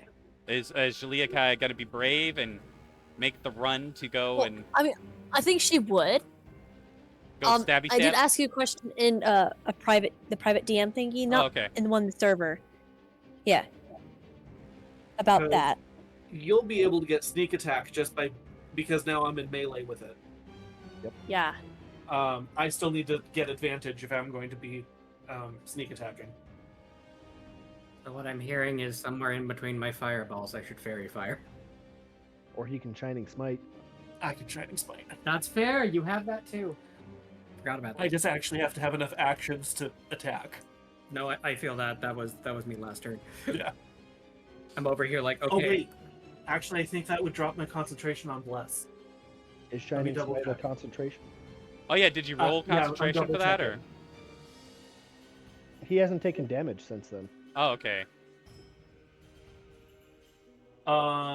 Yeah, Shining Smite is also concentration, so I think it's better I leave Bless up rather than. Okay, so it might be for the best that I Mhm. do the fairy fire for you. Yeah, because that's gonna be an extra. At this level, we're level 6. How Does much? your sneak attack also take the radiant dice? It might. I don't. Sneak attack believe deals so. attack It's damage. considered a different type of damage. That's fair. Yeah, Normally, it's it- considered precision type or. That's fair. Sneak yeah. attack deals weapon damage. Oh, Oh, it does? at the end of Then yes, good. at the end of the fireball, at the end of your turn, did you finish your turn, by the way, after you did fireball? And Yep, took the freeze lyrium potion? Yep. Okay. So then what she is going to do is she's going to use another legendary action, and she is going to use she's going to use Massive Spit, which is another AoE, where all of you within that 10-foot radius are going to have to make a dexterity saving throw. Well, me and the horse are out of it, but Yeah. I think that's everybody else then. Yeah. Mm-hmm. Has 2 legendary actions at level 6? Oh god.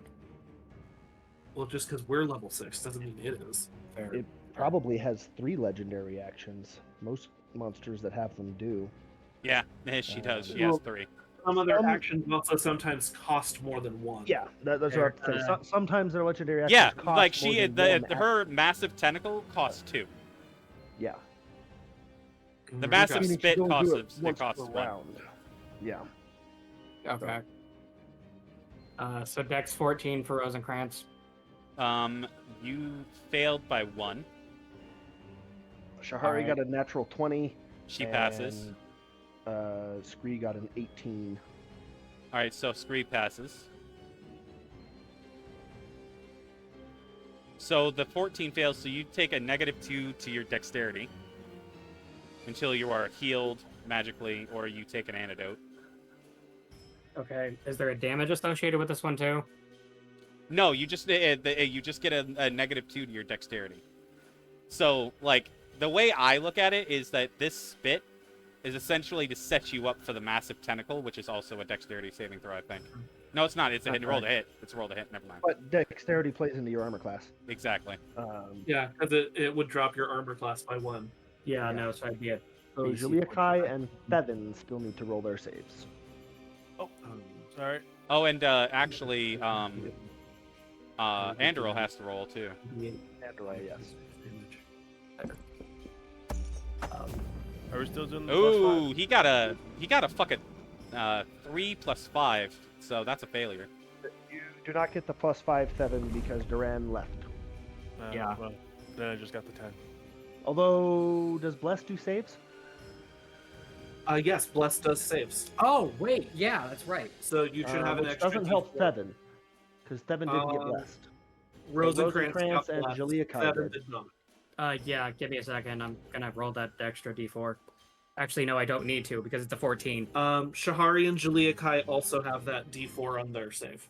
So yeah, but I'm Shahari not. got a natural 20, I so. succeeded. Hey, do I need to roll anything? Sorry, I was Yeah, dex save. You have Okay. Dex save. Okay, and I can add Dex the save plus D4. a D4. Right? Okay. So 17. Let me just write that down. 17 You pass. You're fine. Okay, well, yep.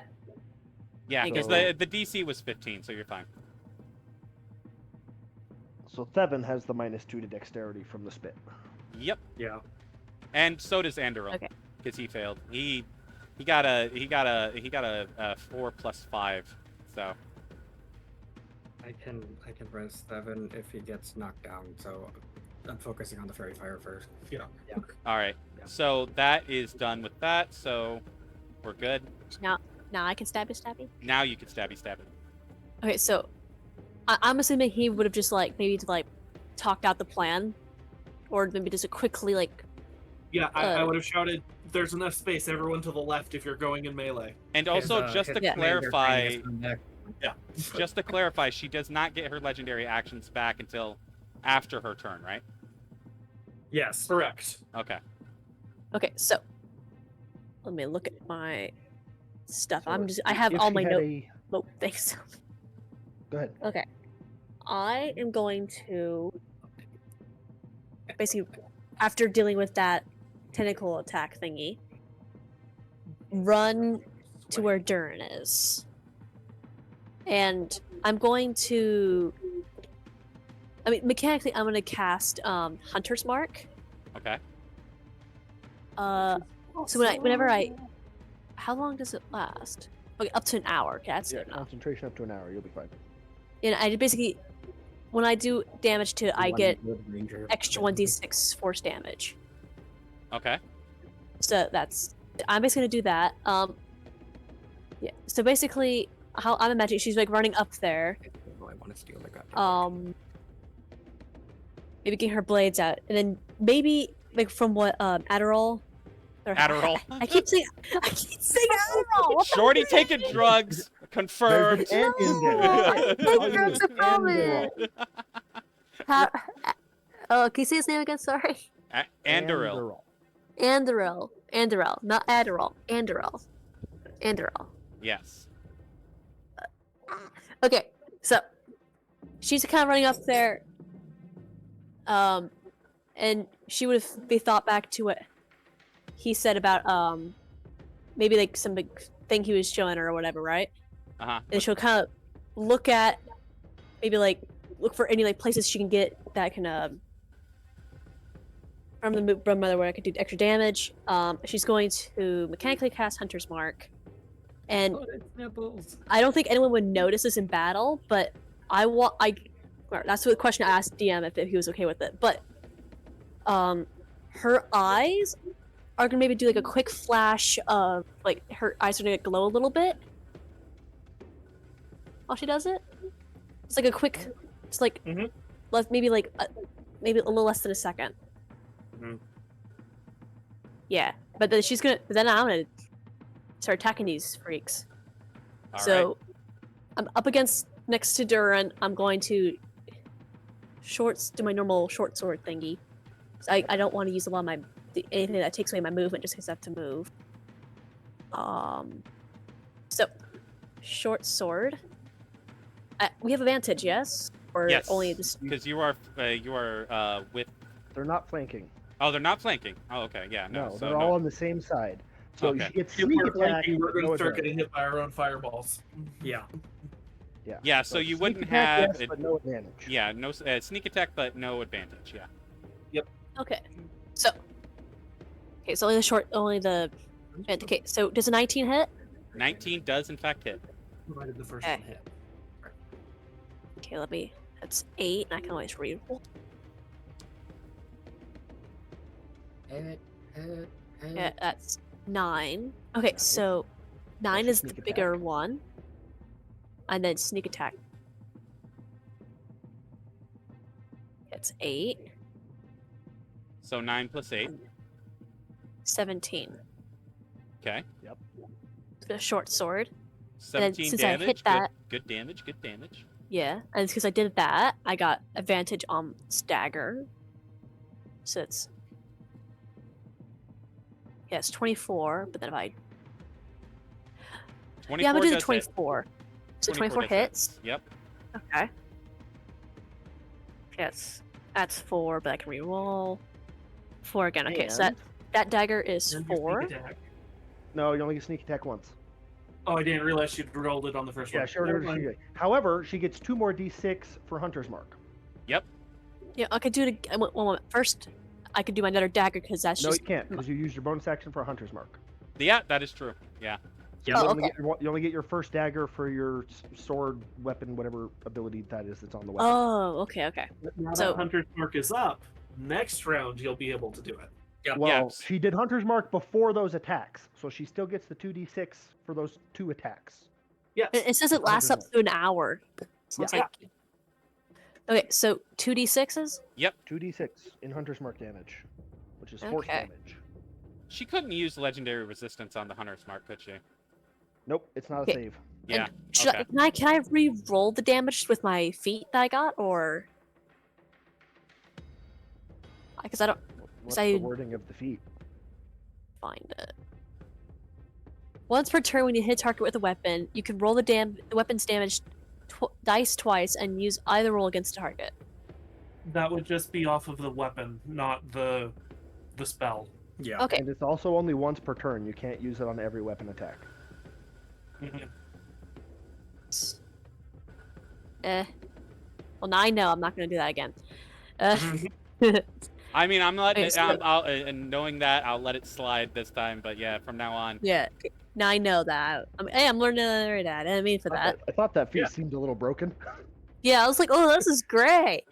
No, just once per turn means on a single roll, you can do that. Mhm. Okay.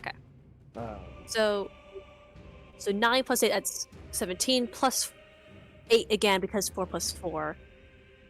25. So 25. 25 damage out of that. Nice. That is definitely a good chunk of damage. Good job. Yeah. has begun. And then the branding will begin next. All Fair right. enough. All right. Is that your turn, Jalika? That's all I can do, yeah. All right. Next That up is brings us to Jalika. 7. Bevan, Yes. it is your turn. Huzzah! Hmm. Oh, what was it? Just 3-4 plus it? To your attacks and your saves. Yeah. Oh, yeah. If you're making Defensive saves. Yes. Gonna say some active. Sorry.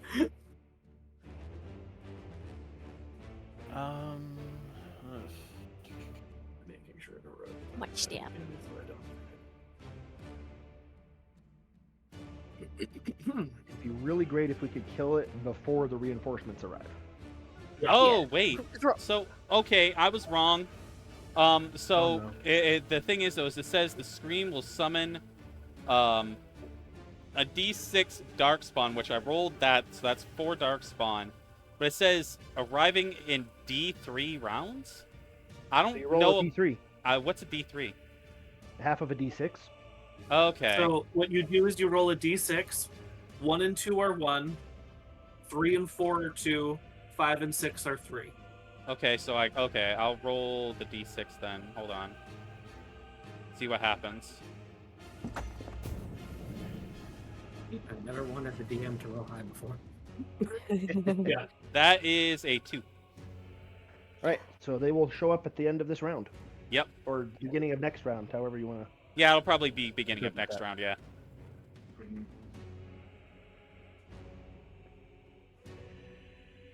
To be fair. I had to ban a bot. Yay! Very fine. Yay. Anyway, Okay, 7. Honestly, I have no idea what to use. Did you take Fireball or Summon Fae? I took Summon Fae. Do that. Yeah. Summon that Fae. Let's go. More bodies on the field. Hell yes. And send it on the way towards the melee bros in the left can.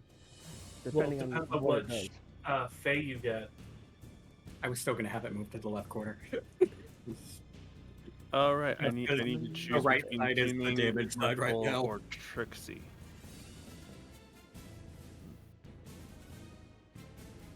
Maybe I should use Fuming? Fuming, they have it. the Fae has advantage on the next attack roll it makes before the end of its next turn. I could also do Mirthful, which is the Fae can force one creature it can see within 10 feet of it to make a Wisdom saving throw against your spell's save DC. Unless the save succeeds, the target is charmed by you and the Fae for 1 minute or until the target takes any damage. Well, you're trying to kill it, not befriend it, so it's up to you. True. And Trixie just basically says that the Fae will fill a 5-foot cube within 5 feet of it with magical darkness. Oh, those are bonus actions I can take. That's what. Lasts Okay. until the end For- of the next turn. For flavoring, because there are no Fae in this world, what we'll say is you're summoning a creature from the Fade. Yeah, That's- he's summoning That's some what kind of I was right thinking. now. Well, that's what I was thinking. Yeah. Yeah, it's a Fey spirit. That's what it actually is called. Yes. So it would be a spirit from the Fade. And can they Um, sense people's connection to the Fade? Like spirits? Yeah, kind of. I recommend Trixie actually.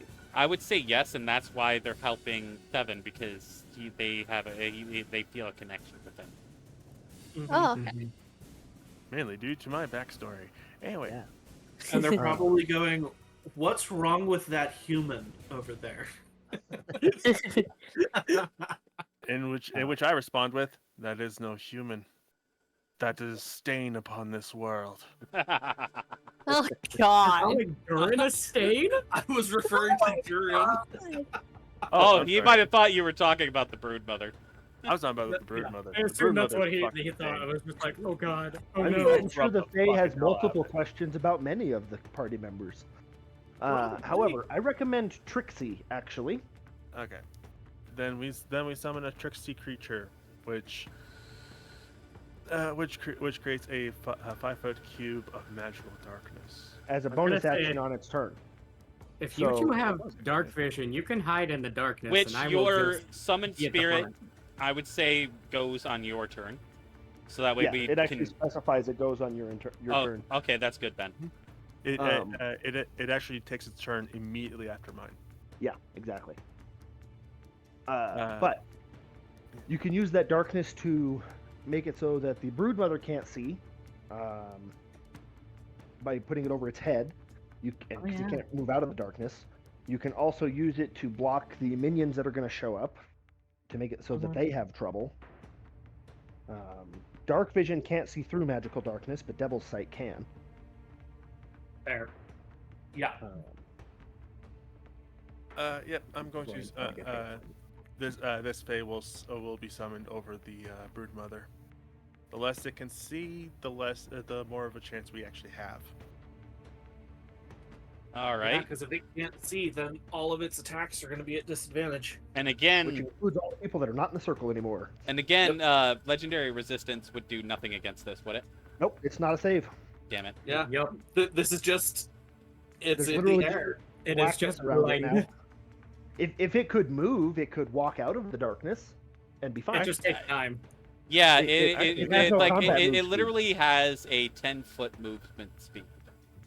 I think Yeah, it's less but it- than that. Didn't you say it has no combat move speed? The thing is though is that it's a little murky as far as like the movement speed. It says Right. its combat speed is 0. However, however Broodmothers can move given enough time. This Which you doesn't. don't have in combat. Combat speed is 0. It has Yeah. no move speed for all of our relevant purposes. Right. So like but it also says it has a movement speed of 10. Yeah.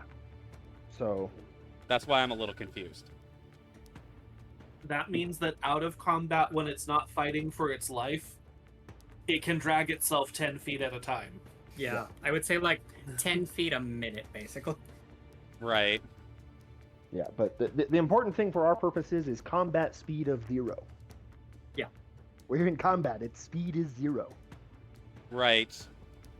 Okay. Well, she still has some things that she can do.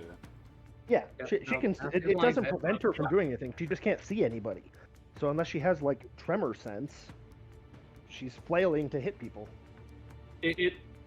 So the way that being in darkness works is that any physical attack would be at disadvantage because you have to be able to see what you're trying to hit. Right. And And any targeted spell cannot be done. Right, Yeah. and also when the Darkspawn that she summoned gets here, do you think that it would just be a good idea just to have the Darkspawn go on her turn? Or do you think I should give them their own initiative? I would give them that's- their own initiative, yeah. but Okay. and they can share an initiative. But I Okay. would give them their own initiative because Yeah. between her attacks, their attacks, and her legendary actions,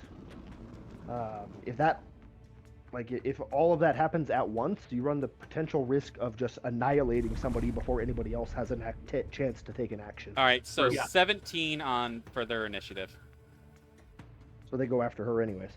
Oh shit. Well, technically they would be right after her. Jesus. As a DM, you can also just choose where you're sliding them in. You know what? I'm gonna give you guys at least a little bit of a break and just move them down below the next person. So after Andorol, Yeah. Okay.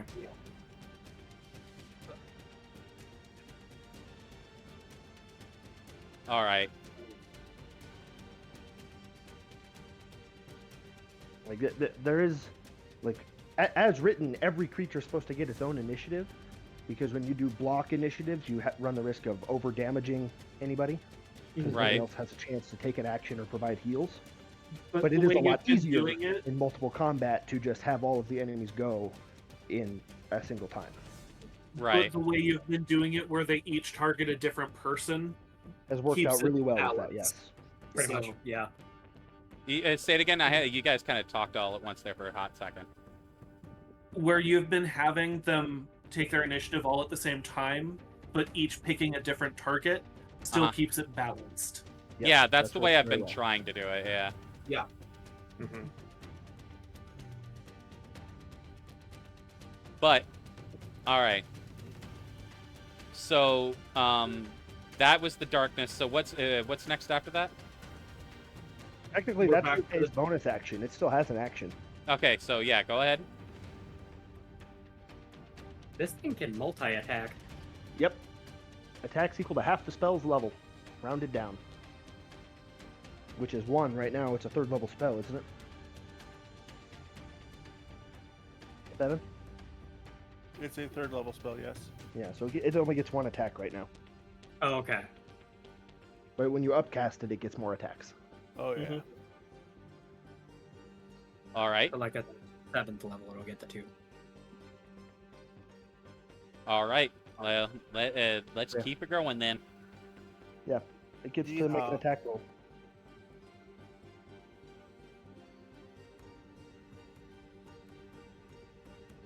That was my action. I don't have anything else for a bonus action, so that's my turn. Yes, but the Fae gets an action. Yes, it does. So it gets to make a melee attack. And it still has its blinding effect. It has Yep. the magical darkness over her head, and it can attack her. It does not have to stay in the darkness. It fills the Oh, cube it within also 5 uses feet your with spell its attack modifier, which is awesome. Woo. Okay. 2d6 plus 3 plus spell level. It's not bad damage.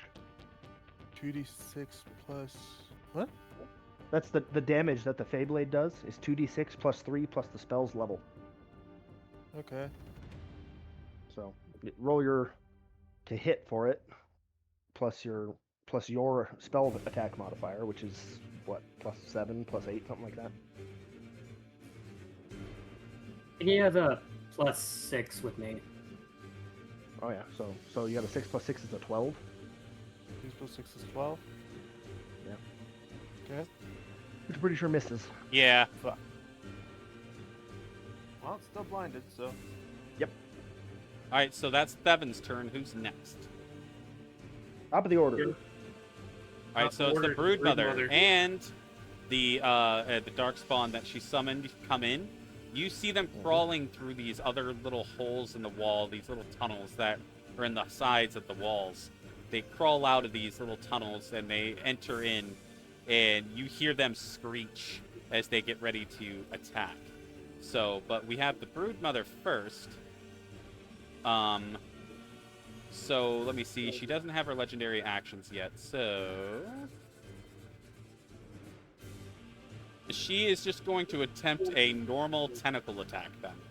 Which the tentacles of the Broodmother, they can make up to 3 attacks against different targets within 6 yards. We'll say 10 feet, because yards are 6 yards would be 18 feet. 18 feet. Okay, thank you. I couldn't do the math, so I was like, I don't know the math on this. So 3 feet per yard. okay, cool. All right, so yeah, 18 feet. So so she can attack 3 different people. So she's going to try to attack at random. So I'll just pick 3 random people. The only people within 18 feet of her are Durin, his horse, and Jaliakai. All right, so then she'll be attacking them, trying to attack. Everybody else is in the circle 20 feet away. Yeah, so she'll try to make that hit those 3. All right. So And we'll start because she is blinded. disadvantage. Yeah. Disadvantage. All right. So that is 11 plus 7 with disadvantage.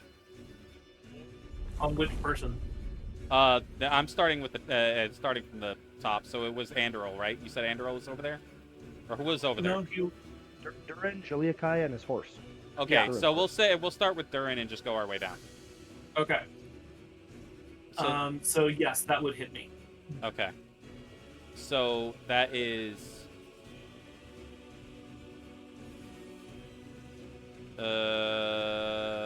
yeah, okay. That's 3d6.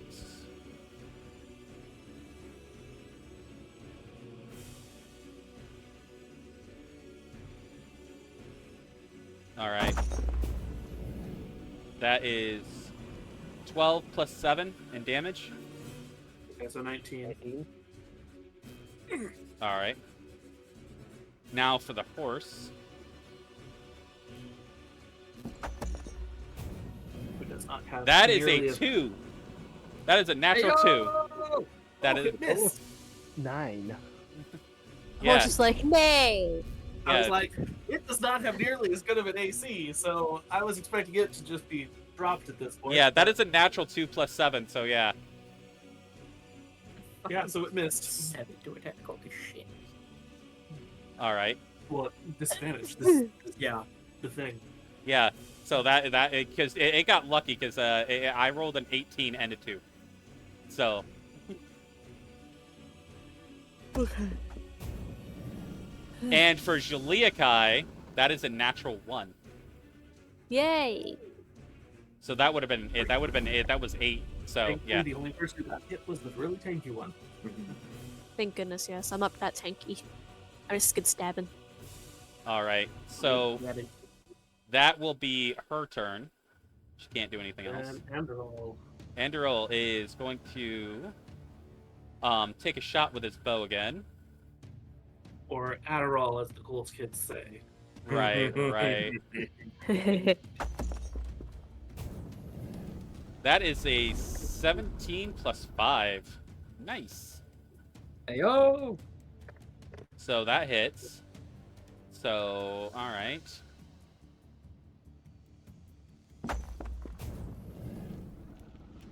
That is a 4 plus 5, so that would be That's so burning. 9. If it does it. That'd be 9 damage from that. All right, so he's going to take a second shot.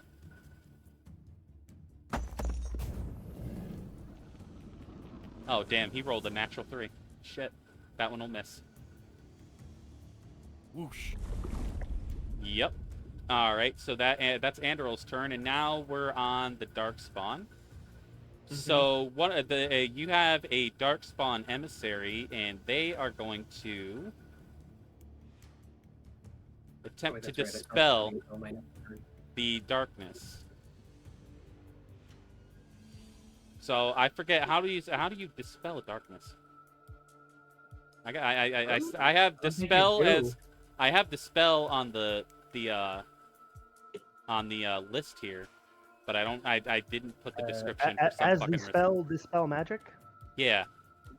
any ongoing spell level 3 or lower on the target ends. Okay. So And what level is a that second level darkness? spell. Okay. Darkness is a second level spell, Mhm. so it just ends. Okay. Yeah. If it was level 4 or higher, it's an ability check, DC 10 plus the spell's level. Yeah. But let's remember, the fairy can keep doing this. Yes, Yeah. the fairy can recast it on their turn. All right. So that is the Emissary? emissary's turn. They're gonna make a. They're gonna move though. They're gonna use their movement to try and kind of flank around behind the team and try to start casting spells at the people within the circle. But after that, that's its turn. So which side of the Broodmother does that put it on? I think that puts it on. I think it puts it on the right side. Excellent. All right. So, let me see here, and we got 2 Genlocks coming in. They're gonna try and come in with their maces to go after the. They're gonna have. Well, no, they're gonna have to use their full movement to get to you, and they're not gonna quite make it. I don't think. No, they'd make it. So are They'd make it. They'd make it. So which group of us were they heading towards? The melee Yeah. people. They're going after the Okay. melee people. Oh, lovely. So they can make it with their full movement. So there are 2 of them are going to attack. One's going to attack Jaliakai, and one's going to try and go after Durin on the horse. I'm not Durin's currently actually riding on the his horse. Oh, you're not riding the horse. I thought you were riding horse. No. My bad. Okay. I am to have more flexibility and bodies moving around the field. I'm not currently riding the horse. Okay, then Yeah. they would come after you off the horse then. So Yeah. All right, so the Genlock is going to make a weapon attack. And that's a 7 plus 4. I don't think that's gonna hit. Yeah, that misses. All right, so for Jaliakai, Oh. that is a 12 plus 4. So 16. Yeah, that hits. All right, so that is 1d10 plus 4. I got minimal damage, 1 plus 4, so 5 damage. 5 damage. Yay! And I think you can still uncanny dodge that if you want to. It's not that much damage. What else are you going to spend your reaction on? Yeah, I'm Well, gonna do okay. He's still got Legendary actions. because the legendary actions are back up. true. So Yeah. Good point. Good and point. that can deal a lot more damage. And the Hurlock, which you guys don't have a picture of, I'm going to get the Hurlock for you.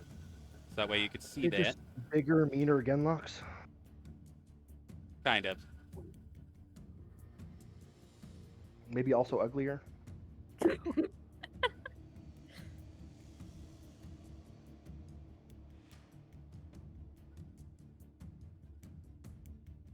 Apparently there is a Hurlock B&G Foods. Oh my. Interesting. Alright, Hmm, so Interesting. here is what a Hurlock looks like. I'll post that in general. I saw the Kirby. There you go. That is what a Hurlock looks like. Oh, you sent it to me. Oh, whoops.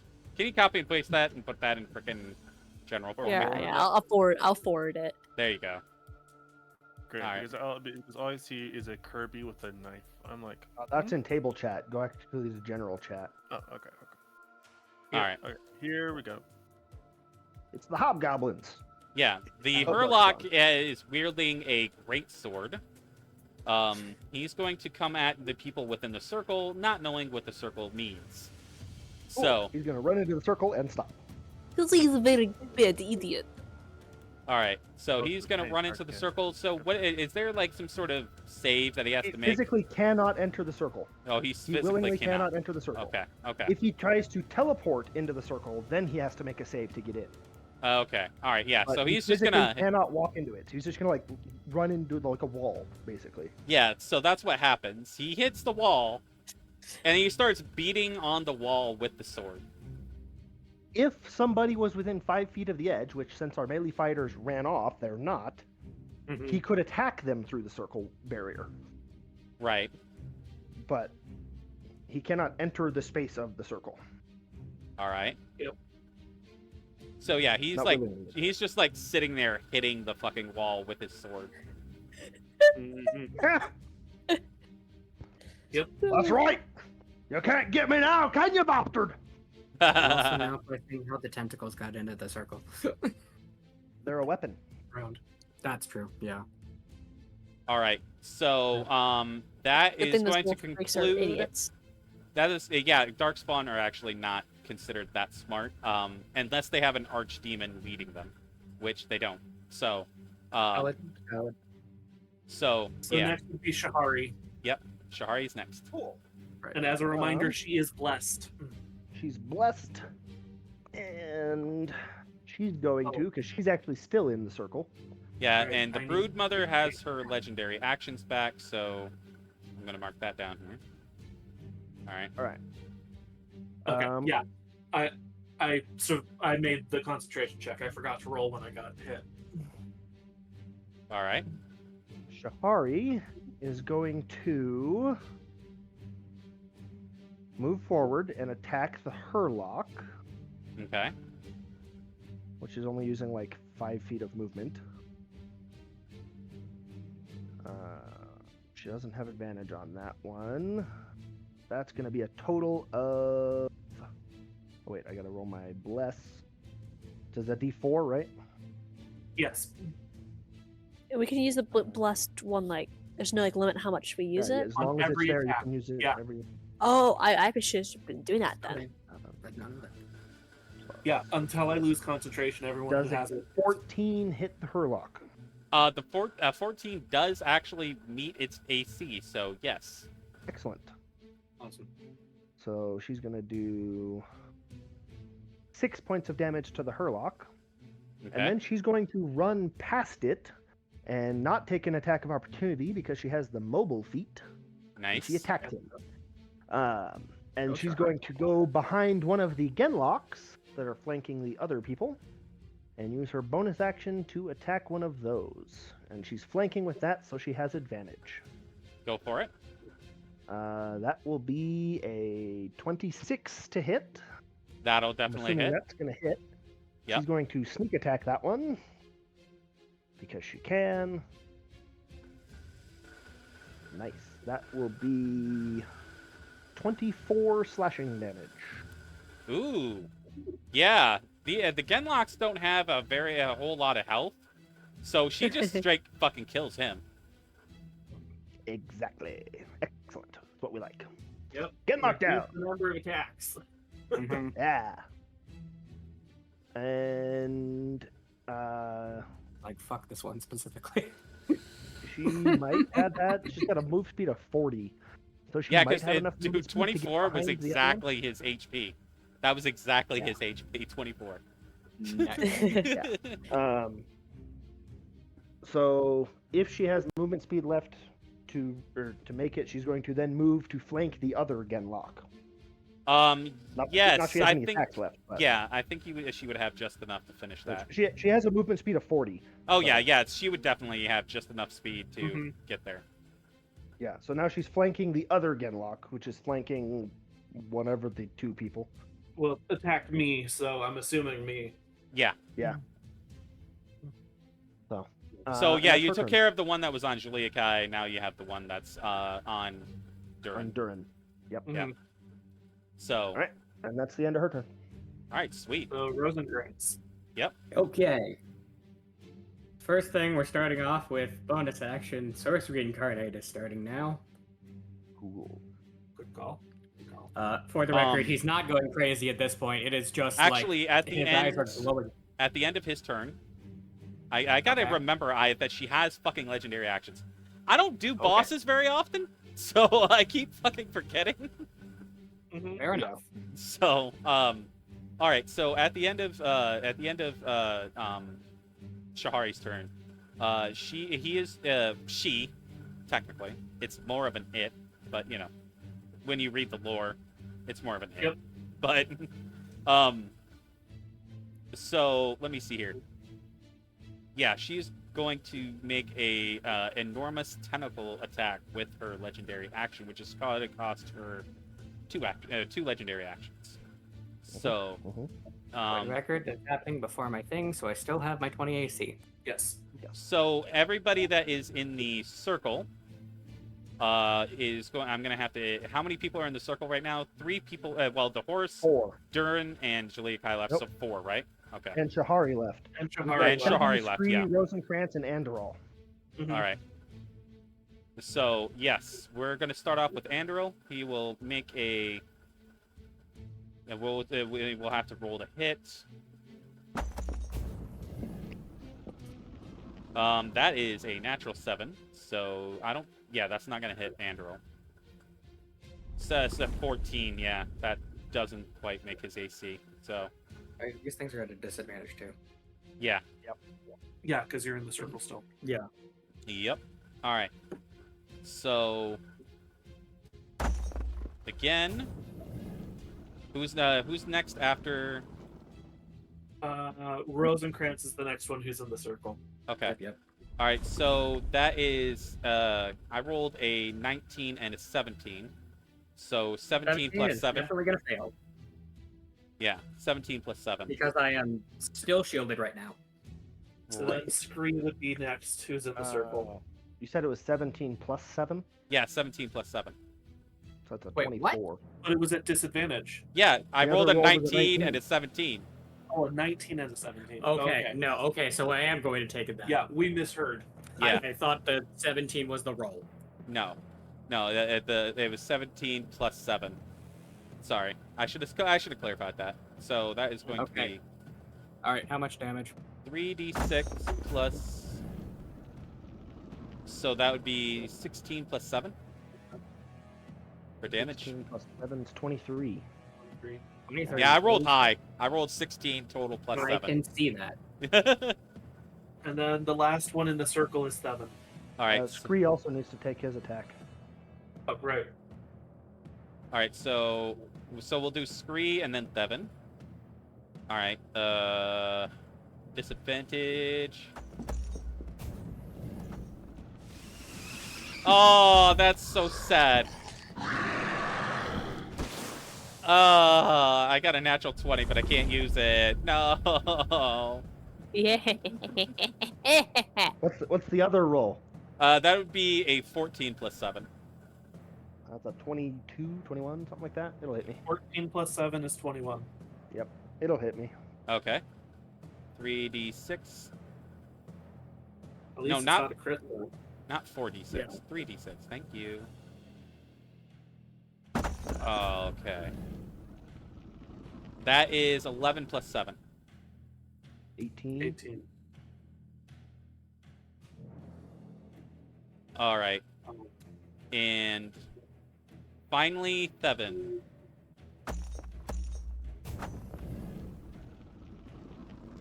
That is a 9 plus 7. 16. 2 hit? Yeah, To hit. 16 to hit. Yeah, it hits. All right. Yeah, but you also have your spiny shield. Don't forget that. Yes, I do. I'm going to go. That is 10 plus 7, so 17. All right. 17 Don't you damage. have your My shrouded smothering veil? thing? Smothering veil, yeah.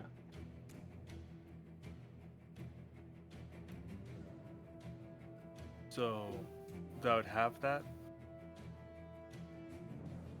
I think so, yeah. I Smothering mean, I don't know how this spiny shield works. And the smothering veil. No, smothering veil. At second level, you have an aura of smothering. The first strike done against you in combat does half damage Oh, instead. it's only the first Oh. attack of combat, so Yeah. it doesn't do anything else anymore. So just the spiny shield. So basically, I'm gonna die. Maybe. You've still got people next to you who can heal you too. That's true. But we're gonna start doing the ping pong thing. Away. I'm gonna have to yo-yo you, and I apologize. It's fine. So what does the spiny shield do against the 17 damage that does it do anything against it? Okay. Spiny shield. After casting it, it protects me for 3 damage and does 3 piercing damage. So take 3 damage off of 17, and then the broodmother would take 3 damage. Okay. Yeah. All right, I'll mark that down. It took 14 damage. Yep. I'm at 10 hit points. You can always back up out of the circle and be back in the tunnel. True. So, all right, that would be the broodmother's legendary action. So next on the initiative order, Rosegrants. All right. Yeah. Wait. Now wait. I can do my stuff. I thought I was just being attacked. I thought it was my turn yet. No. No, that was a That legendary was action. the legendary action. Yeah, that was a Okay. legendary Yeah. action. Yeah. Sorry. Go ahead. Okay, so shield down, so I'm back to 15. Activating innate sorcery. As I was saying, it's not even crazy at this point. The eyes are just glowing pink, radiating fucking hate. All right. All right. Broodmother's Then we are now going to activate Fairy Fire. All right. Does the Wait. broodmother have a save against that or no? Yes, it is going to be a Dexterity 15 saving throw. She is going to burn one of her legendary resistances. You know what? I'm fine with that. Mhm. Also, are the emissaries still around on the right side? Yes. So they still need to save against this thing. Oh, the Big space. Fairy Fire's an Yeah. AoE. Yeah, no, Yeah. it's an AOE of like a 20-foot cube. Yeah, so the emissary would have to save. Okay. All right, so oh god. He's got a -1 to his dex. This is going to be interesting. All right.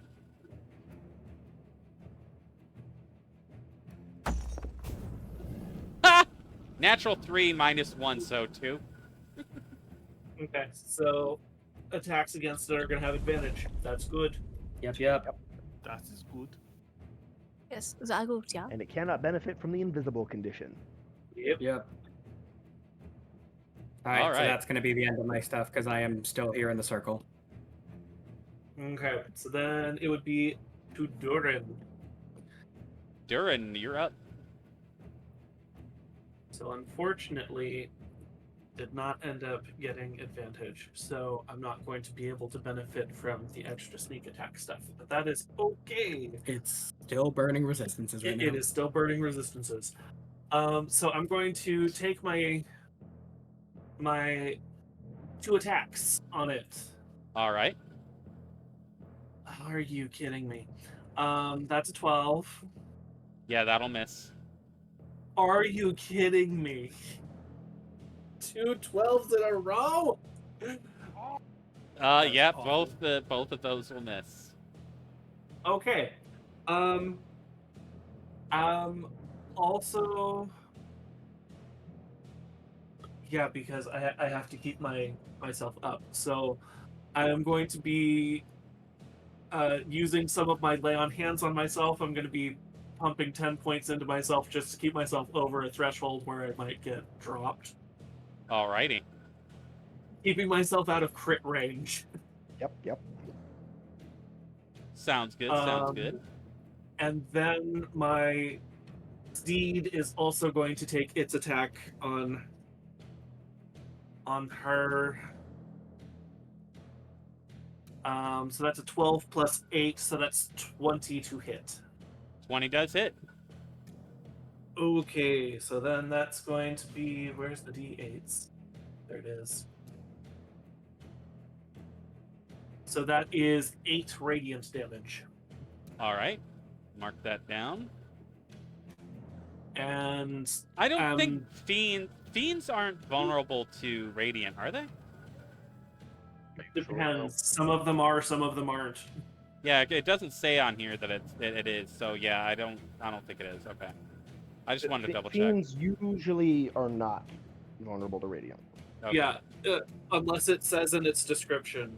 Normally it is devils and undead who are pretty much guaranteed to get extra damage from radiant. Yeah.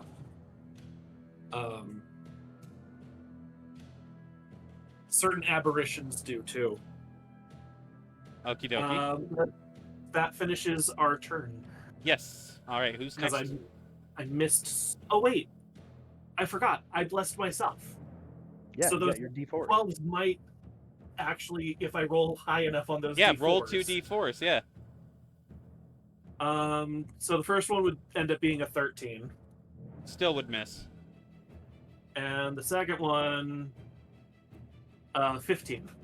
That meets our AC, so yes, that would hit. Okay. There we Good. go. Oh, and the miss still does graze damage. Okay. So 5 points of radiance from the graze damage. Okay. I'll mark that. The one that turned into a hit, that's 11. I am dropping a smite on it. Okay. Wherever my spells went, there they are. So that's 11 plus 14, so that's 25 radiant damage. Oof. Yeah, this broodmother is starting to look kind of rough. Remembering that I have used bless, need to do that. It's important. Okay. Scree is up next. Okay. We're gonna throw a fireball. All right. We're gonna hit the emissary, the broodmother, and depending on where the Hurlock's standing, maybe it too. The Hurlock is standing next to The circle. the circle. Yeah. But depending on how much space there is, I can target the fireball by the emissary, hit the broodmother on one end, hit the Hurlock on the other end with the emissary in the middle. Ooh, yeah, you could actually do that. Yeah. Okay. So that'll be 3 DC 16 dex saves. All right. So we're going to do the broodmother first. Okay. That is a natural 7 minus 2. Ready? So, all right, now for the Genlock. Yeah, the Genlock's a bit more dexterous. Yeah, but it's not going to help him with a natural 4. Now for the Hurlock. I mean the emissary? The emissary, yeah. Hurlock and the emissary are the two I target. Yeah, Hurlock and the emissary. Yeah, that's right, emissary. The emissary, oh God, has a +0 to their dex. So here we go. It's the most dexterous of them all. 18. He rolled a natural 18. So. All right, cool. The broodmother and the Hurlock take 33 fire damage, Ooh. and the emissary takes, what is the half of that? 17. So the 16? Genlock is dead, by the way. Hurlock. Hurlock, yeah. Oh, Hurlock, okay. yeah. Well, the Hurlock's dead. Hurlock got toasty. Yeah, because the Genlock, I gotta remember, is over by Durin. So yeah. Yes. So This is what I like to see, though. Ash from the Hurlock filters through the circle and joins with Scree. yeah, because the Hurlock only had like 32 HP. Nice. So Plus whatever damage from Shahari, yeah, is dead. Are the yeah, he's emissaries most still definitely standing? dead. The emissary is barely standing. He's like legit. He's at 1 HP. How far away is he? He's over. He's like kind of in between the circle and the broodmother, kind of like in the middle. Not quite over by where the melee fighters are. Is he within 20 feet? Yes, he would be within 20 feet. I'm going to throw a dagger at him. All right, go for it. They're at advantage. Yeah, it's very fired. Excellent. Does a 13 hit the emissary? No, it does not. Its AC is 14. And I didn't get blessed, so. Oh well. Yeah, unfortunately, I can only get 4 people. All right, that's okay. all right. Who is next? Juliakai. Jaliakai, you're up. If I don't Ah, get murdered, I'm okay. actually- Don't forget your Fireball. legendary actions. Yeah, there is one more, and Mhm. she has she has the spit. So I'm like, alright, she is going wouldn't survive a to crit right make now, a but I'm murdering this legendary guy. action of spit, the mass spit, and she is going to target the melee fighters. oh, come on. Right. Okay, So that's I next. need all 3, the horse, Juliakai, and Durin have to make a dexterity saving throw. With your Okay. bless. Yeah, I plan to use that more. Plus, Okay, because 23? you're within 5 with the 23? my Yeah, aura, you also have pass. a +5. You pass, so nothing happens to you. You don't get the -2 to dexterity. Yikes. 26 for Durin. Durin also manages to avoid getting the -2. Shahari's got an 18. Natural 20 for my steed. Yeah, Let's none of you get the -2. Nice. Yes. Just spitting bile. You're just covered in green goo now. No, we avoided the Ew. green goo. Oh yeah, I would say you avoided it rather than getting it on you. You're I able to realized dive that. out of the way. Yeah. I'd say. Yeah. Your spits counted as spells. Okay, so Now there's just The green darks- goop the on the darks- ground. the dark spawn are taken care of. Just now the broodmother, or No, there's there's the the emissary. There's a Genlock, the And emissary, the emissary, and the yeah. broodmother. I would focus on the broodmother or the Genlock. The Oh, God, Genlock is Broodmother. close enough that you would not have to move much to get to it. But it's also considerably weaker than the Broodmother. Yeah. so I maybe I should just focus on it until it maybe attacks me, or Focus on the broodmother. okay. So Shahari's already set up to kill the Genlock, so. okay, nice. Mhm. Okay, after some thought, I'm going. So her initial eye glowing thingy, right? Because remember she has like this dull gold. When she cast Hunter's Mark, she had like more like a. You know, I turn on a flashlight, it's like an instant like light, right? Well, this time it's like more as if someone like dialed it down. It's more. It's not really noticeable anymore. But her eyes are brighter. I mean, she doesn't know, but she's gonna basically keep stabbing this The broodmother. spellcasters are just looking like, her eyes glowing now? What? The spellcasters it's are just fine. looking, they're like, her eyes are glowing. Okay. It's fine. All I right. mean, I think they have to sense it too. If maybe, I don't know. All right. So you are up, Juliakai. Okay, Get the so, stabby. Get the stabby. Okay, You get so all 3 stabs. no advantage or anything. No advantage. Okay, You do so get sneak attack. yay. So 14 to hit. The 14 misses, but you do have bless. Oh yeah, that's blessed. Oh yeah, I'll add that. That'd be So 4. that's. I can do that That'll with be enough to hit everything. it. So 4 plus 14, that's 18. That'll hit. Yay! Is And I that can add the 15 blessed not thing to everything, right? 15, so. Yeah, bless goes to all your attacks. Except for yeah. damage, right? Like it doesn't go to Yeah, damage. it's just the attack roll. Yeah. Yeah, it's just the attack roll and your saves. Okay, And then also your sneak attack. okay. and you So You can re-roll that once if you want to.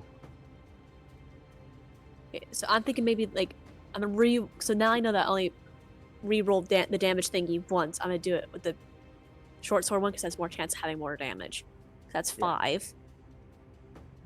Oh, that's a lot better. Okay, so it's 8 plus Plus your sneak 2. attack. No, what's the 2's not, you don't get bless on damage. Oh, not the damage. No, just Oh, the okay. attack roll. Oh, okay. But you do get your sneak attack. The sneak attack is blessed or no? No, none No, of the your damage sneak is. attack's just damage. Okay, so None of the damage, just your attack rolls. okay, so the short sword, I basically did like a total of 20 damage. Nice. Okay. Yeah, And then this you have the brood mother you would notice is really starting to look rough. Yeah, I'm trying to do like more Exactly like what I where wanna hear. he's. Yeah. Yeah, so I got my dagger. So I hit my short sword means I got advantage on my dagger. Yep. It's 20 Crit fish. plus all my things. So I'm just gonna Crit fish, yep. get crit fish. Okay, I'm gonna keep the 20. All right. So when I hit, damage. It's 5. Okay. And your bonus action dagger. All right. So I hit 19. 19 hits. Yeah. Yeah, it's 5. Okay, let me add it all up. So short You've sword also done did damage. Hunter's mark on 20. that. So I did 30. And you need to do 3d6 in Hunter's Mark. Yep. Oh, yeah, 3d6 in Hunter's Mark. Yep. This is why I was like, focus on the on the mother. Okay, so 7 plus that's 37. 37 damage. Exactly. Total. Let the rogue buzzsaw. Yeah. So 17 more damage past the short sword. so 30 plus 17. Total 30 of 37 damage. Total of 37 damage. Okay. Yeah. So, yeah. Juliakai, how do you want to do this? Yes. Oh. Yeah. Well, I was just yeah. She Okay. literally went over the HP of the broodmother by like 3. Oh my god. Okay, so I'm just Oh, imagining thanks. so Oh. she's trying to make the brood mother bleed, right?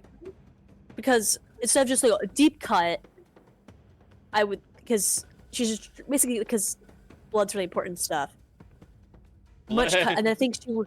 Then she Think- maybe see that the brood mother is getting weakened a little bit, and then maybe with her last dagger thing, she's actually puts it in one of her the more deeper cuts she has, and it's like she just pushes it in there, and maybe she hit an artery or something. I don't know. Dude, you know what Shorty just did that reminded me of something? It reminded me of the from Critical Role when Liam said creatures need life to live. You're basically just saying creatures need blood to live. Well, I guess like off me and me are kind of merging. I'm sorry. That's funny. It's funny though. I'm sorry. It just reminded me of that. Oh, because like it's really important. Because like death by 1,000 cuts. I mean, yeah, like this thing's huge. Like this. I can't really What? focus on organs. I don't know if there's any organs. So I'm just like trying to basically make it bleed. No, I wouldn't So mind now if all it you was- have left is the Genlock and the Emissary. But the thing is, though, is I can't No. say this on Twitch, but what happens when the broodmother dies?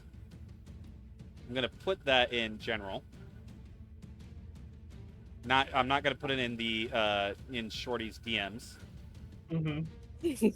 Let's not traumatize her mother. Yeah. Yeah. So yeah, we're gonna put this in general here. Okay, let's see. Eh. L, L, L, Eh. L, L, L, L. So we gotta roll that. Within Yeah, basically so 5 feet. all the melee characters are going to take 2d6 damage here. One It second. won't hit Shahari. No, it Yeah. won't hit Shahari, yeah. 'Cause he's behind the Genlock. He's I behind could them. also like to note that when the brood mother dies, like the glowing the So glow all of in you around the blue really nice eyes just all of the melee characters melee PCs near the broodmother take 5 damage from the explosion. Okay. Good grief. Okay. Because I did not heal my horse to full, And you the guys horse are disappears. you guys are covered in blood and viscera from the broodmother. Yeah. Eh. The unicorn disappears as it gets hit by that. Does the emissary get hit with the shit? Oh, actually, wait, no, he's He's not not quite within close 5 enough. feet. He's not quite close enough. Yeah. but Yeah. I would like You to have wanted it it 6 die feet. just It's a because of the 5-foot Genlock. range. The Genlock. Genlock does though, because the Genlock was within range. I think. No, the But Genlock I would is like behind to. Durin. Oh yeah, the Genlock was behind Durin, so yep, that is true. But I would like it to have it where when the broodmother dies, like Shalika is like the eyes stop glowing, Uh-huh. right? And then kind of maybe like No, actually, what? you can transfer Hunter's Mark. Oh, That well, is then I'll true. just You transfer can it to move one of the to a little new- freaks. A new target. Yes, Okay, then that, I'll transfer it, yeah. But then maybe like maybe I do that. My eyes might spike, my glow might like go up higher again, but then like it just goes back to that like subtle like brighter than normal. So it takes a bonus action to move the mark. Yeah, I'm okay with using the bonus action. Well, you used your bonus action this turn to attack. yeah, so you'd have to do it on Target. your next turn, yeah. But on your next turn, you can bonus action to move the mark to another enemy. Oh, okay. Assuming there's any alive when it gets back to your turn. Assuming Okay. it is alive, yeah, indeed. Alright, so who's next after Jalika? 7. Yep, that would be 7. Bevan, you're up. 7. Carl, Okay. yay, So what's dead and what's alive? The broodmother is Genlock. dead. There's a yay. Genlock and an emissary. The emissary is literally barely alive, Yeah, it's at 1 HP. and the Genlock hasn't been touched. All right. Well, I'm going to go ahead and use Mind Sliver on the Genlock. Alright. What does the Genlock have to do? Is it a save, or do you have to roll the hit? It's a save. It's a 14 save intelligence. Okay. Yeah, the Genlock is not very smart. So let's see how this goes. Literally has a -2 to its intelligence. All right. That is a 13 -2. Okay. It takes 7 points of psychic damage. Yeah, it is still standing as it grabs its head and screeches. Gave it a migraine. Bravo. Yeah. Like a freaking ice cream headache from hell. I would die in the one turn. Oh my god. That was the emissary. Oh, that was Oh. the emissary? Yeah, the emissary. Oh, No, you went after the the emissary Genlock. was The the one that- emissaries. Yeah. Yeah. The emissary was the one that only had 1 hit point. If you want to switch it to the emissary because you thought it was Genlock, I'm fine with that. Yeah. Okay. The plan was to kill that thing, then get the Fade to like put the other creature in darkness. Right. Okay. Yeah. The Okay. we'll say the so how do you want to do this with the emissary? That's the mage darkspawn. Anyways. Become Ice Cube. Uh, That means he's Okay. gonna drop a sick beat. I do Seven to have rapid. one thought in my mind, though it does not match the description of what Mind Sliver does. That's fine. You can flavor it how you want.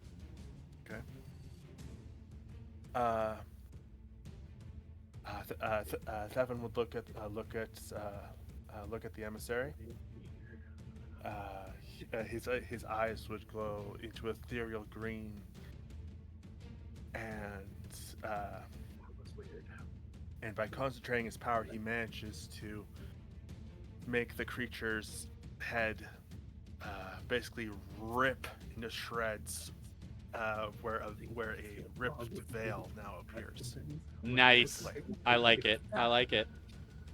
Cool. All right. So who's after Steven? Fey Spirit. The All Fey right. Spirit will teleport to the The Genlock. yes, and create the magical darkness. And All the right. Cube of Darkness. Yeah, he is now inside a cube of darkness. All right. So is Shahari or Durin. Yeah, I was gonna say, how big is that? It's Darkness. a 10-foot cube. Oh Okay. yeah, so then it would probably be Shahari because Shahari was coming in to attack it. I thought it was a Well, 5 it foot. was also attacking Durin, so it's gonna get either one of us, depending on how he chooses to place it. No, The it's spirit fills a 10-foot cube within 5 feet of it with magical darkness. okay. Okay. So you'd have to pick either Durin or Shahari to take the to take the darkness as well.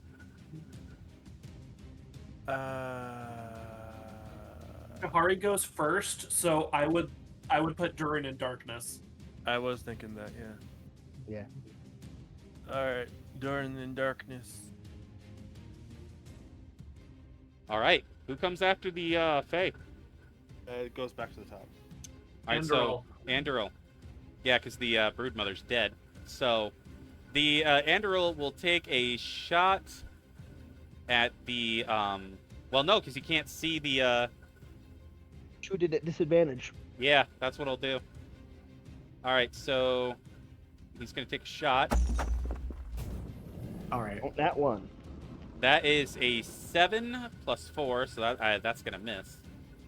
So second shot.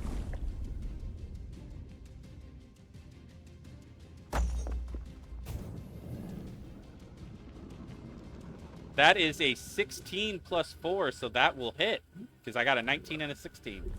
Nice. All right. So that one will hit. So that'll be 1, and then plus. Oh my God! Minimum damage plus 4. So 5 damage. The Genlock's still standing. Well, now it's the Gunlock's turn, so The Genlock is going to try and swing in the general direction of Durin, the one he was attacking before. Yep. So step out of the darkness. oh, he could step out of the darkness. That is true. So he steps yeah, out of. you also said they aren't that smart. Yeah, that is true. So yeah, with a -2 intelligence, I think he would just swing in that general direction. It's where he was attacking before. Yeah. So here we go. He's gonna roll the hit with disadvantage. Yep. Yeah, he got an 18 and a 2. So yeah, so that's a 2 plus 2, so 4 to hit. That's not gonna hit. Mm-hmm. So and he doesn't have extra attack, and he doesn't have an offhand weapon, so that's his turn. So Shahari is next. Yep. Well.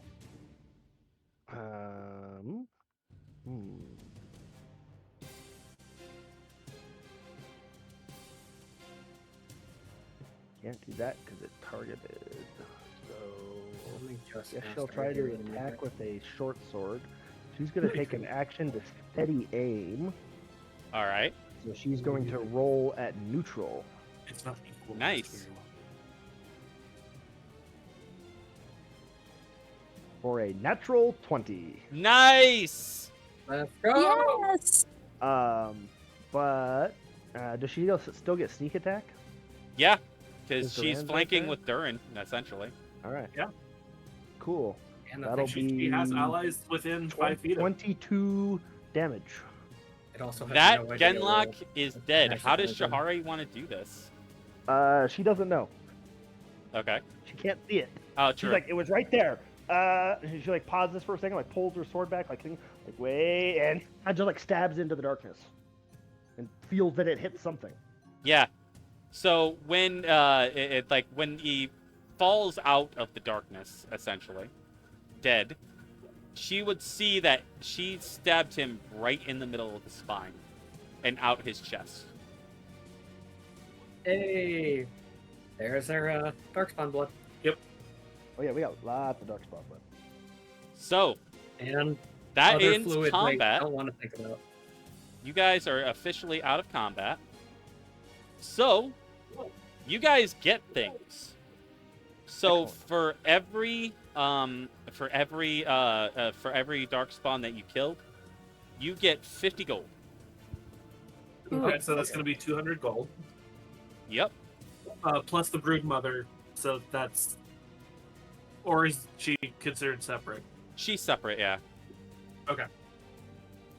Just 200. But on on the floor, near the corpse of the Broodmother, you find a book that's kind of covered in viscera and blood. And if you wipe the blood and viscera away, you see that it says Yeah, press the digitation. There you go. You'll see that it says Reaper on the book, Ayo? Interesting. which is the Reaper feat. If you read this book, one person gets the Reaper feat. I Where's recall from that? the game, that sounds like something that'd be useful for Rosencrantz. I was going to say that definitely sounds like when I finally get my scythe thing. So, and then like also near the Broodmother corpse, you find on the floor a dragon bone two-handed maul with a Master Silverite rune on it. Ooh, Okay, so where does Sounds like a Citrus Terran just... thing. that sounds like a Durin thing. Yeah. Is it 200 gold each or total? Total. Oh, okay. 200 gold, that'll be split up in 5. I'm And not what was- handing Enderall. And what was the rune on it? Andoril doesn't need it. You know, he's He's planning to die. yeah. And he already said we inherit all of his stuff when he dies. So Yep. yeah. I mean, we're What night was now. We're the- just kind of... What was the rune that was on that two-handed maul? A Master Silverite rune. Silver, right? Okay.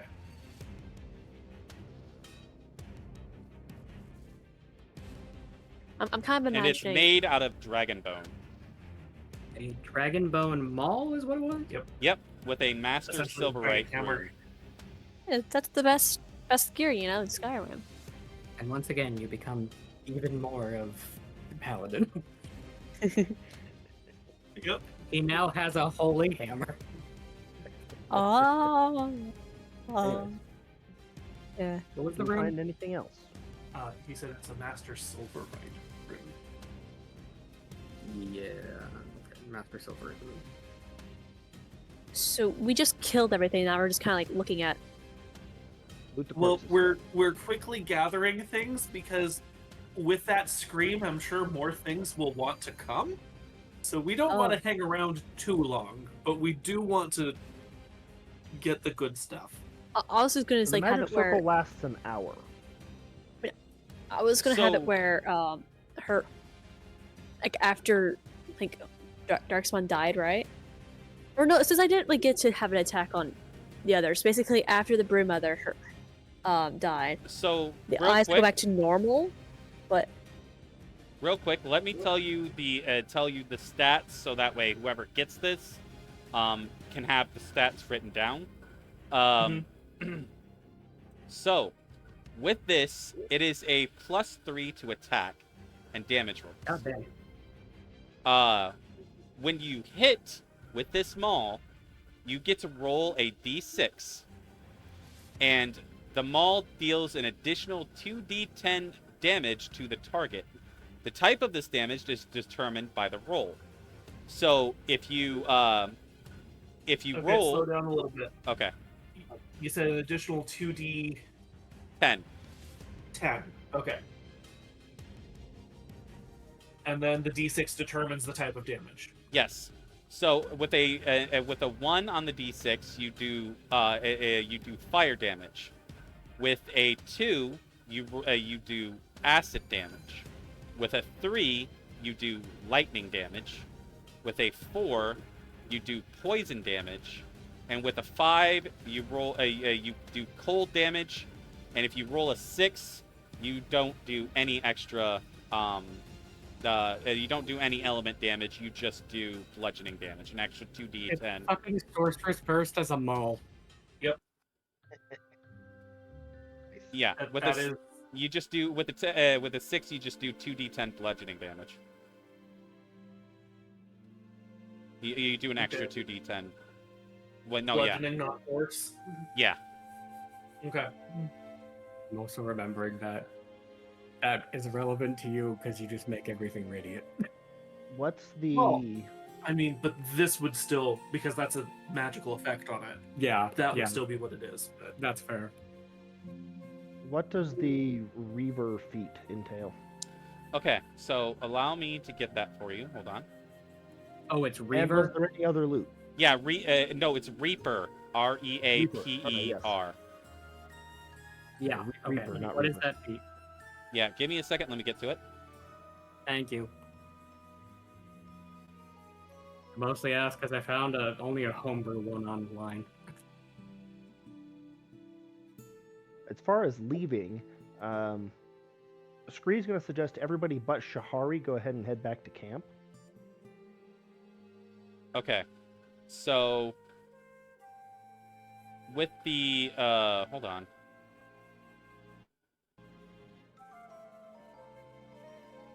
Oh, that's oops. No, that is a creature.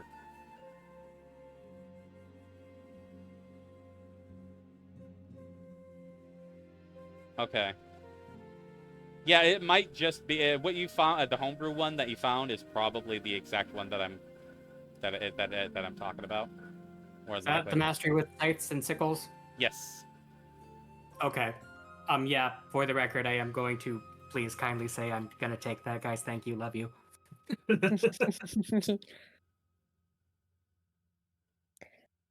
mean, if Mostly that's all it because I'm gives you is turning my mastery- staff into sides at some point. If that's all it gives you is mastery over those, then yeah, absolutely.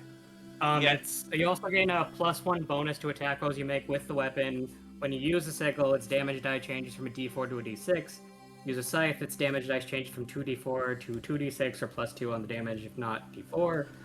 Whenever you have advantage on the attack roll with melee weapon and hit the target, you can use bonus action to make an additional weapon attack against another creature within 5 feet of the original target within your reach. When you make a melee weapon attack with the weapon, you can choose to impose disadvantage on the attack roll. If the attack hits, you make a sweeping attack that knocks the target prone if it is large or smaller. Doesn't So it gives sound you all anything sorts of like the Dragon bonus Age stuff Reaper. besides. Yeah, which again, I'm turning my Shadow Blade into a Yeah. scythe thing, so. No, you can definitely do that. It just doesn't sound like the Dragon Age Reaper effects. Yeah, so It's yeah, because I was Reaper, having a not hard Reaver. time like That's what I said, Reaper. transferring it to 5e. But isn't the Reaper like you kill That's stuff and get Reaper. hit points back in Dragon Age? Are Say it they again? not the same thing? No, they are two different things. Oh, okay. Reaper with a P is Yeah. cutting things down. Reaver is the one where you gain hit points back by. I Blood understand drinking. the semantical difference. I thought they were the same thing in Dragon Age. I didn't realize both classes exist in Dragon Age. It's been a long time since I've played them. I think there's just a feat, not a whole class. Yeah, I mean, I thought- I could have made it into a class, but I was like, nah. I was gonna try and take something from it to make it a feat, but I couldn't really, figure out how to do it. So I thought there was like a whole Reaver subclass specialization. yeah, this is the Reaper specialization. So with the Reaper specialization, what happens is you get an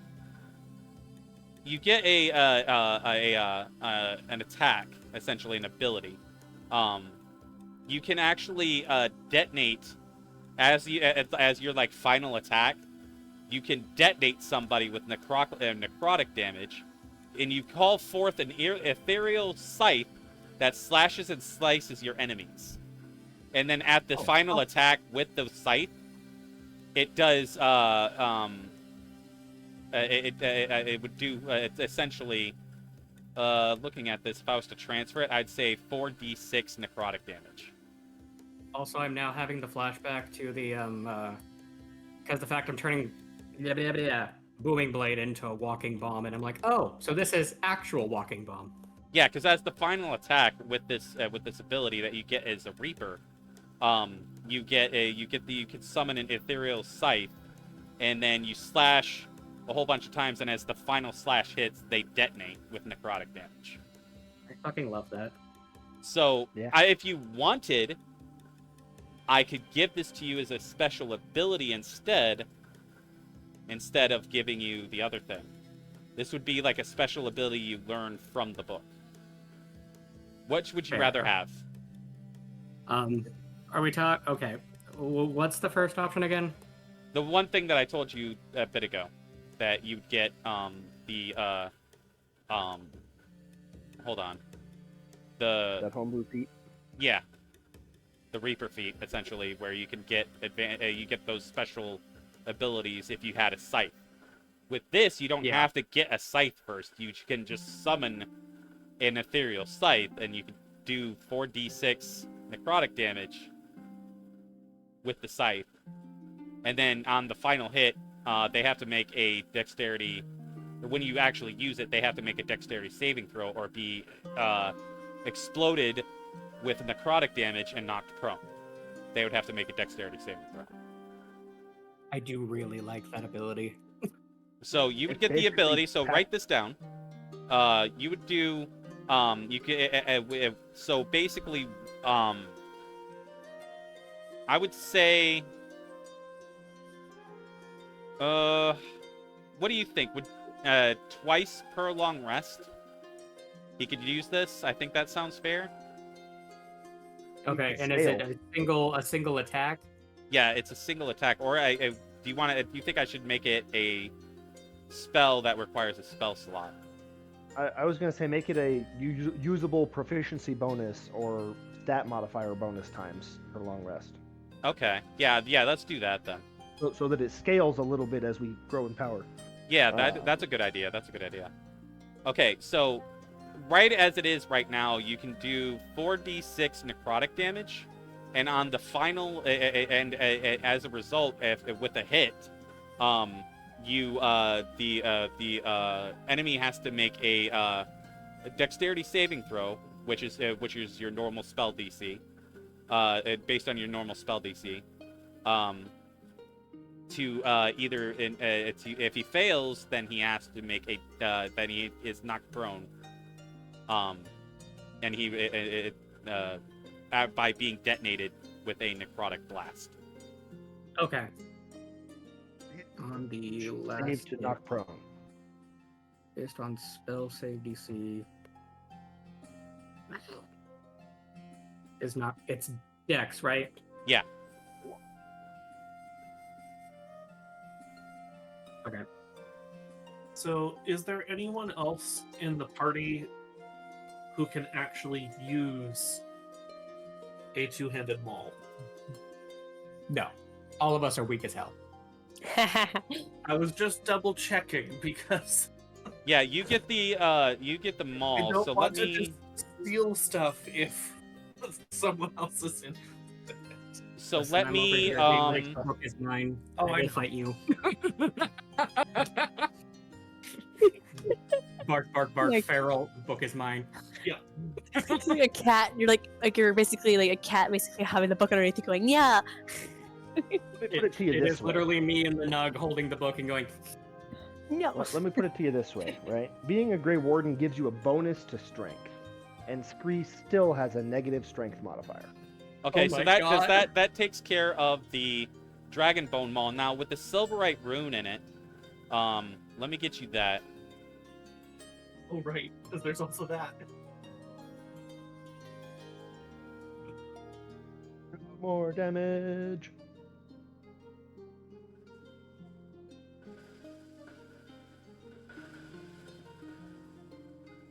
Okay, so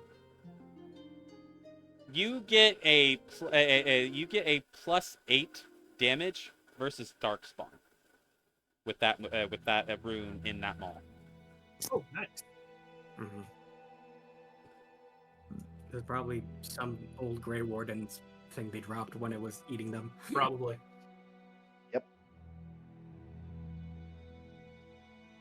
Yeah, you get a +8 to hit against Darkspawn specifically, and damage as well.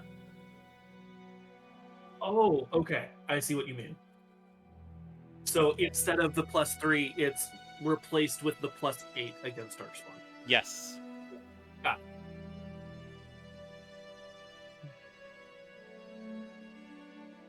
Well, you just kind of turned Durin into a Darkspawn killing machine there.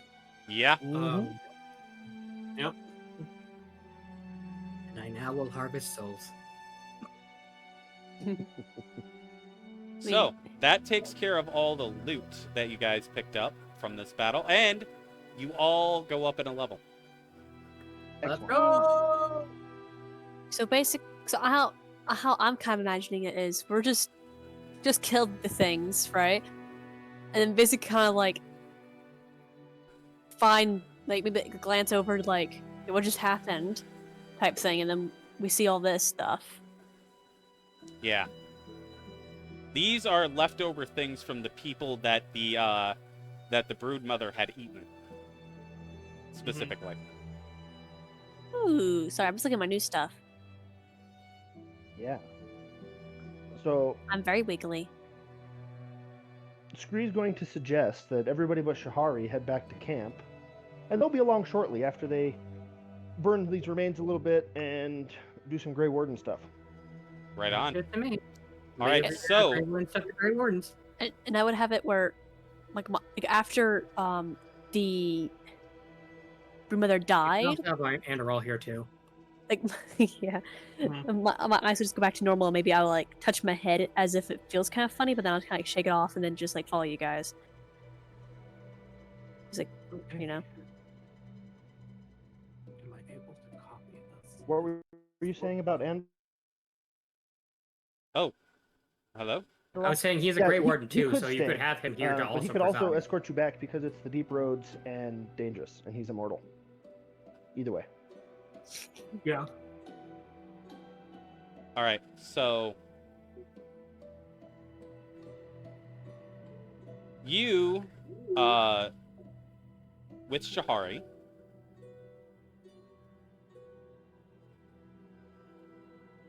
so you with Shahari, you you have a goblet in your satchel that is used for the joining. And you have Shahari gather some of the Darkspawn blood from the, which one would you have her take it from? One of the Genlocks that she killed. Okay. So you have her go get the blood from the Genlock and have her bring it to you. And then you, sir, I'm going to post in general the joining words that you have to speak before she drinks.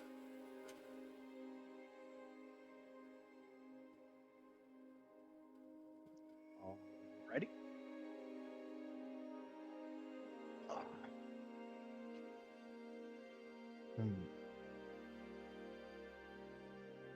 Any other ceremony, or just gotta say the words? You just gotta say the words, and then you give her the Darkspawn blood. All right. Join us, brothers and sisters. Join us in the shadows where we stand vigilant. Join us as we carry the duty that cannot be forsworn. And should you perish, know that your sacrifice will not be forgotten, and that one day we shall join you. And you give Shahari the Darkspawn blood. Yep. And she drinks. Now, I want you to roll me a D100. Below a 50, she dies from the joining. Above a 50, she lives, and she is a new Grey Warden. I so want her to survive. Oh. 49. Oh, shit!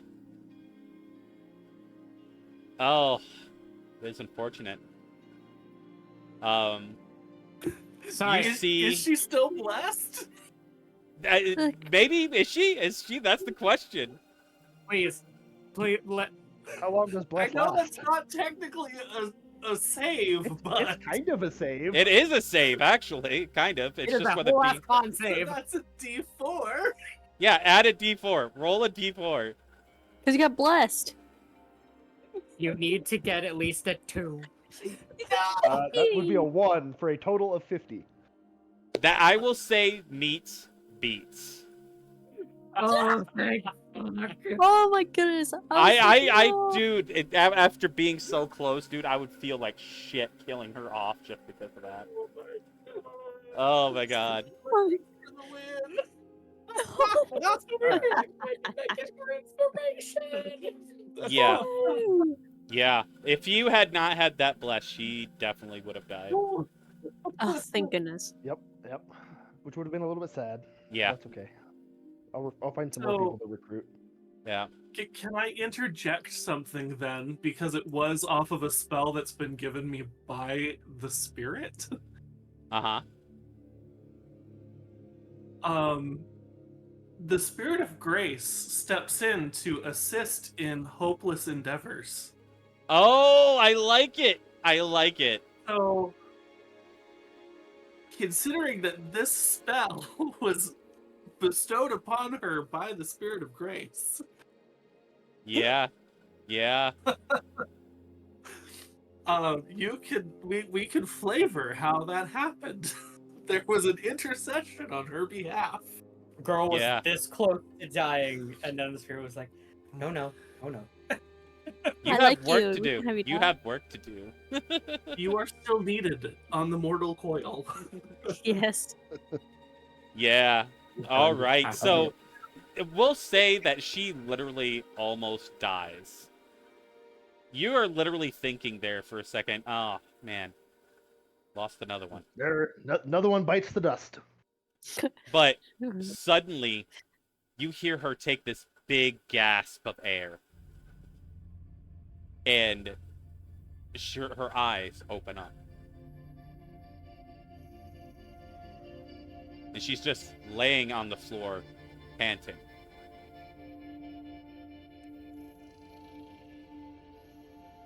Welcome.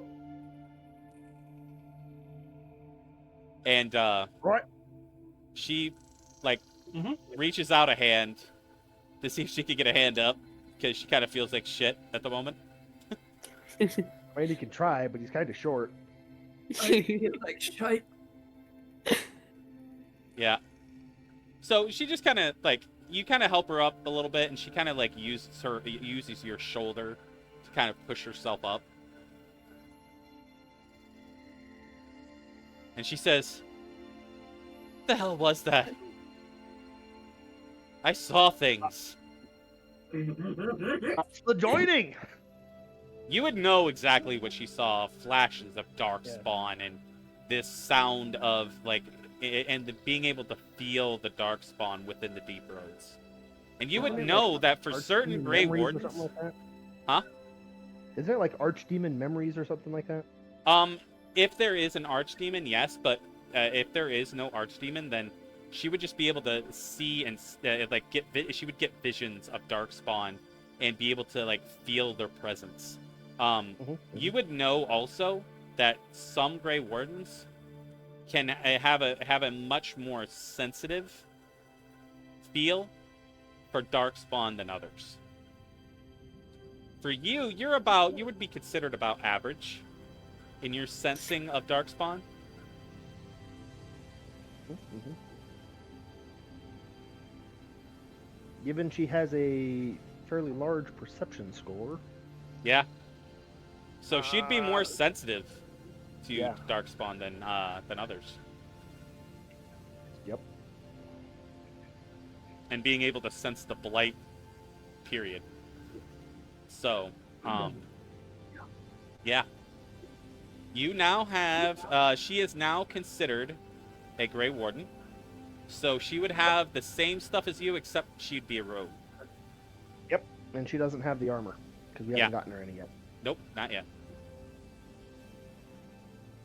Which, Grey Warden rogue armor is a little different. Yeah, there's stats for it in the Grey Warden feat. Yeah. And I think you added the items for it as well. Yeah. You can also craft it. No. Hey. So, I think Grey for Warden people who are armor is aware- made out of silverite, if I'm not mistaken. Probably. I mean, rogue armor's probably not. It's not like the robes certainly aren't. They might be like laced with it or whatnot. Yeah, like the metal bits, like the clasps and stuff like that. Yeah. Would be made out of silverite, probably. Yeah. The rogue armor's probably darkspawn hide. You know what? I would be down for that. I would look that up. So, here's the thing, though. Do Grey Wardens let non-Grey Wardens know how to craft their armor? They're kind of a secretive bunch about everything else. Yeah, no, they have people. They have people in house, in specifically like Weishaupt, and other Grey Warden bases. Which I think Weishaupt is the Grey Warden base in Headquarters. Ferelden, I think. That sounds right. Anyways, my point being that like the party probably can't craft it just because even if Scree knows how, which I doubt he does, he's not going to tell anybody else how to do it. Right. You'd have to get her armor elsewhere. Yeah. Which, hey, you never know. You might find it on a corpse within these caves. Yeah, we could absolutely find some and repurpose it. Yeah. You have Anyways, mending. You can tailor. after the magic circle expires, then Scree and Shahari will come wandering back. All right. So I'm thinking we're just you guys, care of our wound. where you guys head back to the camp? I'm assuming. Yeah, the rest of us were heading back Yeah. to the camp. We got hurt enough that we're like, hey, long rest again. I mean, Yeah, that was a tough fight. It was very well balanced, though. Good job. Yeah. Yeah. hey DM. Yeah. I mean, we could take this time to start harvesting creatures. Yeah, if you wanted to. You want the harvest from the dark spawn? I'll let Okay. you. I'll let you handle that as per usual because you know Helena's better than I do. So. We just dragged the darkest into camp. And Yeah, you totally to could. confirm, we did say that we leveled again, right? So we're Yeah. at 7 now. Yes. Yeah, I wasn't Okay. expecting you guys to like freaking go right to a boss battle after having to fight the other shit earlier.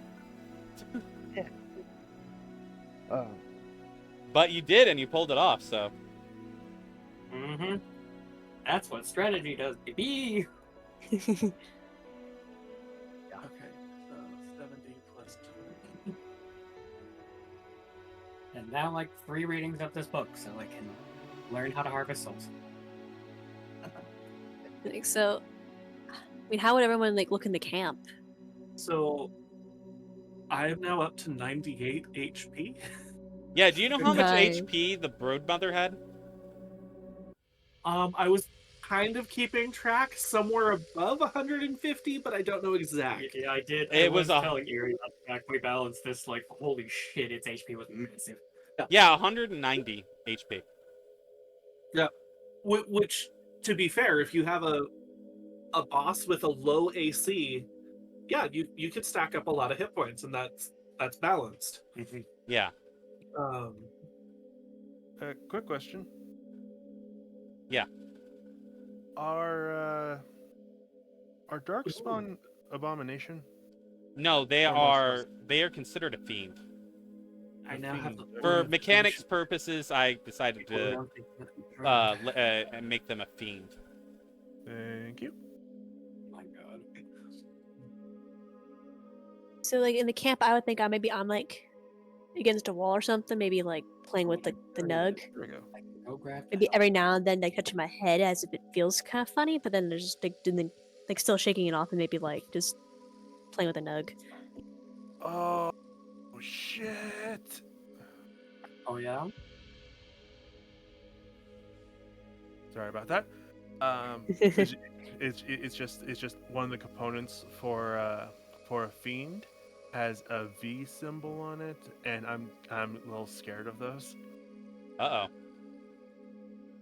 Yeah, if a component has a V beside it, that means it's volatile, which means it requires a separate roll to harvest. Otherwise, it can actually explode and cause damage. Which it kind of makes sense because the Broodmother exploded. Yeah. Mhm. Yeah. I mean, So, sorry. I just did all the calculations, having leveled up. If I imbue this maul and I am attacking Darkspawn, I have a plus 19 to hit with it. Nice. Diane? Which also means if you bless yourself, you can't roll lower than a 20. Yeah. So I'm Yeah, gonna this start was- obliterating Darkspawn with Yeah, this this thing. was like specifically meant to end Darkspawn. So Yeah. Homeboy is ready to stab, or not stab, smash an archdemon. This type of item definitely needs some sort of epic name. Oh yeah, if you want Does to name it, anyone go have for it. suggestions on what to name this thing? Because it's made out of dragon bone. It's got silver wrought runes on it. Like, Anything like me, your response was by grace.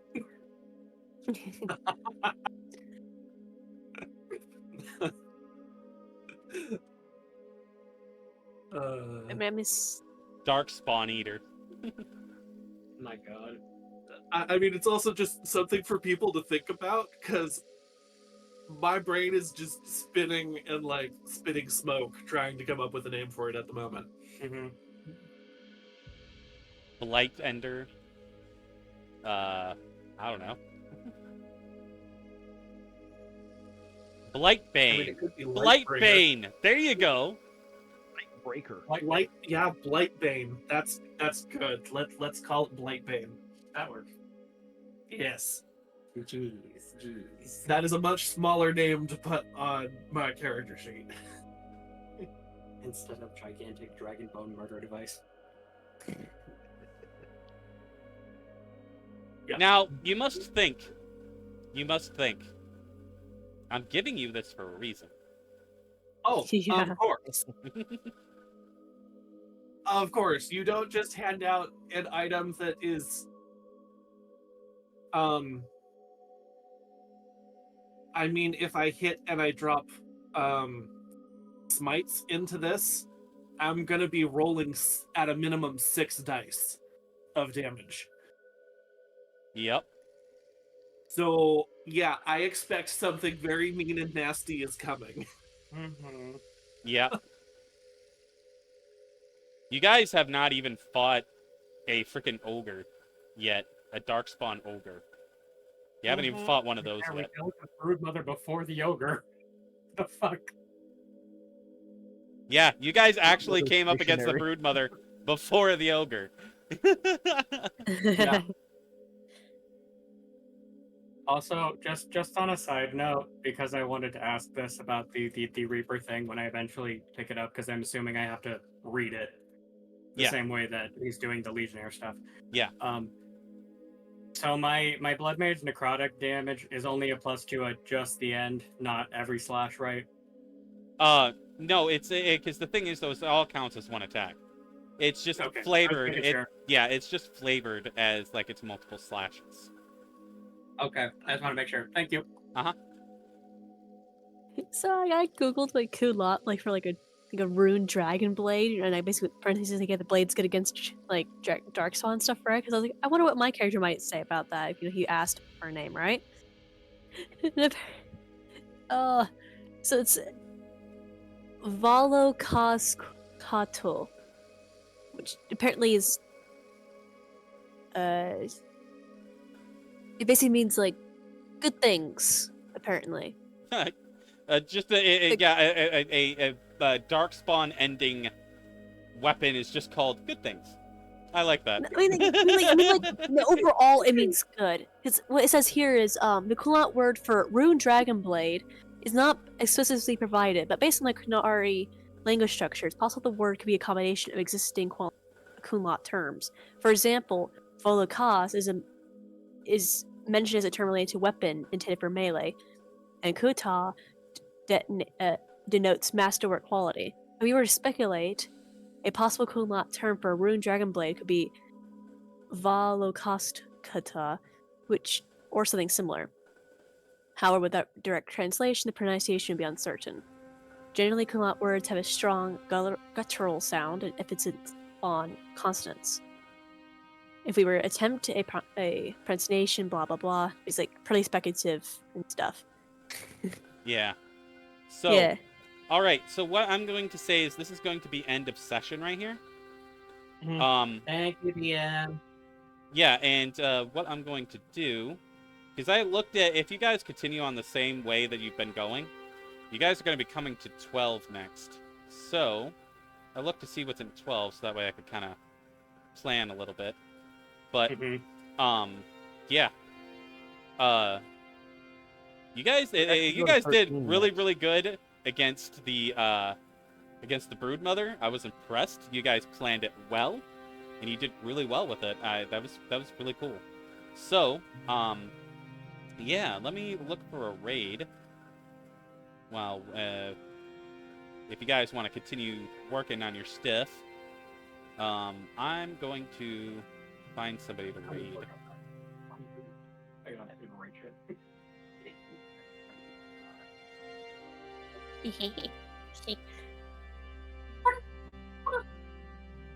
All right, who are we going to raid? Let's see here. Hey, we're gonna raid somebody that is also doing D&D. They're called Legacy of Fools on Twitch, if you guys want to check them out on YouTube.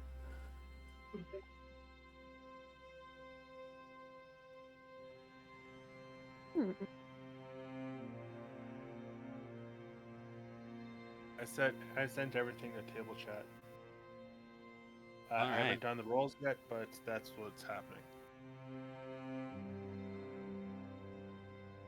All right. All right, guys, say goodbye to everybody in Twitch land and YouTube land. Bye. Bye. Bye. Good night, folks. You good night. All right.